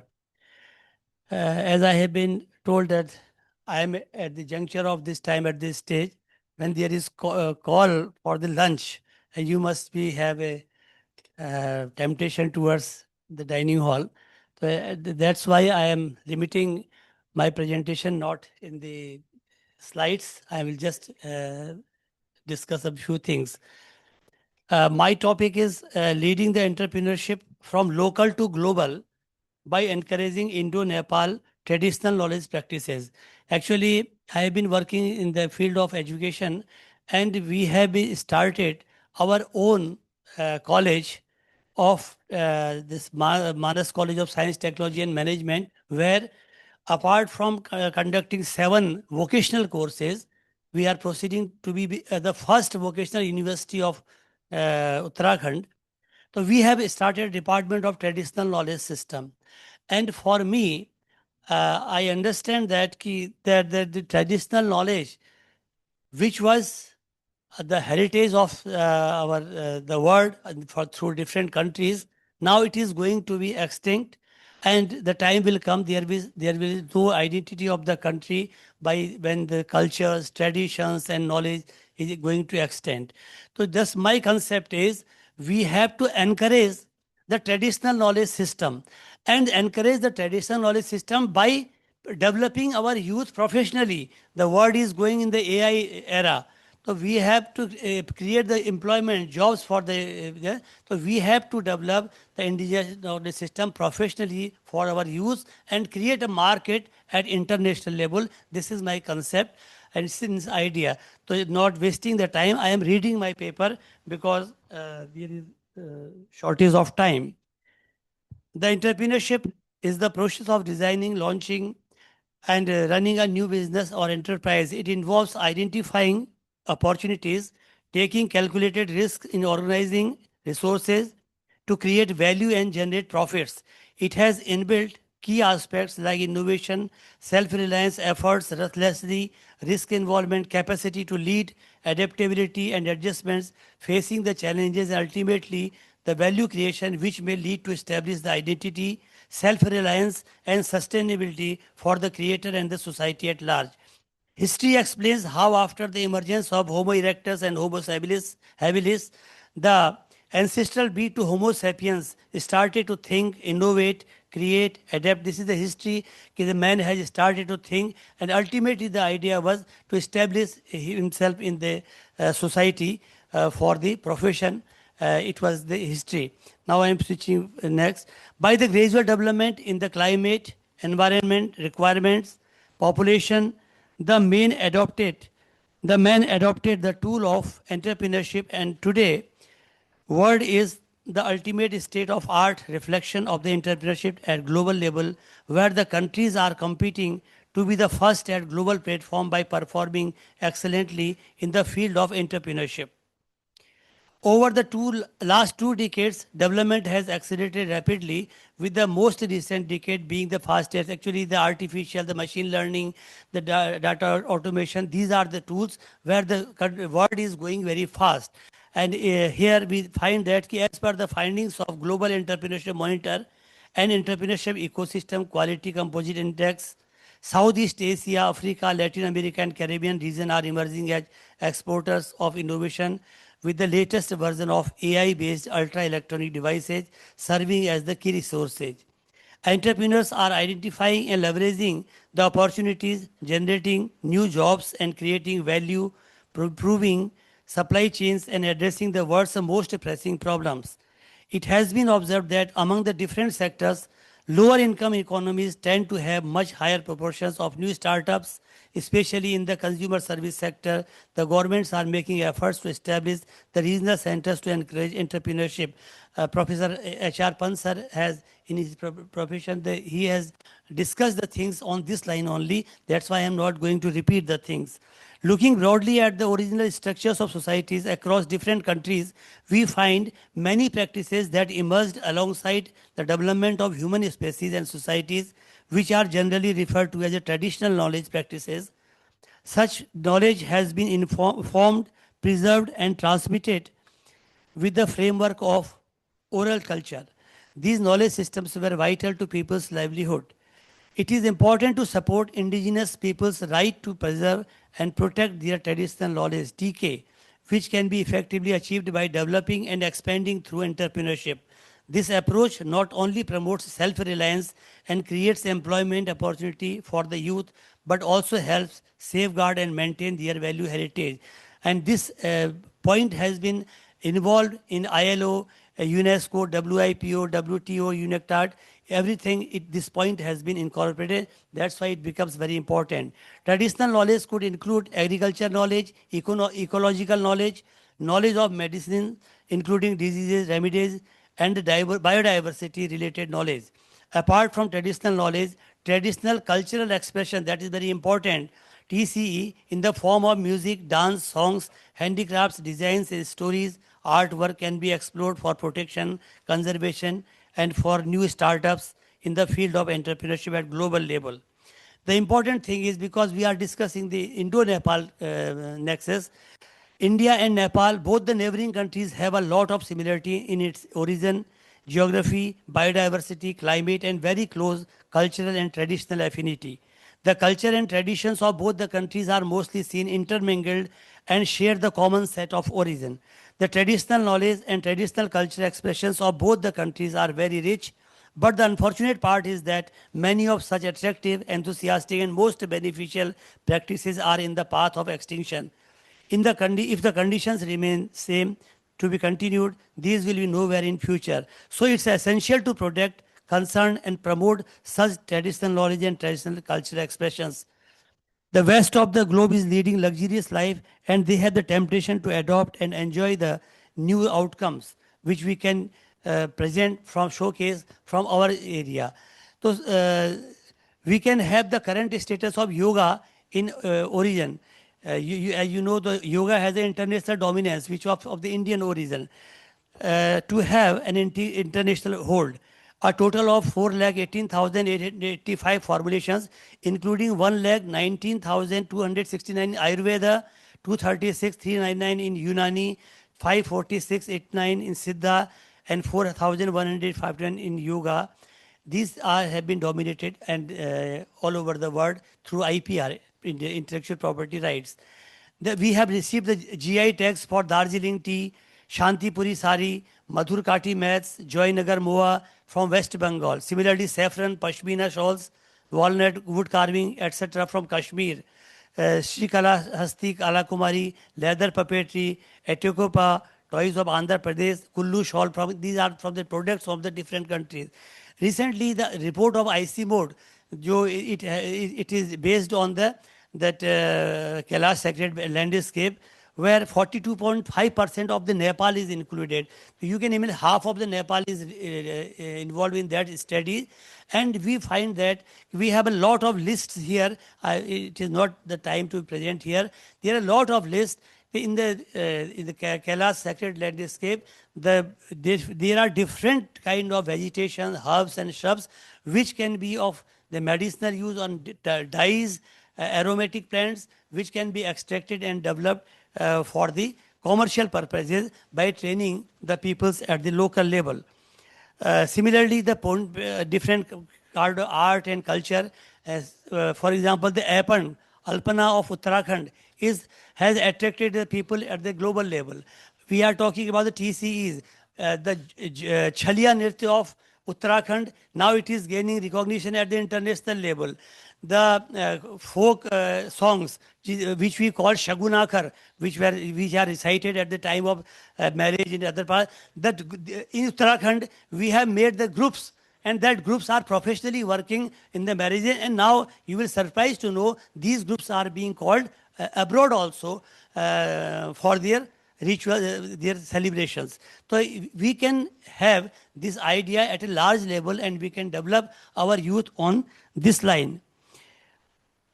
India and Nepal have shared cordial relations for many years and possesses strong similarities in their geographic, social, cultural, and traditional aspects.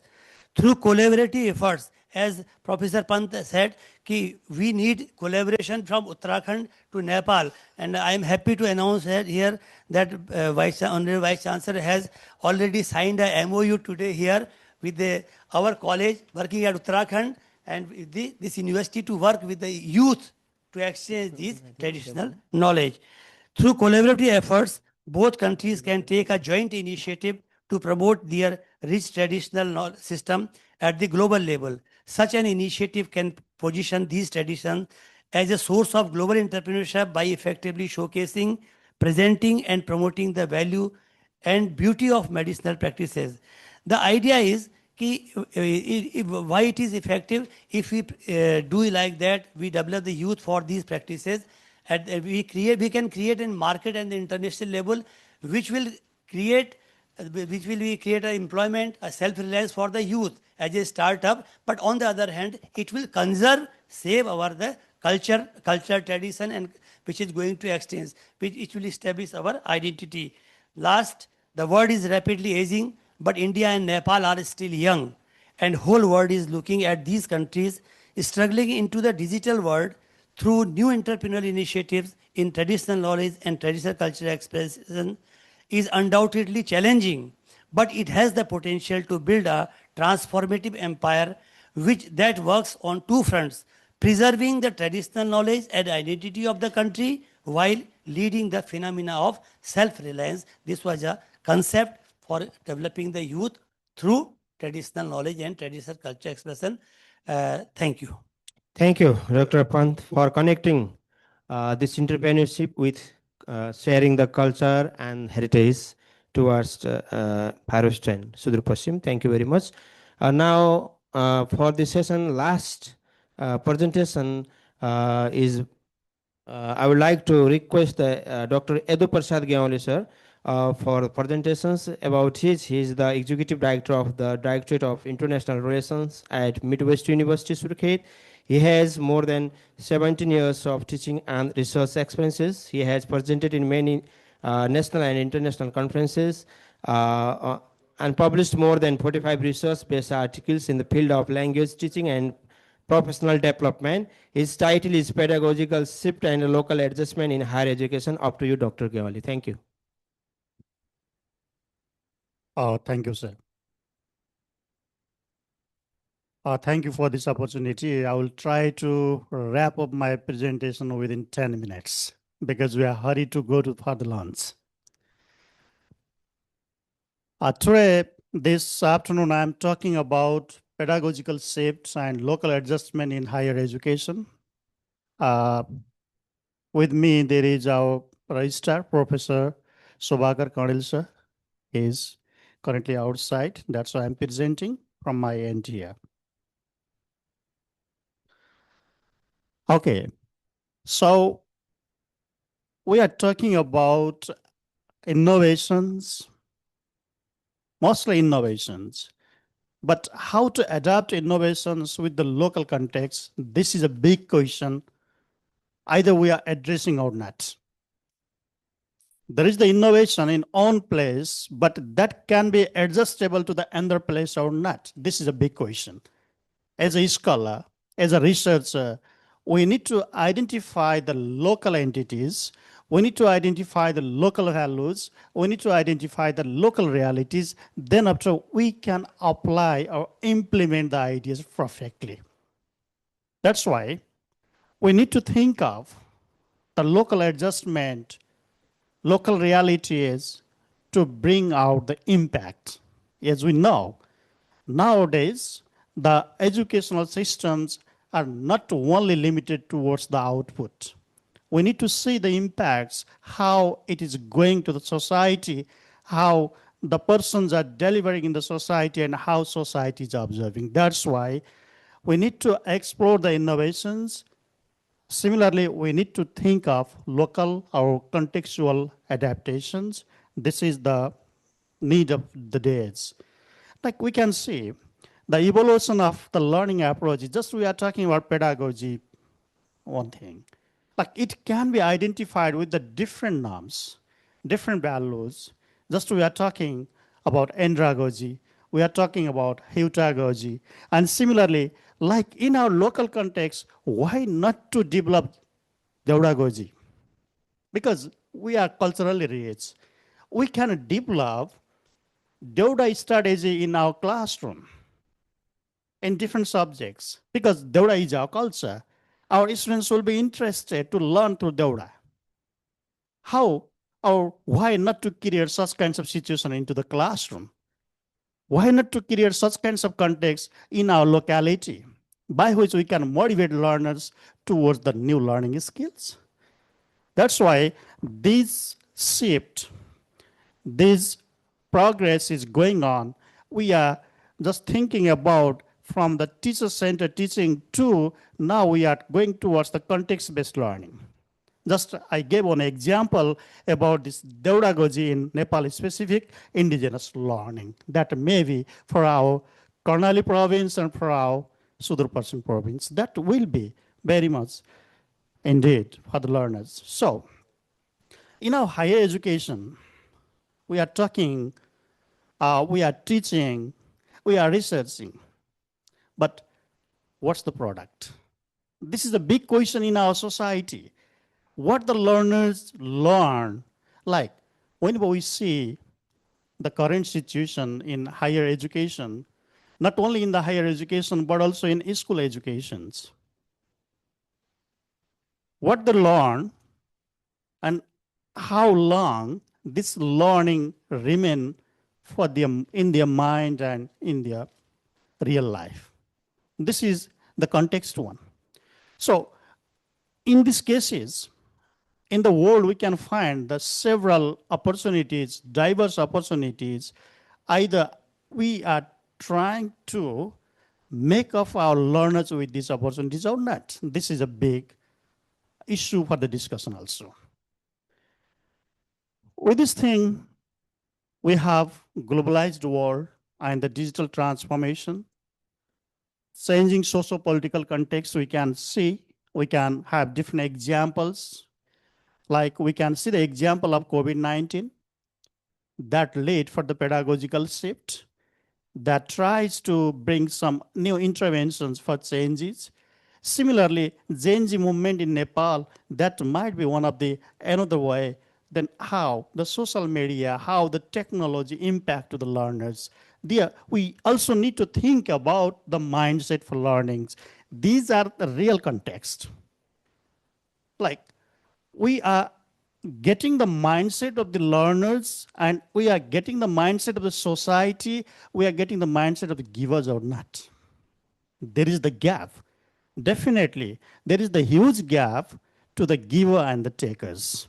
There is the huge gap for the implementations regarding to the mindset. So this matter is definitely creating some issues in our higher education also. That's why what we think, what's the pedagogical shift then? Means the pedagogical shift is definitely is known as transition from traditional mindset of teaching to learner to learner-centered approaches and current trends. This is the shift. We have to know the learners, we have to identify what they want to know and how they want to develop their impact in the society. These are some of the genuine questions. That's why in pedagogical shift, we can find in case of Nepal, as well as I think these might be the global issues also, these are the drivers for the pedagogical shift. We see our NEP 2019, that is suggesting the different ways how we can move now. Theoretically, we are fine. In policy level, we are fine. But whenever we are applying to the field, there is the problem. That's why we have to start from the field. We need to dig the field for the opportunities. We need to dig the field for the learner-specific realities. Then after we can. And these drivers can be in effect. Otherwise, we may be in the same position where we were. In the same way, global competency framework is also guiding principle. We need to look for that. And our federal restructuring, this is also, we have the restructuring, but we have the traditional practices. Then how can we move? How can we go? This is the question. Then next thing, digital disruption by COVID-19. And similarly, I also talked about Gen Z movement and which is also impacting. So this is simply we can say, I'm nearly to conclude due to the lack of the time, because we can talk more about this. We can talk whole day about these issues also, but I have to limit this. So with these key strategies, I would like to conclude my presentation for today. That's why we have to move from teacher-centered to the learner-centered. And there are several learner-centered strategies. That is strategy we have to form ourselves. Because our learners and other learners are the different learners, and we have to set as per our learners. Next is indigenous knowledge integration system need to be developed. IKS system, indigenous knowledge system must be developed, and community engagement strategies need to be in practice. Then digital pedagogical transformation. Similarly, skills and employability-oriented education. That's why nowadays we are talking and we are implementing about LMDP-based curriculums, LMDP-based courses. We are talking what the market needs. Accordingly, we have to move. Similarly, multilingual and inclusive pedagogy need to be identified because in the society there is diversity. We have to develop inclusivity principles as well as we have to develop the equity principles. Then after, we can adjust the innovations or we can adjust the new realities or new contexts in our concerns. So by saying this, I would like to conclude my presentations, though here are so many ideas need to be discussed one.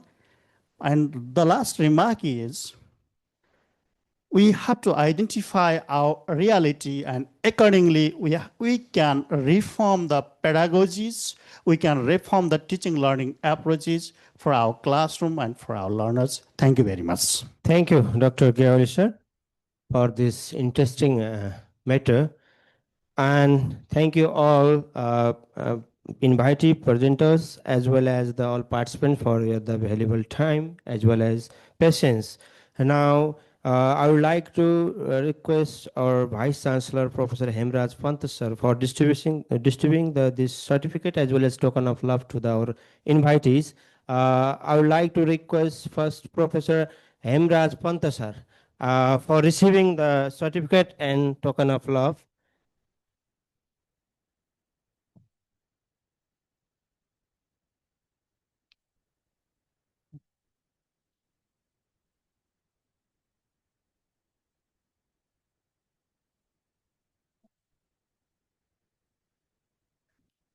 Thank you, sir. Likewise, I would like to request Professor Asutosh Friya, sir.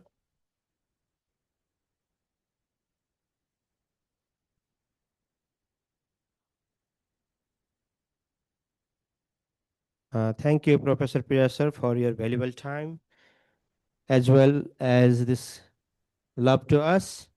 Likewise, I would like to request Vijay Pala Sinathambe, sir.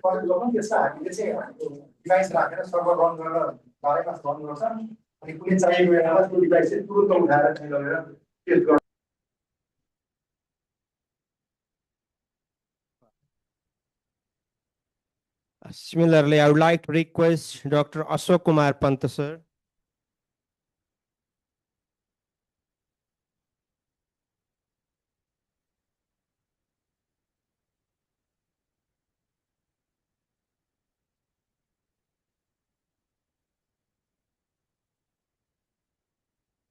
Likewise, I would like to request Dr. Adular Pant, sir.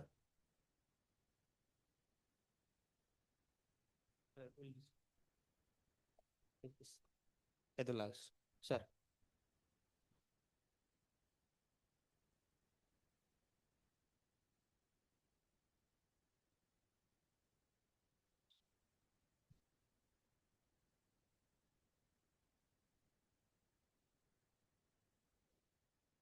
Yes, sir.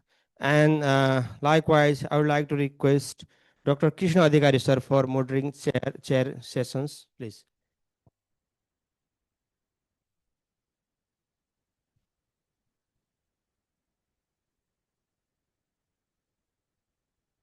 We'll provide you token of love later. Thank you for your time and valuable support. It's for me too. Thank you. Thank you. Group photo.